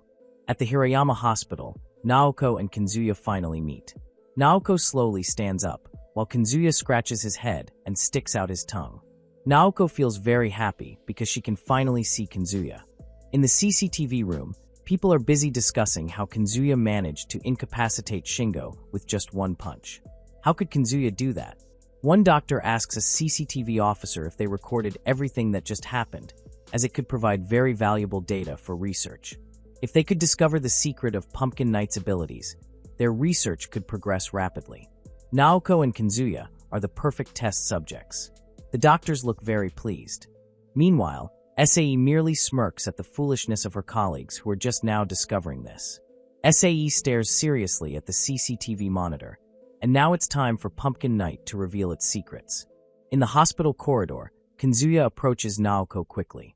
Upon reaching the girl, Kazuya cups Naoko's face with both hands. Kazuya's gaze appears sad. However, a moment later, the unexpected happens. Kazuya knees Naoko in the face. Naoko's nose bleeds profusely as she bends over, covering her nose. Not stopping there, Kazuya raises his leg and strikes the back of her head. The doctors cheer joyfully as they watch Naoko helplessly. Naoko cannot fight back against Kazuya, who has overpowered her. She is no match for him. Kazuya kicks Naoko in the face again with his knee, drags the girl, and slams Naoko's head against the wall. SAE, noticing this, wonders why Naoko isn't fighting back. Naoko kneels after Kazuya slams her into the wall. Kazuya, seeing Naoko's feet, suddenly grins and without hesitation, he stomps on the girl's foot with all his strength. Everyone watching is shocked. But Naoko doesn't scream in pain, despite her leg being broken. She clenches her jaw tightly. This piques SAE's curiosity. Why isn't the girl screaming or even crying? The pain must be killing Naoko. This must be difficult. How can she endure it? Does Naoko really trust Kazuya? So much so that she doesn't fight back at all. Moments after stomping on Naoko's foot, tears stream down Kazuya's face. Once again, everyone watching is left in awe. Kazuya has returned. Kazuya looks at his hands and body covered in blood with disbelief. At Yuki's house, the girl looks very happy. Matsui and Shaikidra gaze in disbelief at Yuki's computer. They succeeded. Kazuya has finally broken free from brainwashing. The doctors watching from the CCTV room grunt in frustration. Kazuya's destructive impulses in his brain have stopped. They wonder if Kazuya has managed to sabotage the program. But SAE appears calm. For now, his brainwashing program is truly perfect and has never failed. It is permanent. Kazuya and Naoko hold each other's hands as they sit facing one another. Yuki, witnessing this scene, cries tears of joy, not expecting it to end happily. Naoko's eyes glisten with tears as she asks if the figure before her is really Kazuya. Kazuya then hugs Naoko, happy that they can meet again. The two of them, both Pumpkin Knights, embrace and cry happily. Yuki cheers joyfully, tears streaming down her face. Kazuya has not been brainwashed. The power of love has won. Matsui just watches while stroking his chin, whereas Shaikidra likens the scene to Beauty and the Beast. Suddenly, Shaikidra is startled by a notification that appears on one of Yuki's laptops on the bookshelf. It's a notification from the email connected to that laptop. Shortly after, notifications chime from the laptop and several phones on the table. The once quiet room is instantly filled with the sound of hundreds of notification chimes coming from everywhere. Shaikidra panics at the incessant notifications, and he and Matsui cover their ears due to the noise. Matsui asks Yuki to turn down the noise. What is happening? It's so loud that Shaikidra can't even hear Matsui's words. The phones ring simultaneously. Yuki smiles slightly, resting her chin on her hand, and turns off the noise, casually saying that the notifications are congratulatory messages for her. Matsui instantly turns to Yuki. The girl grins. She has received messages from people watching the live broadcast. Countless Naoko fans from around the world are watching the scene with Naoko and Kazuya right now. Yuki is sure they are very excited. Shaikidra stares at Yuki in disbelief. The girl has broadcasted the scene internationally without their knowledge. Yuki says that this is an important event. Everyone should be able to join in the fun. Matsui suspects that Yuki has streamed it on the dark web. Yuki just chuckles, as Matsui's guess is correct. On the other hand, Dr. Higa, who has left the hospital, is seen watching the scene of Kazuya and Naoko on the dark web through his phone. Naoko and Kazuya finally meet again. A police officer driving along is also listening to the recording. He knows that Kazuya has been brainwashed. Lately, the world has become crazier, and two unique beings have appeared. No one can defeat Kazuya and Naoko. Dr. Higa's gaze becomes heavy upon hearing the police officer's words.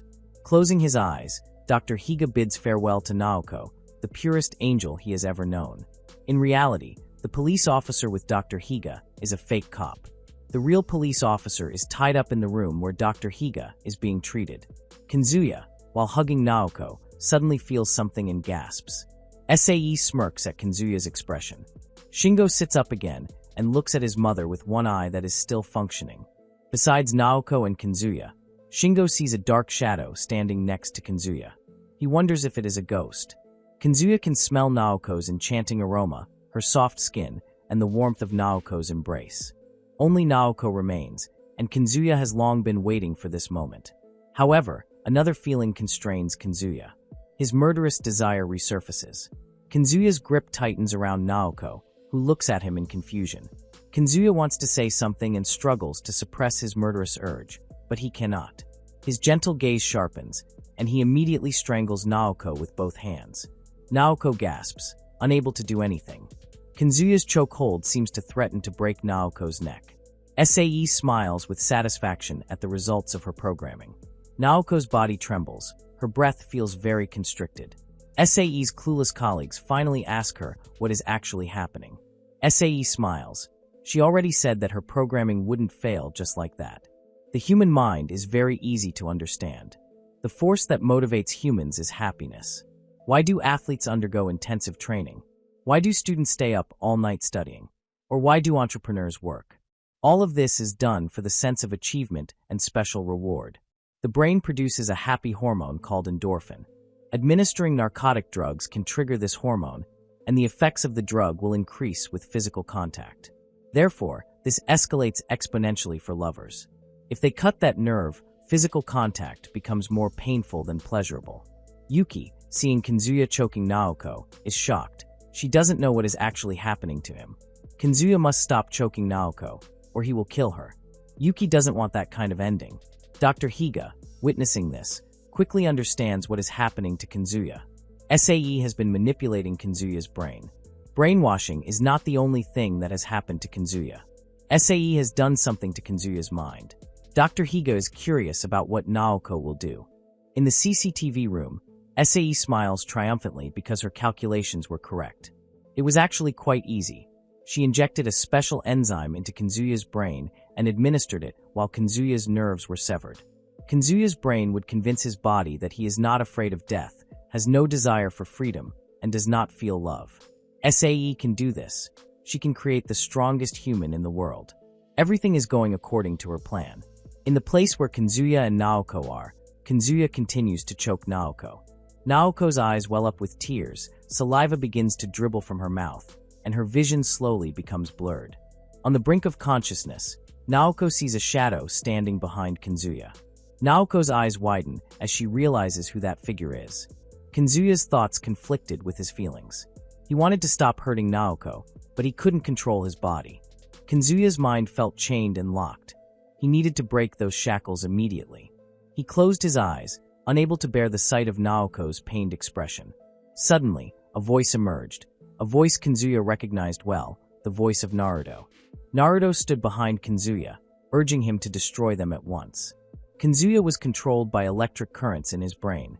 They also manipulated his movements and feelings. Naruto stated that Kazuya had to get rid of them himself. With a broken voice, Naoko tried to awaken Kazuya, pleading with him to fight his desire to kill her. Naoko had come to this place for Kazuya. Naruto dismissed Naoko's words as a bad joke. If Kazuya could cut a nerve in his head, he would return to his original self. However, doing so now could kill Kazuya. Naruto presented Kazuya with a choice. If you carry on, you'll kill her, or you can save her. Either you kill her or I'll possess your body. Which will you choose? Naruto exclaimed. Kazuya paused for a moment. If that was the only way, his choice was very clear. Naoko cried, trying to prevent Kazuya from making his choice. However, Kazuya didn't care about what happened to him. He didn't mind if he had to die. Kazuya only cared about Naoko's safety. Even after saying that, Kazuya's grip around Naoko's neck had not loosened. Naruto smiled, and slowly his form returned to a shadow and began to vanish. Behind Kazuya, Shingo had appeared, ready to strike Kazuya. He told Kazuya to stay away from his mother. Shingo's massive fist landed squarely on Kazuya's head. Kazuya, facing Naoko, was instantly thrown back. He fell and rolled on the corridor floor. Naoko was shocked to see Kazuya, his head bleeding profusely and unmoving. Shingo cheered, boasting about his victory to Naoko, claiming he had taken down the villain who was bothering his mother. However, Naoko shot Shingo a sharp look before running over to Kazuya, who lay helpless. Shingo began to feel guilty. His punch seemed too hard. Naoko cried uncontrollably at the sight of Kazuya's still body, repeatedly calling out to him, begging him not to die. Moments later, Kazuya's closed eyes slowly opened, his hand gradually crawling to grasp Naoko's hand. Naoko's eyes sparkled upon seeing Kazuya alive. Kazuya slowly rose while still holding Naoko's hand. Seeing Kazuya sitting in front of her, Naoko quickly cupped his face in her hands. Naoko gently felt Kazuya's face, checking if he truly remembered her and had returned to normal. Kazuya smiled innocently. He felt better, his mind no longer clouded, and he remembered that Naoko was his beloved girl. They embraced each other again, filled with emotion. Kazuya had finally returned to normal. Naoko saw Naruto's shadow slowly fading away and smiled at it. Naoko didn't expect that the man had helped her. Shingo then approached Naoko and Kazuya, sucking his thumb, one of his eyes hanging loosely on his face. Shingo asked Naoko what they would do now. Naoko and Kazuya turned to him. Naoko smiled, of course, they would kill that vile woman, SAE. Naoko raised her middle finger toward the CCTV. SAE and her colleagues in the CCTV room suddenly felt a chill of fear. Naoko climbed up and sat on Shingo's shoulders, and the three of them walked together toward SAE. The people in the CCTV room turned pale. Naoko, Kazuya, and Shingo were approaching them. They panicked and quickly fled. SAE remained frozen in place, busy cursing Kazuya. Just because of Shingo's punch, Kazuya's thoughts had reset to factory settings. SAE couldn't believe such a thing could happen. The doctors and CCTV personnel grabbed their belongings and headed for the elevator. Unfortunately, the elevator was out of order. No matter how many times they pressed the button, the doors wouldn't open. Behind the screens, Yuki smiled triumphantly at the expressions of the people. She was the one who had sabotaged the elevator. Yuki cleared the way for Naoko, Kazuya, and Shingo to leave without obstacles. On their way, Kazuya's eyes grew increasingly glazed, and blood flowed from his ears. Meanwhile, Yuki opened all the doors holding the patients in the Hirayama hospital. One by one, the doors swung wide open. Now it was time for Naoko and Kazuya to escape. While engrossed in her work, Yuki was suddenly startled by Matsui's shout.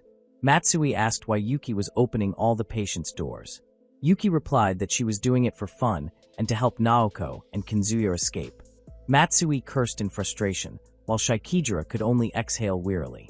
Seeing their room door open, the patients began to emerge from their respective rooms. There were various types of humans resulting from experiments inside. All of their heads bore stitches, like remnants of surgery.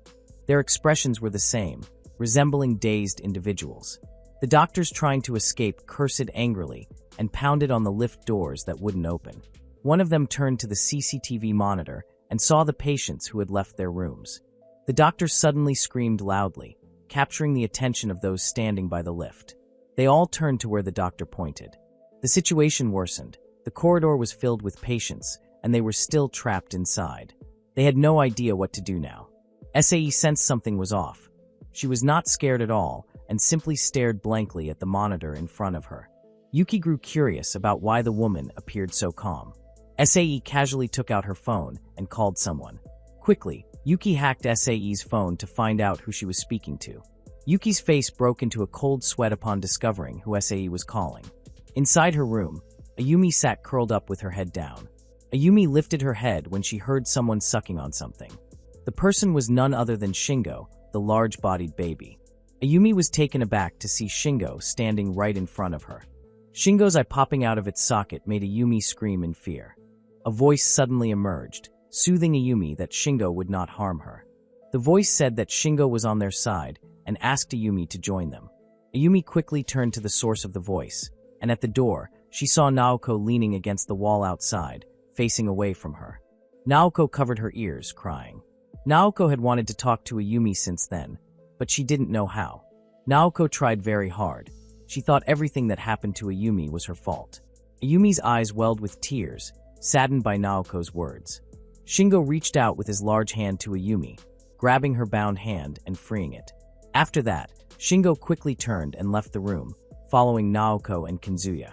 Stumbling, Ayumi got up and tried to chase after Naoko. Once outside, Ayumi froze at the sight of Naoko walking arm in arm with Kazuya. Ayumi was touched. After so long, Naoko and Kazuya were finally together. Ayumi prayed that Naoko's happiness would never end. Just as she was enjoying that happy moment, suddenly, Ayumi's head was shot off by someone. The woman fell dead instantly, collapsing on the corridor floor. Naoko, hearing the gunshot, quickly turned around, shocked to see Ayumi dead. Naoko remembers how Ayumi treated her. Ayumi always told Naoko various interesting things. Ayumi also advised Naoko not to listen to what others said. Naoko was not possessed. It was Ayumi who helped Naoko escape from the hospital. Naoko didn't belong there. At that time, Ayumi bravely blocked all the staff and told Naoko to run away without worrying about her. Naoko had to find Kazuya and confess her feelings to him. Naoko cried uncontrollably. Kazuya quickly approached her and forced Naoko to lie face down on the floor. Gunfire erupted. The patients who had just been freed were killed in seconds. Kazuya continued to protect Naoko. Amid her sorrow, Naoko lifted her gaze and glared at the soldiers who came from nowhere. Naoko swore she would tear them all apart. Meanwhile, in the CCTV room, SAE's colleagues were shocked again. Why was the military at that place? They asked SAE why the military was shooting all the patients. Casually, SAE replied that she was the one who ordered the military to do it. Without anyone knowing, SAE pulled out a taser and electrocuted one of her colleagues who had just asked her. SAE stated that the person was no longer needed. The doctor's mouth was foaming. SAE zapped him on the neck. A few minutes later, the doctor collapsed unconscious. The people in the room were shocked to see the director's actions. Why did SAE kill their colleague? Hearing many questions from her colleagues, SAE told them to be quiet. She gave a cynical look and walked toward a table. SAE hated having to clean up all this mess. She cursed in frustration and pulled open the drawer in front of her. In the drawer was a gun and a box full of bullets. SAE grinned and took it. Yuki snorted. SAE was like an evil witch and a trickster. SAE shot dead everyone in the room. Her face relaxed as if she was enjoying it. The people could not escape because the elevator door was still locked. Yuki became angry. The old woman was going crazy. Matsui and Shaikidra were utterly shocked to see SAE killing everyone. SAE slaughtered them without an ounce of guilt. Who helped this woman do all this? Moreover, who were the soldiers who came to Hirayama Hospital? Are they SAE's most influential partners? Yuki bowed her head. She was still angry. They're called farmers, said Yuki. Matsui asked what Yuki meant by calling them farmers. Shaikidra asked if it was a large corporation specializing in information technology. They had a hidden dark side. They controlled 80% of military and security infrastructure. They were a very powerful and secretive entity that controlled all government and military affairs from the shadows. Yuki had traced the number SAE had just called. It was Geneva, where the organization's headquarters was located. SAE was one of the secret agents of that organization. They paid a lot of money for the research conducted by that woman. They also had facilities built underground dedicated to inhuman experiments. The organization's goal was to create superhuman soldiers. Several countries were involved, and they were spread all over the world. Even the police could not stop them. Naoko and the other patients could not even remember who they were and had to be trapped in this situation. Head Shaikidra was dizzy with all the information he had just received. A secret organization, the government, and conspiracies between the two. Head Shaikidra seemed ready to explode. While processing what was happening, Shaikidra accidentally heard a sound from outside the house. He quickly approached the window and pulled back the curtains. Shaikidara's eyes widened in shock. From a distance, he saw a helicopter flying toward Yuki's house. A shot was then fired by the helicopter, exploding Yuki's residence. Shaikidara continued to drive his car while screaming in fear. He even started to cry. Matsui held on tight and told Shaikidara to stop screaming. In the back seat, Yuki was focused on her laptop. The helicopter that had just shot Yuki's house reported that a missile had been launched and the right side of the house had been destroyed. The pilot told his partner in the back seat to stop firing. Matsui asked if Yuki was done with her work. Yuki said she was almost done. She had accessed the helicopter's database and obtained its secret code. She had won. Yuki grinned, continued to type on her laptop, and moments later, the gunfire from the helicopter stopped. The pilot was shocked. His helicopter suddenly could not be controlled, and there was no signal. The helicopter's console was unresponsive. The same went for the back seat used for firing. They both panicked. The uncontrollable helicopter plunged down at full speed and then exploded. Yuki looked back, happy to see the result of her work. Shaikidara asked how the helicopter could fall. He hadn't paid much attention as he was too busy being scared. Proudly, Yuki said she was the one who had brought down the helicopter. Yuki found the override code and took control of the helicopter. The code had leaked. A criminal organization was behind Naoko. It seemed there were some people in the US military who were fanatical about Naoko. Shaikidara couldn't believe that even the military supported Naoko. Yuki smiled upon hearing Matsui's explanation. The detective knew so much. Information from the military was very difficult to leak. Matsui wondered why people liked Naoko so much. Day by day, the love of those criminals for Naoko grew.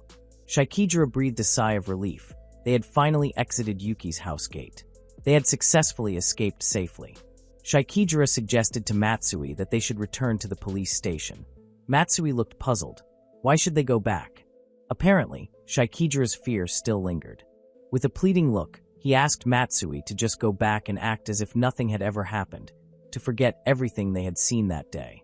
Shaikidara realized how strong their enemies were. Yuki wanted to and whispered in Shaikidara's ear, telling him he was a naive man. The military knew that Yuki had hacked their helicopter and also knew where it had crashed. This was the strongest military in the world. There was no escape for them. Even if Shaikidara ran to the deepest hell, the military would find him and kill him. Shaikidara yelled in frustration upon hearing Yuki's words. Meanwhile, Yuki laughed heartily because she had succeeded in frightening Shaikidara.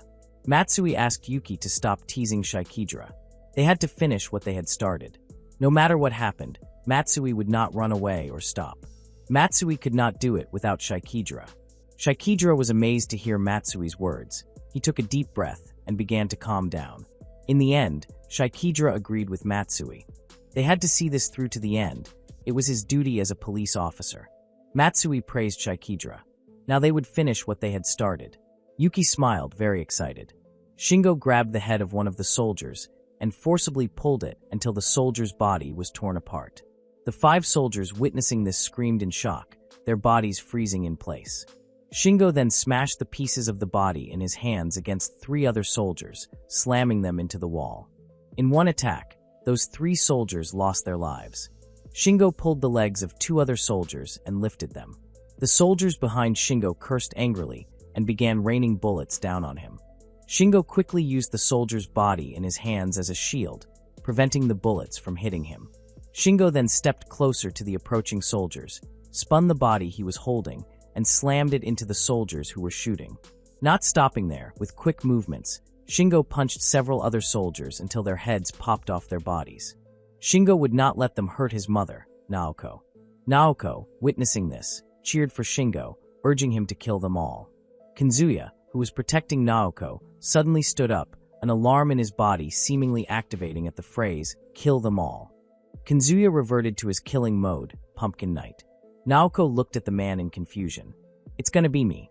Who kills them all?" Kanzuya shouted with his characteristic Pumpkin Knight expression. Moments later, Kanzuya dashed swiftly towards Shingo, who was fighting several soldiers. Kanzuya approached one of the soldiers and grabbed his weapon. The soldier, suddenly yanked back, was startled, his eyes widening at Kanzuya's face. A struggle over the weapon ensued, with the soldier telling Kanzuya to back off, even calling him strange. Seeing the soldier unwilling to give in, Kazuya finally forcefully pulled the soldier's index finger off the trigger and broke it. The soldier groaned in pain, pulling his hand away from the trigger. Kazuya then took over the trigger and aimed the weapon at the soldier's knee, shooting him. The soldier fell to the ground, clutching his knee. The rifle had now transferred to Kazuya's hands. Kazuya laughed maniacally, aiming the gun at the soldier's head and shooting him.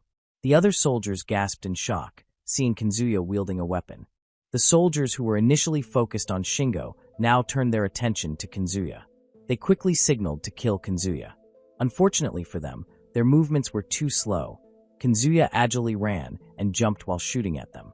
Not a single bullet from them hit Kazuya, and the troops were taken down one by one. They were astonished at Kazuya's incredible speed, not realizing that the man was already before them with a weapon ready to fire. Kazuya was even holding 2 weapons and shooting them brutally. No one survived Kazuya and Shingo's attacks. The screams of the soldiers continued to echo. Kazuya and Shingo were incredibly strong, and Naoko encouraged both of them to kill the soldiers. SAE watched lazily at the CCTV monitor. Even the soldiers couldn't defeat Kazuya and Shingo. While watching the CCTV, a groan was heard from behind SAE. The doctor who had just been electrocuted was apparently not dead and had regained consciousness. Without turning around, SAE aimed her pistol at the doctor and shot him right in the head. SAE had no other solution. She had to clean up everything in that mental hospital. SAE took her phone and called someone. She stated that the military operation had failed completely, and all the troops sent had been killed. SAE knew that what she said would not be believed by those people. But that was the reality. They needed to initiate Plan B. While she was on the phone, SAE was suddenly startled by the sound of her son. Naruto appeared behind her and asked her to stop everything. SAE turned around in shock, staring in disbelief at Naruto. Her son was truly standing before her. "Naruto, my beloved son, is that really you?" SAE said, her eyes welling up with tears. "Yes," Naruto replied. SAE's happy tears finally burst forth. She missed her son so much. SAE tossed her phone aside and ran towards Naruto, wanting to embrace him. However, when she reached Naruto, SAE's body passed through him. She could not touch her son. Illiterate. "It's time to stop," Naruto said, standing behind SAE. Naruto knew what his mother was thinking, but whatever SAE planned always ended in failure. SAE would not be able to win against Naoko. That girl was no ordinary person. Naruto explains that Naoko has the potential to change the world. Naoko is a very special girl. Naruto admits that he did all those bad things to Naoko because he was afraid of her. Naruto realizes that his actions were disgusting and foolish. He will never be able to atone for all the things he has done to Naoko. Naruto's face slowly melts away and then disappears from SAE's sight. SAE stands still for a few seconds. Naruto's words still echo in SAE's mind. What did Naruto mean by saying that to her? SAE becomes confused about what she should do now. In the midst of her confusion, someone on the other end of the phone calls her. The call is still connected. The person on the other end says that Plan B is on standby, just waiting for a signal from SAE. The order to launch the missiles has been approved. The people on the other side are waiting for SAE's call. The call comes from a warship that is in the middle of the ocean. SAE picks up her phone and says that she just encountered some issues. SAE states that their plans have changed. Plan B will not be executed. The fight between Kazuya, Shingo, and the soldiers has finally ended. Kazuya approaches Naoko and hugs the girl. Outside the hospital building, Shikidra, Matsui, and Yuki have arrived. The sun has risen. The patients released by Yuki begin to walk out of the mental hospital. The patients look dazed. Some approach the soldier's armored vehicle and touch it. Shikidra, seeing the armored vehicle, immediately warns Matsui that the soldiers are still there. Matsui pulls something out from behind his coat. He does not want to use it, but now he has to. The item Matsui pulls out is a gun. "Jesus, do you even have permission to have that?" Shikidra exclaims, shocked to see the gun. Matsui doesn't respond. Instead, he says his hand hurts, but it seems he can use the gun. Shikidra looks resigned. He thinks it's not a good idea. Yuki, standing next to them, immediately runs off carrying her laptop. Shikidra shouts at the girl and asks where she is going. Yuki says she will do a live broadcast. The whole world has been waiting for that moment. The laptop in Yuki's hand is already equipped with a special camera. It seems she has planned everything from the start. With the gun in his hand, Matsui calls out to Yuki and runs after her. Yuki is very excited. She needs to get close enough to get a good shot. Shikidera's head feels like it's going to explode, facing the two people who are challenging death. Not knowing what else to do, Shikidera reluctantly runs after Matsui and Yuki. As they get close to the hospital entrance, they see Kazuya walking while carrying Naoko. Behind them, Shingo is busy sucking his thumb. Yuki's face lights up upon seeing Naoko and Kazuya come out alive. Matsui smiles. The world is watching this historic moment. Matsui approaches Kazuya and asks if everything is alright. "Ah, finally, the meeting you've all been waiting for." Yuki exclaims, busy with her live broadcast, moving around while capturing images of Kazuya and Naoko.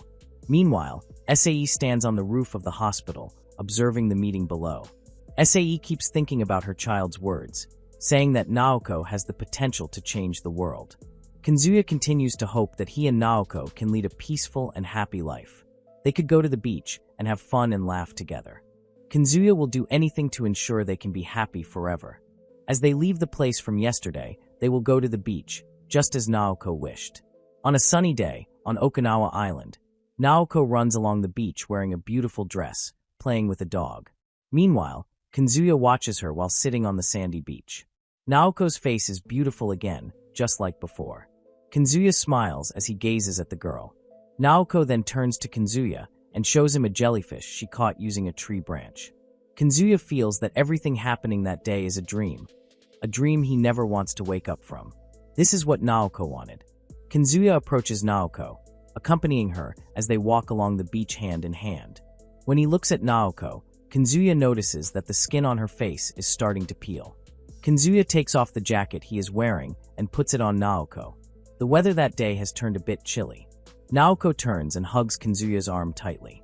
They gaze at each other, leaning in to kiss. However, just before he can kiss Naoko, Kazuya suddenly falls.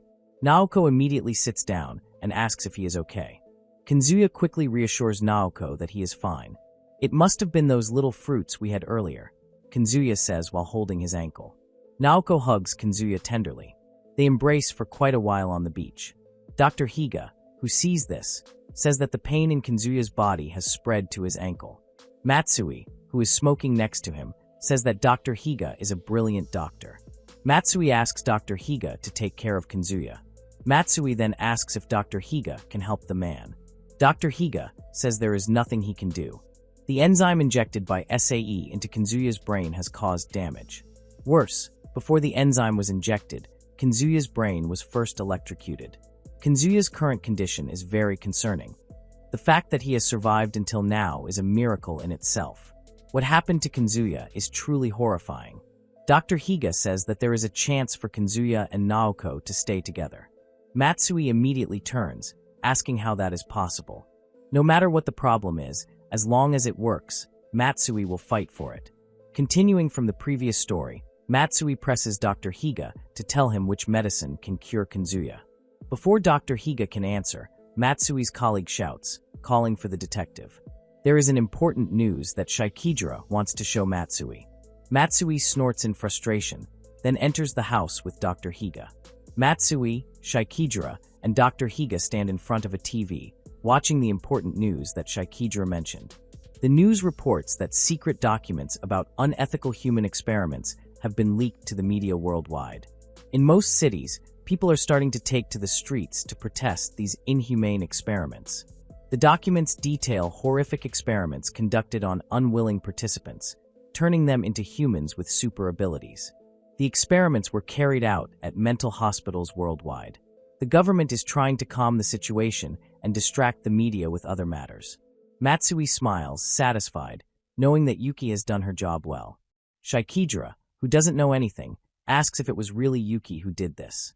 Matsui confirms his colleague's question. Shikidera becomes enthusiastic. The truth must be published. This news is worth celebrating. Meanwhile, Dr. Higa, who has been silent until now, speaks up, hoping for more documents to be released. The government dreams of having a compliant society and hates the opposite. Matsui and Shikidera turn their heads to look at Dr. Higa. The doctor explains that it is only natural for the government to turn humans into warriors. They may only be models, but their goal is to create a controlled and obedient society. Matsui cannot believe that the government plans to make everyone like that. Dr. Higa is certain of this. As for Shaikijira, who is easily frightened, hearing Dr. Higa's explanation sends chills down his spine, and he nearly bursts into tears, sweating coldly. In the midst of the conversation, the sound of a girl suddenly diverts their attention. The girl is none other than Naoko, who is enthusiastically enjoying the food served by Shingo, the large-bodied baby. Naoko repeatedly praises Shingo's food, making him blush. Shingo also doesn't forget to thank her for the compliment. Matsui, Dr. Higa, and Shaikijira are just staring at the young interaction in front of them. Shingo brings another dish for Naoko. Naoko and Kanzuya's faces light up at the sight of the food Shingo brought. Matsui smiles, unsure why he cares so much for Naoko, Kanzuya, and Shingo. Dr. Higa steps ahead toward the dining table, signaling that it's time for them to eat. Shaikijira and Matsui exhale in resignation and follow Dr. Higa's lead. For a moment, they forget the news they were discussing earlier. They finally eat in peace. However, Matsui feels something is missing among them, and he asks Shaikijira about Yuki's whereabouts. While lifting his glass, Shaikijira tells Matsui that Yuki is out shopping in the city. Matsui can't believe it. Yuki is always shopping. Meanwhile, in the place where Yuki is, disguised, she is looking at a weapon. This shopping involves items like that. Yuki takes off her glasses and gazes in awe at the weapon in front of her. The seller, who seems to be a soldier, sits across from Yuki. At night, unbeknownst to anyone, several drones fly over the house, monitoring them. From within the dark ocean, a group of armed men emerges. Sae, who sees this, clicks her tongue in frustration. Her body is still tied to a chair, facing a large screen displaying images from the drones where Naoko is. The soldiers move slowly toward the only house by the edge of the beach. Shortly after, a muscular man stands beside Sae. He says that watching what will happen must be hard for her, as one of the precious things to Sae will pass right before her eyes. Though Sae tries to convince the man, he stands firm on his decision. The previous plan is cancelled, and the man will remove all the occupants of the house. Sae looks at him, and the man is the CEO of Alfarm. The CEO explains that there is no choice but to follow the company's orders, asking Sae to understand their position. The failure of the experiments and the leak of the information about them have caused a massive shortage for the company. Even their global reputation is at its lowest point. Fortunately, Congress is still willing to help and provide them with special military equipment. Sae's strongest experiment results won't be able to defeat him. It will all be over. Seeing the CEO so confident makes Sae laugh out loud. Three bald men, the CEO's bodyguards, tell Sae to be quiet. Sae stops laughing and looks at the CEO, who says this is the end for Sae. It seems the CEO doesn't understand what will happen. Naoko, Shingo, and Kanzuya were born with their power instinctively, a power that no one can imagine. Sae only watches them because she knows she can't do anything against them. But the CEO is so confident that he will defeat them. Of course, he won't be able to. The CEO's face tightens, and he is furious at being underestimated by Sae. It is impossible for a human to have such power. The CEO asks if China is involved in this. Sae ignores him, smiling slightly as she sees Naruto's ghost standing behind the CEO, mocking the muscular man. The soldiers who have arrived at the beach begin to release their diving equipment. The captain gives instructions to advance in unison. He smiles because their opponents are just unarmed civilians. They will easily get rid of them. However, to their surprise, out of nowhere, Shingo suddenly appears in front of the soldiers, carrying a machine gun. The soldiers are shocked. The captain quickly orders his men to lie down. It's too late. Shingo has already fired his gun. The soldiers who couldn't get down in time are hit by bullets and die instantly. Shingo keeps moving forward, shooting his gun. For his mama, Shingo will kill all these soldiers. It doesn't take long before most of the soldiers are wiped out. Even those who haven't reached the shore, yet are killed without being able to resist. Sae smiles in satisfaction as she watches, while the CEO is wide-eyed in shock. The CEO can't believe their opponents have weapons. Where did they get machine guns like that? Sae reminds the CEO that the man doesn't understand the difficulties they face. The CEO should realize that no matter how hard he tries, he won't be able to defeat Naoko and the others. Shingo continues firing his machine gun. The soldiers die in vain. While busy with the soldiers in front of him, from behind Shingo, a frustrated soldier runs toward him. As the soldier starts shooting, Shingo, who is in front of him, suddenly disappears. The soldier stands still for a moment, not realizing that Shingo is already behind him. When the soldier realizes it, Shingo has already slammed the machine gun into the soldier's stomach. The soldier is sent flying through the air. Shingo then raises his gun and shoots the soldier. Body parts of the soldier fall, raining down on the other soldiers. They, stunned by the incident, are no longer cautious, and Shingo shoots again. In an instant, they are all dead. The captain and a few remaining soldiers silently watch Shingo's movements. They wonder how fast the big baby is. The captain curses in frustration because no one warned them about this monster. The captain orders his subordinates to send their location to the nearest ship. They can take down Shingo with their firepower and precision. While the captain is looking toward his subordinates, he doesn't realize the danger ahead of him. His subordinates are staring at him, pale-faced and sweating coldly.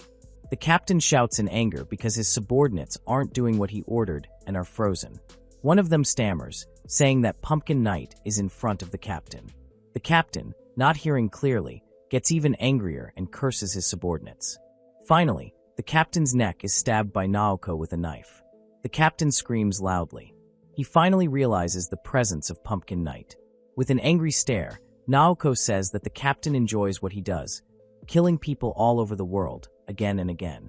Whether it's women or children, those helpless people are killed without any clear reason. It is considered fun and entertaining for the captain. Naoko can hear the groans and cries of the victims, as if they are asking Naoko to kill the captain. The soldiers hiding with the captain immediately stand up and point their rifles at Naoko, surrounding the girl. They tell Naoko not to move. If she does, they will open fire. Unfortunately, just as they said this, the head of one of the soldiers is suddenly shot by someone. His friends are shocked. Before they can figure out who the shooter is, several more soldiers fall.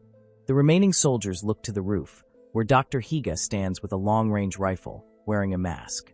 The soldiers didn't expect their opponents to have a sniper. Dr. Higa continues to shoot at them. Some of them flee toward the sea, but Shingo doesn't let that happen. He immediately aims his machine gun and shoots the remaining soldiers. Naoko looks toward Dr. Higa. However, suddenly the captain stands up and takes Naoko hostage, holding a knife in front of her face. The captain tells Shingo and Dr. Higa to stop shooting. Shingo and Dr. Higa instantly stop firing. The captain says that Naoko's life is now in his hands, and if they want her safe, Dr. Higa and Shingo must put down their weapons and surrender. Shingo and Dr. Higa refuse to let go of their weapons, which frustrates the captain. He threatens that if they don't comply, he will kill Naoko. Just then, someone calls the captain's name, Vladimir. The captain is surprised that someone knows his name. Vladimir turns to Naoko. With a changed voice, Naoko asks if Vladimir is sure he's doing the right thing. Is Vladimir going to kill another child? Somehow, Vladimir suddenly sees the figure of his hostage transformed into the form of his father. Vladimir jumps back and releases Naoko. At the same time, Dr. Higa fires his shot, hitting Vladimir square in the forehead. The captain is dead. The CEO, who has been watching, grits his teeth in emotion. SAE smiles in triumph. Shingo cheers in celebration. Meanwhile, Dr. Higa has already come down from the roof and approaches Naoko. All the soldiers are dead. SAE asks if the CEO has only that to offer. She had warned him that he wouldn't be able to defeat all of them. The muscular man's reply is unexpected. He says that it's not over yet, as they still have the spider robot. SAE's eyes widen upon hearing this. Something emerges from the sea. Naoko, Dr. Higa, and Shingo immediately turn toward the ocean in front of them. Just as the CEO had said, a spider robot has been deployed. The robot slowly crawls to the shore. Dr. Higa and Shingo have their rifles pointed at it. However, Naoko, unlike them, looks at the spider robot with bright eyes, excited to see it. To Naoko, the robot seems very cute, and she wants to take it home with them. Unbeknownst to Naoko, the robot starts targeting her and prepares to shoot. SAE panics as she sees this, while Naoko remains confused about the situation. The CEO, Larry, smiles in satisfaction at SAE's expression. The spider robot begins firing. A beam of light is shot directly at Naoko. Luckily, the light strikes the knife in Naoko's hand, causing the beam to reflect and hit a coconut tree behind them. The coconut tree falls instantly. Dr. Higa, seeing the burnt coconut trunk, realizes that the spider robot is equipped with a very strong laser radiation similar to a drone. Naoko stares at the knife in her hand. Shingo, worried, calls out to his mother. The spider robot prepares to fire its laser again. Naoko, unwilling to back down, gets ready with 2 knives in her hands. Dr. Higa also points his rifle at the robot. At SAE's location, Larry says that the killing spider robot works perfectly.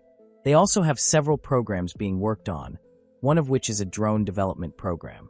Larry praises the program SAE created earlier, saying it was good but had many flaws. They can't trust humans, which is why they wonder who is better, humans or machines. The answer is already clear before them.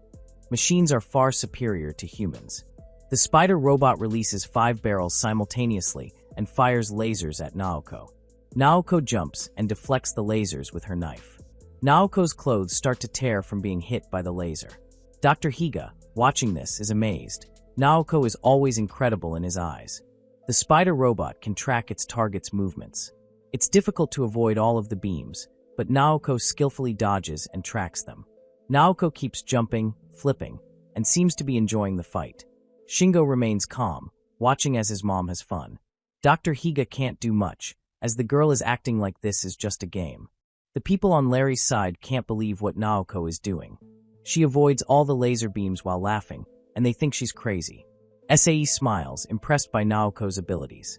Larry, watching this, scowls at the CCTV screen. Meanwhile, Kanzuya, watching Naoko's battle, can only stare at his girlfriend from the basement. Kanzuya feels powerless. Shikidra, who is very frightened, is being comforted by Matsui. Shikidra bows his head and covers his ears, continuing to scream that they will die. Matsui asks his comrade to stay calm and stop whining, but Shikidra doesn't listen.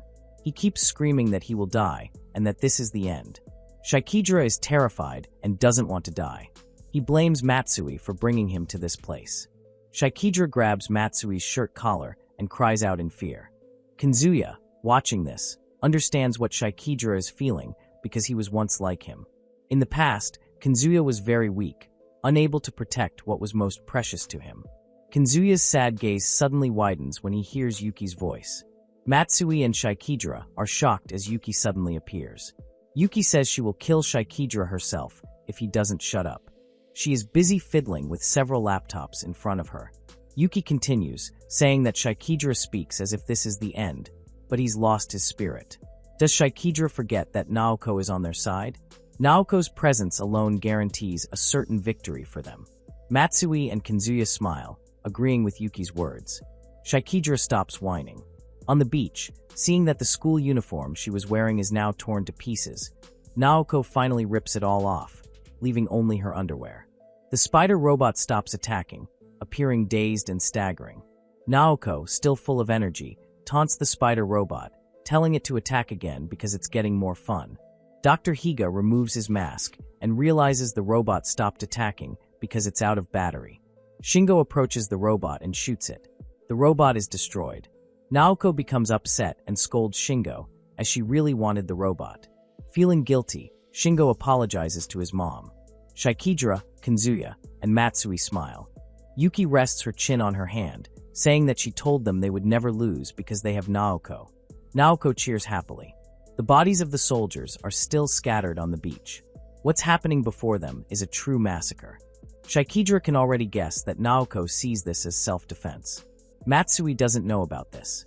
Naoko, Dr. Higa, and Shingo have defeated all the enemies. Shikidra exhales in relief and admits he was wrong. Naoko Kurino truly is a miracle. Shikidra hopes all this chaos will end soon. Shortly after, Matsui shouts angrily at Yuki, asking what she is doing. What disaster is Yuki planning with her laptops now? Calmly, Yuki says that she's doing her best job, hacking. Matsui asks what Yuki is hacking now. Yuki points to the drones flying outside the house, spying on them. Everything that's happening is being filmed by the drones. At Larry's location, the muscular man's face becomes sour. The spider robot he sent has been defeated. Naoko and her group have just killed all the Special Forces members and the spider robot. This is clearly not just human skill. This girl is phenomenal. One bald man wearing sunglasses even takes them off, unable to believe what's happening. Larry looks displeased and remains silent. SAE, who was once worried, now smiles contentedly. The idiots in front of her will surely be shocked by Naoko's power. And this is just one of her many abilities. They can't predict what will happen next. Naoko is a girl who has surpassed the physical and mental limits of humans. But just then, the CEO smiles, and SAE detects danger from that smile. Why is Larry staring at Naoko with such a frightening smile? Has Larry become a fan of Naoko too? A while later, a man ran up to Larry, breathless, reporting that a disaster had struck them. Their system had been hacked. Someone had hacked the company. A bald man asked about the security system they had in place, wondering if it couldn't stop the hacker. Unfortunately, their security system was easy to disable. The reporter was sure that someone within the company had leaked the security code. The bald men were shocked, realizing there was a traitor in their company. Hearing this made SAE feel pleased. It turned out that one of Naoko's fans was also an employee of the company. Naoko's fame had spread worldwide. Whatever was happening on Okinawa Island had leaked, and the whole world was watching it. They needed to stop the live broadcast immediately. But to everyone's surprise, Larry cheered and made his subordinates look at him in confusion. Larry suddenly jumped with excitement, feeling that what was happening now was extraordinary. Pointing at Naoko, Larry said they would send Plan B. Everyone was stunned by Larry's order. Meanwhile, Yuki was being scolded by Matsui. Was Yuki crazy? She had posted everything that was happening online. What benefit did she expect from doing that? Yuki only smiled in response to Matsui's fury and stared at her laptop screen. The girl smiled happily because the number of viewers for her live broadcast had reached millions. Matsui, now extremely upset, grabbed Yuki's collar, pulling her out of her seat. Matsui told Yuki to stop the live broadcast. Her actions could kill them all. The whole world was watching the broadcast live. Yuki took a deep breath and said this was what she had always dreamed of. Their enemy was a company supported by powerful nations, and behind them was the military. Yuki and the others had no allies on their side. Naoko's fame had to grow even more because they desperately needed help from everyone. Matsui fell silent. Shikijira and Kanzuya stared in awe at the girl. It turned out that Yuki was very aware of their situation. Soon after, Yuki pushed Matsui aside and stared at her laptop screen. She grinned broadly when she saw the amount of money she had earned from the broadcast, which had reached 2 billion yen. Yuki smiled innocently at Matsui. Shikijira quickly approached Matsui and stopped the detective from getting close to Yuki. In the end, the girl had done it all for money. Calmly, Yuki said that money was important too. Shikijira, while holding Matsui back, reminded the detective to take a headache pill. Kanzuya ignored what was happening in the room and looked at Naoko, who was dancing by the beach. The girl, who used to be weak and always alone, was now loved by people all over the world. Meanwhile, at Larry's place, his subordinates asked what they should do now. Were they going to let their system be hacked? Larry smiled while putting his hands on his hips, already anticipating that this would happen. He decided to let their system be hacked so that the hacker could continue with the broadcast. Many of Naoko's fans wanted to watch her performance. Why not let the fans enjoy the live broadcast? Unfortunately, SAE knew exactly what the muscular man was thinking. Dr. Higa continued to watch Naoko dancing among the bodies of soldiers. In the distance, Dr. Higa could see a large warship. Matsui had come out of the basement and stood beside Dr. Higa. Their enemies wouldn't easily retreat from the island. Matsui then asked what Dr. Higa's plan was now. With all the drones overhead, the plan was to stay there. It seemed to be part of the enemy's plan, and many of Naoko's fans were watching what was happening at the scene. Naoko didn't seem sick of the killings that had just taken place. She even posed in front of the drones. Should they stay with Naoko on the island? Dr. Higa asked Matsui what the detective thought of this world. A dirty, low, and dark world. A world where the strong eat the weak. They impose their laws on the weak and simultaneously force them upon others willingly. This law was like a spider's web. Small birds would fall into it while large birds would be trapped by it. Nothing could change anything. This world should have a good ending. Matsui asked, if the world ends, wouldn't all of humanity perish? Dr. Higa replied that they had Naoko Kurino. She was the only reason Dr. Higa clung to this world. Naoko was the one who would save this dirty world and purify it.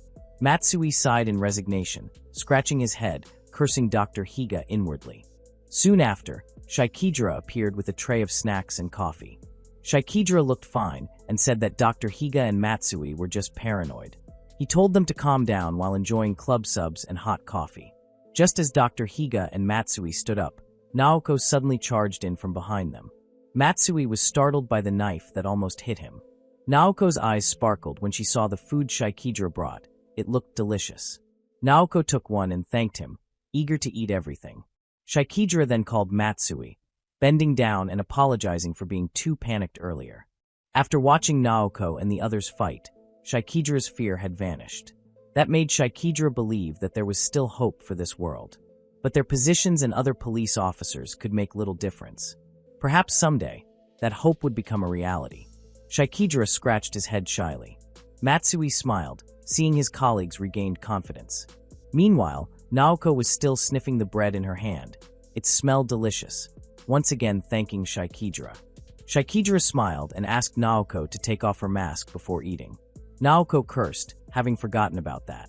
Matsui smiled wryly, hoping Naoko could clean up the evil in this world. Naoko finally took off her mask. She was surprised to see a hole in her mask. Soon after, a faint mutter of a curse came from Shikidra. Naoko looked up. She was truly shocked to see that one of Shikidra's eyes had a hole in it. The tray Shikidra was carrying fell, and the food spilled out. Everyone froze, watching the scene. Finally, Matsui snapped out of it and ran toward his fallen colleague, who was now lying on the beach sand. Matsui continued shouting and shaking Shikidra's body, but sadly, the man no longer moved. Matsui couldn't believe what had happened. Dr. Higa immediately searched for the source of the shot. From the direction of the sea, he saw many spider robots approaching them. Dr. Higa aimed at the robots. Yuki, who was hacking, panicked as there were too many robots and she hadn't noticed them. The girl cursed angrily, completely emotional. Meanwhile, Kanzuya had been moved to a wheelchair. By the beach, they didn't know what to do. The robots were beyond expectations, and this was really bad. Kanzuya, peeking through a ventilation hole, shouted for Naoko. They had to do something because there were too many robots. But Naoko didn't respond. She stood calmly, staring at the spider robots approaching. Meanwhile, at Larry's place, the muscular man stood with his hands on his hips. He had already said that those machines were the best. Even if one or two of them exploded, Naoko and the others wouldn't be able to survive. Now, what would Naoko do? Larry was curious. The only solution was to escape.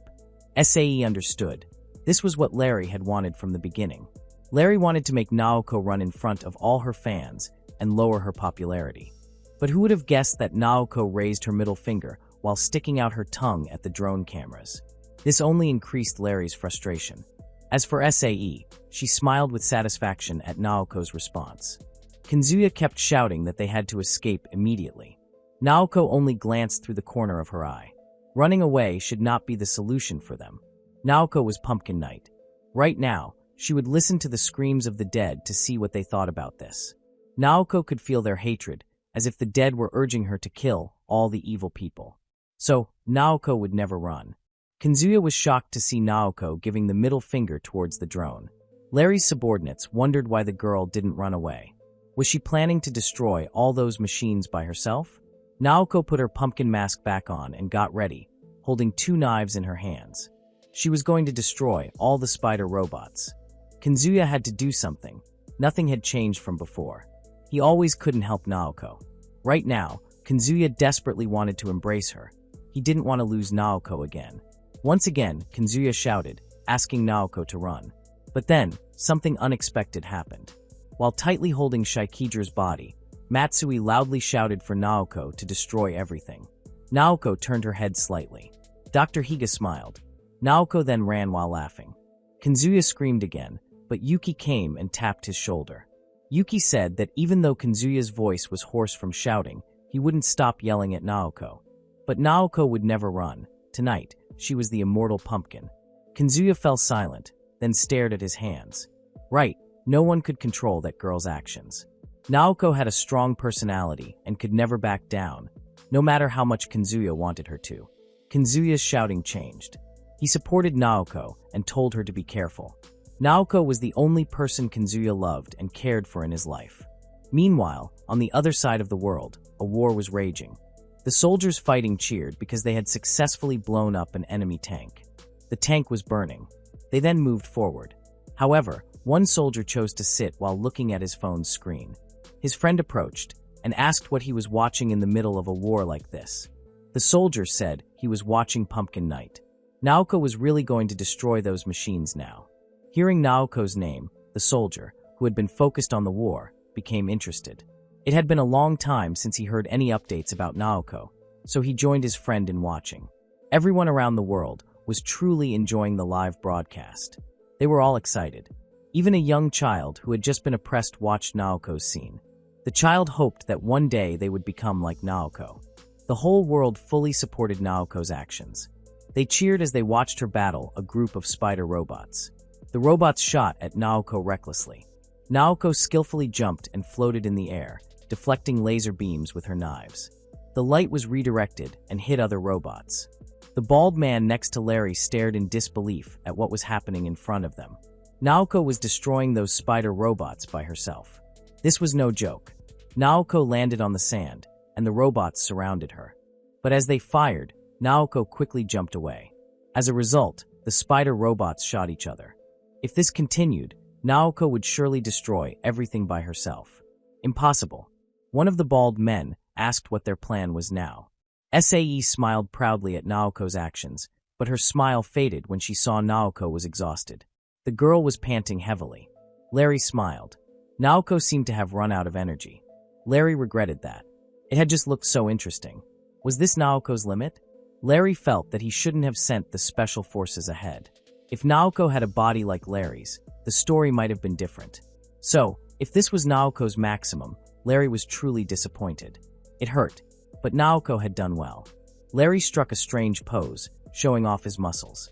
The bald men stared in confusion at their boss. What had happened to the CEO?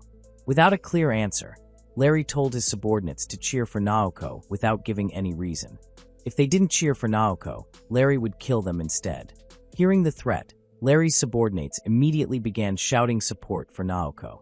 SAE glared at Larry. Larry Hamdi was a successful entrepreneur who invested in companies and merged them together. 5 years ago, Larry bought agricultural stocks and became president. Once Larry reached his current position, he began investing in a program that would turn humans into super soldiers. The man became even more successful from his investments by funding risky soldiers. SAE didn't know why Larry was doing this. Was this one of Larry's tricks? Was the super soldier creation program a lie? What SAE believed was that the real plan was something unimaginable. It turned out that after seeing Naoko, they were confident this plan would succeed. Larry continued to rejoice and cheered with his bodyguards. Meanwhile, in the middle of the battle, Naoko, who was still panting heavily, began to be surrounded by several spider robots. Larry regretted this moment. Naoko should have been able to resist more. Naoko, who was bent over, catching her breath, suddenly chuckled. She said, "I hope my enemies haven't thought that this is over." Naoko suddenly moved, her movements faster than before. Larry, who saw this, was stunned. The robots surrounding Naoko chased after her. Larry wondered where the girl had gone. Naoko was surrounded, so where could she move? Larry lost track of Naoko until suddenly an explosion was heard. The group of robots chasing Naoko was destroyed in pieces. Smoke rose, covering the battlefield. Everyone was curious about where the explosion came from.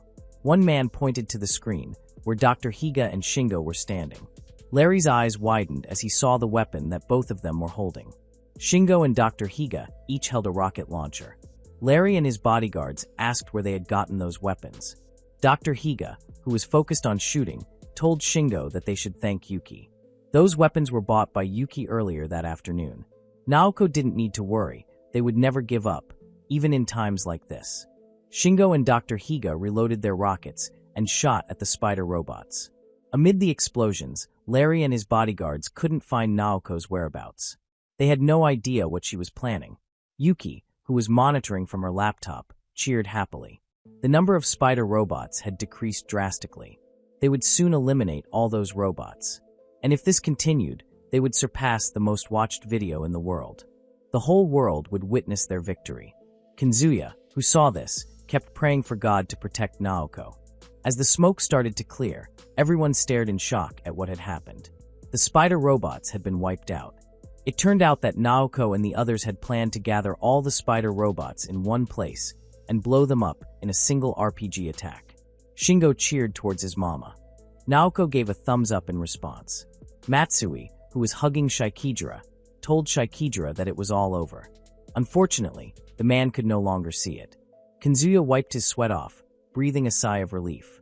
Yuki cheered happily because she had earned more than 1 billion yen from the live broadcast. SAE also breathed a sigh of relief. It had truly been an extraordinary battle. Larry's subordinates once again asked what they would do now. They asked repeatedly, but Larry didn't respond. The muscular man was still frozen, staring at the screen with his lips puckered. Larry's bodyguards asked what the CEO was doing. Everything had gone beyond their control. While biting his tongue, Larry said that he had a plan. The mass murder had ruined the fun. Larry then ordered his subordinates to kill everyone there. Larry spread his arms wide, thoroughly bored. He could not accept Naoko's performance just now. Naoko was supposed to be the leader. SAE herself didn't understand what Larry was talking about, not knowing what the crazy man had planned. At Naoko's location, she ran to Shingo, excited. Shingo followed and joined his mother. Larry, watching them, glared disapprovingly and immediately ordered his subordinates to launch a missile. Dr. Higa silently watched the mother and child celebrating their victory. But suddenly, Naoko's steps stopped as she heard something approaching her. Dr. Higa looked up and was shocked to see the missile heading towards them. An explosion occurred, and Naoko was thrown back. Naoko's eyes widened in shock as she saw Shingo hit by the missile attack. Larry smiled, his face incredibly annoying. SAE, seeing what Larry had done, asked what exactly he had just done. Larry casually replied that he had fired a missile at them. The ship anchored near Naoko's island was always ready to follow Larry's orders. The numerous drones were used to locate their position. Some of them were taken to determine the coordinates to ensure the missile hit its target. Now Larry and the others could target any part of the island. There was no way they could escape. Once Larry spoke, his orders could be executed in the blink of an eye. "What, you thought I was some deranged psycho?" Larry said while tapping his temple. Larry believed that someone like Naoko would behave this way when her presence couldn't be compared to others. He had just done this before losing control. Larry wasn't like other fools. A dropout like Naoko wouldn't outsmart him. The muscular man was so arrogant that it made SAE sick. SAE suspected that Larry had implanted an electronic chip into his brain. A chip was placed in the brain to enable humans to perform extraordinary tasks. Could Larry develop the most powerful discovery in history? Not to mention that Larry had just adjusted his chip to be fully set. The corner of Larry's lips dripped with saliva, his feelings surging as if his brain were covered with solid steel muscles. He called it true power. The man posed like a bodybuilder, his face infuriating. SAE gritted her teeth, cursing in frustration, calling Larry a damn capitalist who only cared about power. Larry had become like a robot monster living inside a human body. Naoko, who had been lying on the sand, got up and looked at the explosion. She still didn't know what had just happened. Naoko's gaze then shifted to Shingo's head in front of her. Naoko's eyes widened in disbelief. It couldn't be Shingo. Slowly, Naoko picked up her baby's head, crying and holding it close. Larry, witnessing the heartbreaking scene, apologized for making Naoko lose someone she loved. SAE looked at him sadly. A moment later, Larry suddenly burst into tears, regretting his actions that had hurt and shattered Naoko's heart. Larry didn't want Naoko to feel sad and hurt, but that's just life so cruel. Larry hoped Naoko could overcome her sadness, convinced that Naoko was a strong person. He would continue to support her. Seeing Larry cheering, his subordinates also cheered for Naoko, though reluctantly. SAE gritted her teeth even harder. Larry was truly a damn monster. Regretting his actions after what he had just done, Kazuya, hiding, was shocked by the explosion, worried that something had happened to Naoko. Missiles continued to explode, and Naoko was in the midst of the missile barrage, crying for Shingo. "Naoko! Naoko, we have to escape, right now!" Kazuya shouted. Meanwhile, Yuki, busy with his laptop, was also shocked by the large influx of information he had just discovered. Larry's company had been trying to gather as much information as possible about Naoko. While focusing on the information in front of him, Matsui suddenly appeared behind Yuki with a bloodied head. Matsui asked if Yuki could shut down the drones or something similar. Yuki turned around, startled by Matsui's disheveled appearance. "Shut it!" Matsui shouted. At Larry's location, seeing Naoko continuously wailing for Shingo made Larry smile with satisfaction. Just moments ago, he had been crying. This was exactly what Larry had wanted all along. After this defeat, Larry would move on to Stage 5. Many of Naoko's fans were watching her. Larry hoped Naoko would show her strong side, not her weak side. While enjoying the show, the screen in front of Larry suddenly lost signal. The broadcast stopped, frustrating Larry. A bald man reported that the drones near Naoko seemed to have been destroyed. Indeed, at Naoko's location, Dr. Higa was seen destroying the drones with his weapon. Dr. Higa cursed angrily at the drones. His appearance wasn't much different from Matsui's, disheveled, with a bloodied head. Naoko turned her attention to Dr. Higa, and he smiled at her. Naoko's crying stopped, and she asked if the doctor was okay. Dr. Higa said he was fine, and that Naoko didn't need to worry about him. His injuries were nothing compared to the misfortune that had befallen Naoko earlier. But Naoko didn't respond, staring at Dr. Higa with a questioning look. Dr. Higa immediately understood that the missile explosion had affected Naoko's hearing for the moment. He leaned closer to Naoko and said that Shingo was dead. There was nothing they could do, but they needed to leave the island. Naoko lowered her head again and cried over Shingo's death. Dr. Higa tried to convince Naoko to leave, reminding her that now wasn't the time to cry. A moment later, the sound of drones could be heard again. Dr. Higa looked up and saw several drones flying above them. Larry smiled as he stood with his hands on his hips. "What a wonderful shot from up here," Larry murmured. Dr. Higa immediately raised his rifle and shot at the drones. Larry cursed angrily. Once again, the drone feed had no signal. Larry was frustrated as Dr. Higa blew up drone after drone. One of Larry's subordinates suggested that they shouldn't have placed the drones so close to Naoko and the others. One by one, the drones shot by Dr. Higa fell. Their enemies had all these capabilities, missiles, and even war, but why hadn't they used them from the start? Larry, angry that all the drones were destroyed, ordered his subordinates to destroy the house where Kazuya, Matsui, and Yuki were staying. Sae gasped in shock upon hearing Larry's orders. The muscular man gave the signal, and missiles were launched once again. Sae was sweating, knowing Kazuya was in that house. Larry, on the other hand, smiled triumphantly. A huge explosion occurred, and Naoko quickly turned to the source of the sound and saw their house burning. Without thinking, Naoko immediately ran. Her only thought was Kazuya. Dr. Higa tried to stop her, but Naoko had already run off. Larry smiled with pleasure. That was the reaction he had hoped for from Naoko. Dr. Higa tried to chase her, but the explosion was just a trap to lure Naoko there. Missiles continued to be fired, and Dr. Higa couldn't keep up with Naoko's pace. Then, suddenly, Dr. Higa was hit by an explosion that severed one of his legs. His mouth opened wide as he cursed and screamed in pain. Larry pursed his lips. It seemed someone was about to die. Explosion after explosion continued to chase Naoko as she ran toward the house. Several drones flew overhead, and Larry seemed very excited, supporting Naoko, who was almost at the house. Tears streamed down Naoko's face. She didn't want to lose Kazuya again. Naoko kept praying in her heart that Kazuya was still alive. She would save him, even if it meant sacrificing her own life. Naoko knew Kazuya was in the basement, so he should be okay. She was almost there. Seeing Naoko almost reach her house, Larry gave the order to launch missiles at the house again. Naoko fell, her knife slipping from her grasp. Missiles were launched consecutively toward the house. Naoko was at a loss for words. It was too late. She couldn't save Kazuya. Her eyes were fixed on the ventilation of the basement where Kazuya had been monitoring her. The room was completely engulfed in flames. Naoko's knees buckled, and her gaze became empty. It was as if all energy had drained from her, standing frozen and unresponsive. Amazing. So beautiful. Where did that strong girl go? The pumpkin knight became weak. Larry exclaimed with bloodshot eyes. Sae, seeing Naoko in this state, could only look on with pity. Moments later, Larry thanked Sae. Sae, confused, looked at Larry. Larry explained that all of this was because of Sae's plan to brainwash Naoko. Now it was time to use the girl. As they saw, Naoko was empty and shaken. Now it was time to brainwash her. Sae's research would come true, and Sae could solve the mystery of the girl's power. A helicopter was now heading to the island, and Larry would take Naoko to their location so that SAE could continue her research. SAE looked at Larry, feeling that it was unfair. She cursed in her heart. Did Larry intend to exploit Naoko? Larry clearly wanted to make the girl his obedient dog. SAE then laughed loudly, disrupting Larry's enjoyment. Larry scowled at SAE and asked what was so funny about her words.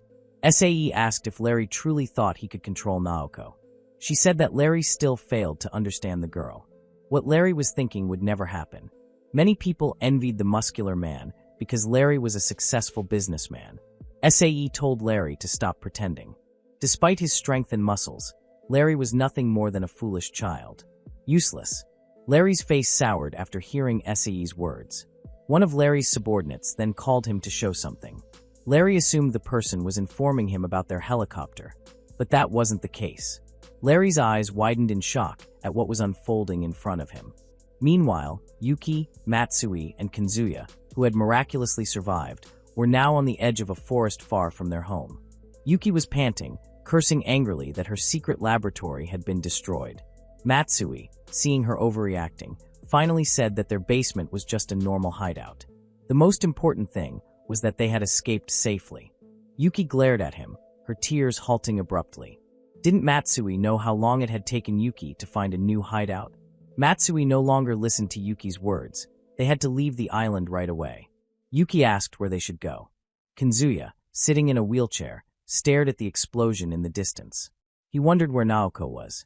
Kazuya tried to stand up, wanting to search for Naoko. Unfortunately, Kazuya's legs weren't functioning well. He fell from his wheelchair. Matsui rushed to Kazuya, telling him not to move. Kazuya held his legs, cursing them. Since he fell in front of Naoko, the pain in his head hadn't gone away. But Kazuya didn't care about his pain now. He shouted Naoko's name, hoping she would hear him.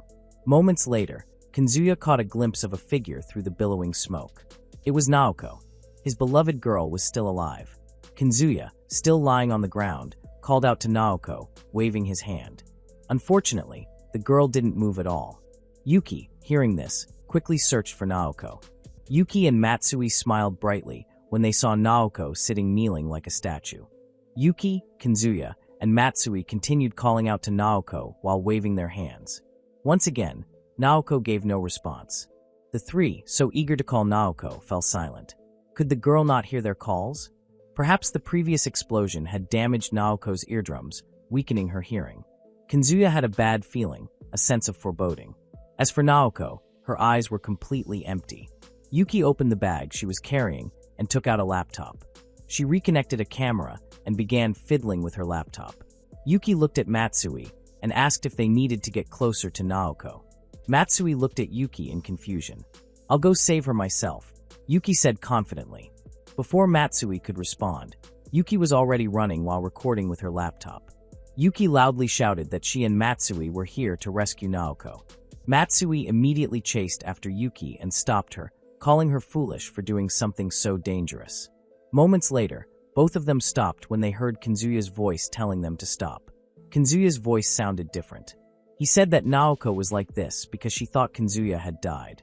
Also, it was because of Kazuya that Naoko's hearing had become weak. Therefore, Kazuya was the one who needed to save the girl. When the queen is in such a state, who else but the king can save her? The Pumpkin Knight persona took over Kazuya once again. Matsui and Yuki were shocked, standing frozen. Kazuya, who had previously been unable to stand, was now able to stand up straight and walk toward Naoko. Dr. Higa, still alive, stared in disbelief at Kazuya. Would Kazuya spend the rest of his life for Naoko? Larry and his subordinates, seeing that Kazuya was still alive, were stunned. Was this the power of the Pumpkin King? Where did Kazuya get all this strength? Larry didn't understand what was happening to Kazuya.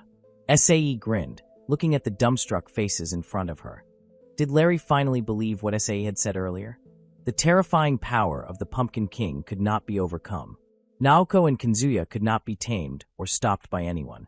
Yuki couldn't believe that Kazuya could walk normally. He scared Yuki when he suddenly rose in the form of the Pumpkin King. Matsui said this was the power of the Pumpkin King, and this was the first time Matsui had seen Kazuya like this. Yuki thought Kazuya had just recovered from his injuries, smiling as she saw him walking easily. Yuki believed that Kazuya had fully recovered. Her words made Matsui silent, recalling Dr. Higa's statement. Kazuya's brain was currently damaged, and there was no cure for it. Matsui looked at Yuki, who was excited by the revival of the Pumpkin King. It was impossible to heal Kazuya with his brain in such a state. The fact that the man hadn't died by now was a miracle in itself. Yuki continued cheering for Kazuya, who was approaching Naoko. However, Matsui didn't want to give the girl false hope, so he told Yuki to be quiet. Yuki, still excited, turned to Matsui and asked what he wanted. Matsui took a deep breath, realizing he should have told Yuki this earlier. Finally, Matsui said that Kazuya wouldn't be able to love for much longer. Yuki fell silent. Kazuya's nose, eyes, and ears began bleeding. Whatever happened, he wouldn't fail. His weak body had to fight, just a little more. Naoko was right in front of him. Kazuya had to use all his energy for this. Only a few more steps. It didn't take long for Kazuya to reach Naoko, quickly embracing the girl who was still frozen. Naoko's sad gaze shifted. Kazuya asked what was wrong with her sorrowful face. A pumpkin queen should be happy.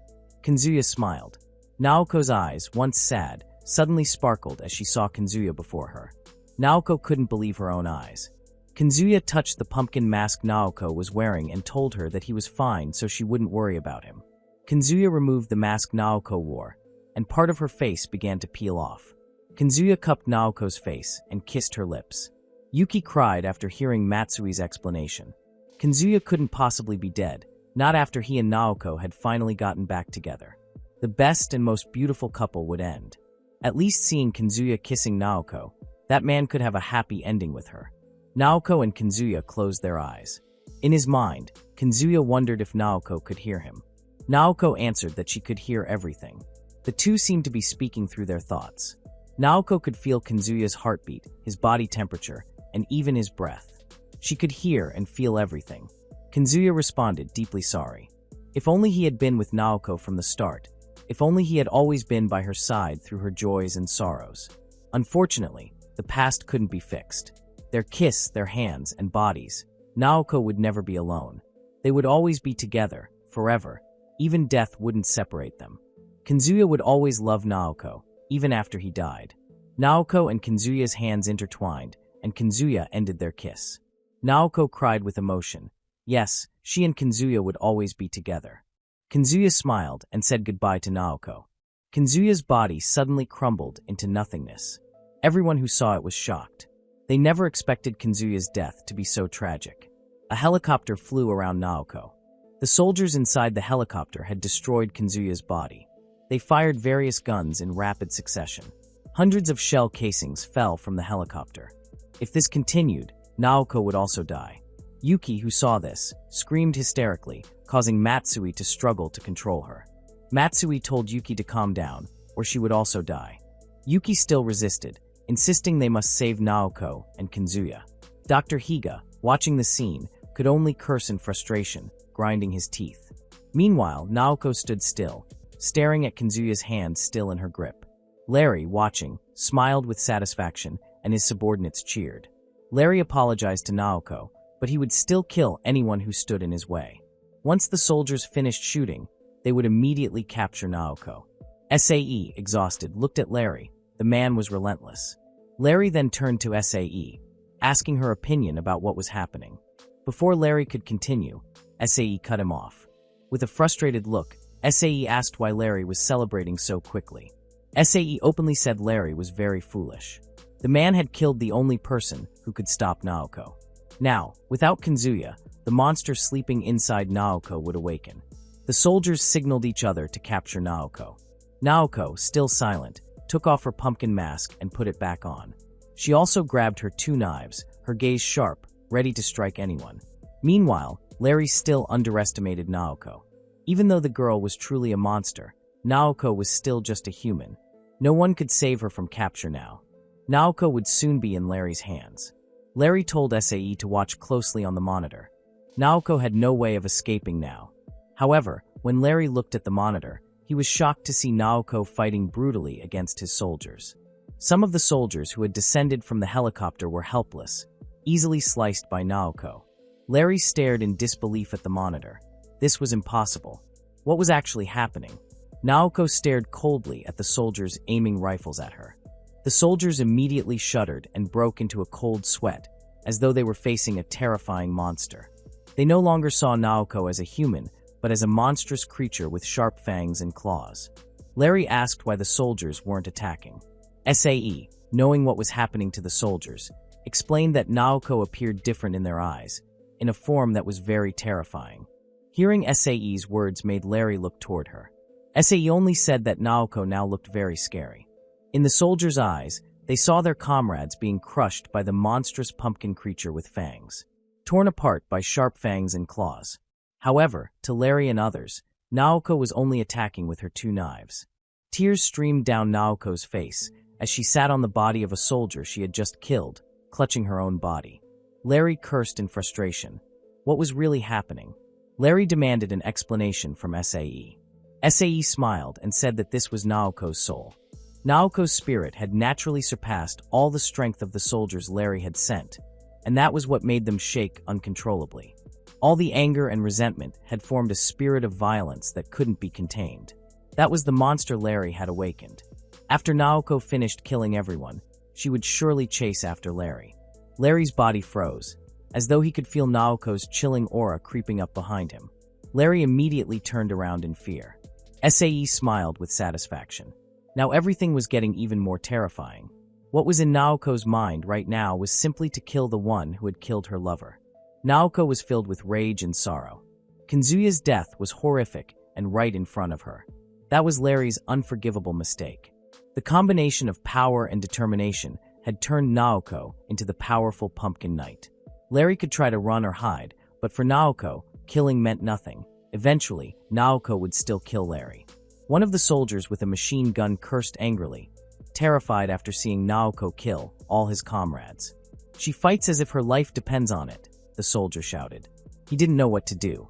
Naoko had killed the entire battalion. The soldier's body shuddered as Naoko stared at him. Naoko ran towards the soldier, causing him to fire randomly. But when his shots stopped, Naoko vanished from his sight. Among the bodies lying in front of him, he couldn't see Naoko. Panicking, the soldier looked around. Unknowingly, Naoko was already on top of the helicopter. Naoko jumped and kicked the soldier's face. The communication device in front of his mouth made his mouth bleed. Not stopping there, Naoko pinned the soldier down and repeatedly stabbed his face. The 2 pilots in front looked on in fear, not knowing what to do. They realized they had made a mistake when they killed Kazuya. Shouts were heard, though it was unclear what was happening inside. But soon, the helicopter started moving and headed back to the ship. Larry's subordinates asked if Larry had ordered them to return. Larry did not think he had ordered the helicopter to return. Larry believed the helicopter had been hijacked by Naoko. Sure enough, Naoko pointed a machine gun at the 2 pilots and ordered them to head to the ship. The soldiers, seeing the helicopter had returned, began to prepare on the helipad. They directed the helicopter to land and began clearing the landing area. The soldiers looked up in surprise, seeing Naoko pointing a machine gun at them. Without hesitation, Naoko immediately shot at the soldiers on the ship. While shooting, Naoko's memories of Kazuya flooded back, and her tears flowed once again. Naoko kept shooting until the ship was destroyed and burning. Dr. Higa, who had returned to the beach, watched Naoko still fighting on the ship. Dr. Higa held Kazuya's head so that Kazuya could see Naoko avenging him. Kazuya could find peace wherever he was. Dr. Higa said that Kazuya would live forever in their memories and would never be forgotten. Dr. Higa hugged Kazuya's head tightly. Matsui and Yuki could only watch from afar. In a city, the attention of the people was drawn to a beautiful girl walking among them. The girl carried a bundle of cloth slung over her shoulder. They were all mesmerized by the sight of the adorable and beautiful girl, remarking that they had never seen anyone like her. Her beauty was astonishing. The girl was none other than Naoko. Her appearance looked very different, with flawless skin and a face as beautiful as before. The outfit she wore was also very seductive. Some people in a car also stared at Naoko. The driver was curious about the contents of the bag Naoko was carrying. A man with curly hair and a camera shouted enthusiastically while aiming his camera at Naoko. He saw the perfect girl and told his friend to follow Naoko. His friends were baffled by his words. With drool coming from his mouth, the curly-haired man continued to praise Naoko's beauty. The man couldn't resist placing his hands on Naoko's body. His thoughts became wild. They would wait for a moment since there were still many people watching. The curly-haired man kept recording and taking pictures of Naoko's lower body. To him, those legs were fascinating, and the body was perfect.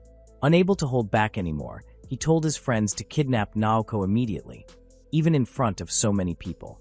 The driver snorted in annoyance, saying that the curly-haired man had gone mad. However, as if giving them a chance, Naoko suddenly turned into an alley. The curly-haired man became more eager and ordered his friends to go into the alley. This was their chance to kidnap Naoko. The driver sped up the car, braking just in front of Naoko. 4 men got out of the car and surrounded Naoko. The curly-haired man with the camera continued recording while greeting Naoko. Without further ado, he called Naoko sweetheart and said that Naoko had driven him crazy with all her beauty. He told Naoko not to be afraid because they weren't going to kill her. They would just have fun all day, just the curly-haired man and Naoko. One of the curly-haired man's friends covered Naoko's mouth, while 2 others lifted Naoko's body and carried her into the car. Naoko kept resisting, and the man who covered her mouth yelled at her to stay quiet. The driver quickly opened the door, while the curly-haired man remained busy filming. Naoko was eventually brought into the car. The driver, responsible for opening and closing the door, kept looking around to see if anyone was watching their actions. However, his attention was drawn to the bag Naoko carried, which had fallen near the car. The burly driver picked up the bag, but seemed to sense something. There was a metal object inside the bag. To satisfy his curiosity, the burly man opened the bag. He reached in and was shocked to find a knife. He pulled out item after item from the bag, growing more and more surprised. Knives of various sizes, an axe, a hammer, a sickle, and other sharp weapons were inside. But that wasn't the only thing that shocked him. He lifted the last item and began to sweat coldly. It was the pumpkin night mask. The burly man turned to look at the car, thinking there was no way the girl could be Pumpkin Night. However, the car window had an imprint of someone's hand, and the liquid that made the handprint was blood.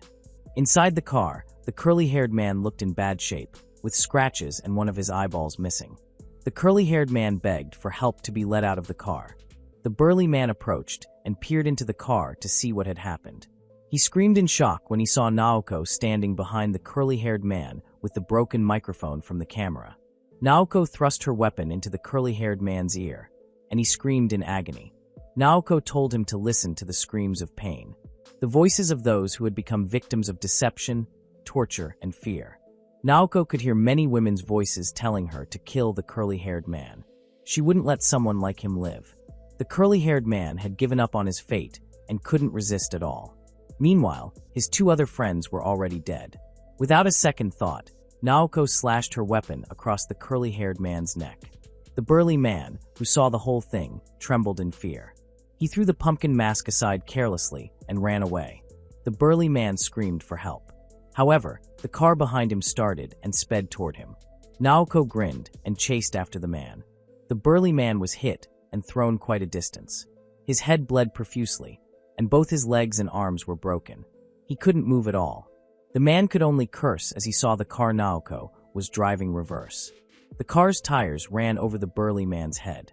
After killing everyone, Naoko began to spray paint the car's body with a can of paint. Naoko wrote the message, "Pumpkin Night was here," on the side of the car. That day's events became trending news. Photos of the 4 victims were broadcasted. Though the mass murder seemed brutal, the police eventually identified the victims. One of the victims was found guilty of rape and other related crimes. All 4 victims had police records for related crimes. The investigation into the crimes involving the victims was still ongoing. The motive behind the killings was still unknown, but the police were handling the case. The public, upon hearing the news, felt no sympathy for the murders of the 4 men. The 4 men were enemies of women because of their own actions. They truly deserved what happened to them. People wondered who had killed these men. A man with glasses showed his phone screen and said that the killings had been done by Pumpkin Night. It was clearly visible on the car's body, which had been spray-painted by Naoko. On the other hand, someone appeared to have received 135 messages from an anonymous figure in a chat group called Mystery. The person muttered softly and opened the messages. "Pumpkin Night, murderer?" Or "a knight in shining armor?" That was the content of the message. The person who received the message was none other than Larry. He was doing heavy exercise with dozens of tablets surrounding him and informing others about Naoko. Another message showed someone worshipping Naoko, calling her Pumpkin Knight the best, a goddess in every sense. SAE suddenly came in, arms crossed, and asked when Larry had started learning Japanese. Larry greeted SAE and continued with his workout. Watching Larry perform some aerial maneuvers on the hang bars, SAE wished those moves could hurt Larry. Larry smiled broadly and said he didn't learn Japanese. He didn't have time for useless things like learning another language. The chip in Larry's brain automatically translated all languages.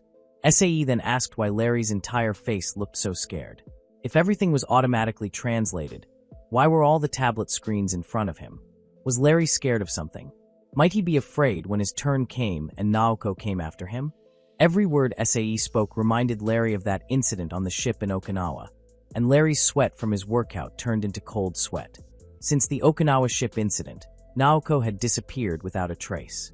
Larry knew if Naoko was still alive, that spelled the end for him, and it terrified him. However, SAE couldn't blame Larry. It was a genuinely terrifying feeling. SAE's speech was suddenly cut off as her neck was suddenly choked. SAE struggled to breathe, clutching at the binding around her neck. Her saliva started dripping, and tears streamed down her face. SAE couldn't breathe at all. She fell to the floor, begging Larry to release the grip around her neck. Larry didn't immediately comply with SAE's request. He waited a few seconds before loosening the chokehold. After the choking was released, SAE began coughing and then vomited. Larry held his temples and warned SAE not to speak to him like that again. The necklace SAE wore was linked to the chip in Larry's brain. What happened to SAE just now was because of the rage emanating from Larry's brain. If it happened again, Larry didn't know what might happen to SAE. Larry stuck out his tongue and left SAE behind. SAE glared menacingly at Larry. As Larry walked away, he warned SAE that the woman was still left alive because Larry still found her useful for certain things. SAE shot back, knowing Larry was considering bringing Naoko to that place and putting the same necklace on her. However, it was impossible to make Naoko submit to Larry and do whatever he wanted. Larry laughed, saying he didn't need to go to that place because Naoko already had the same necklace that SAE was wearing. Naoko had bought it and was wearing it now. SAE remained silent and just gritted her teeth.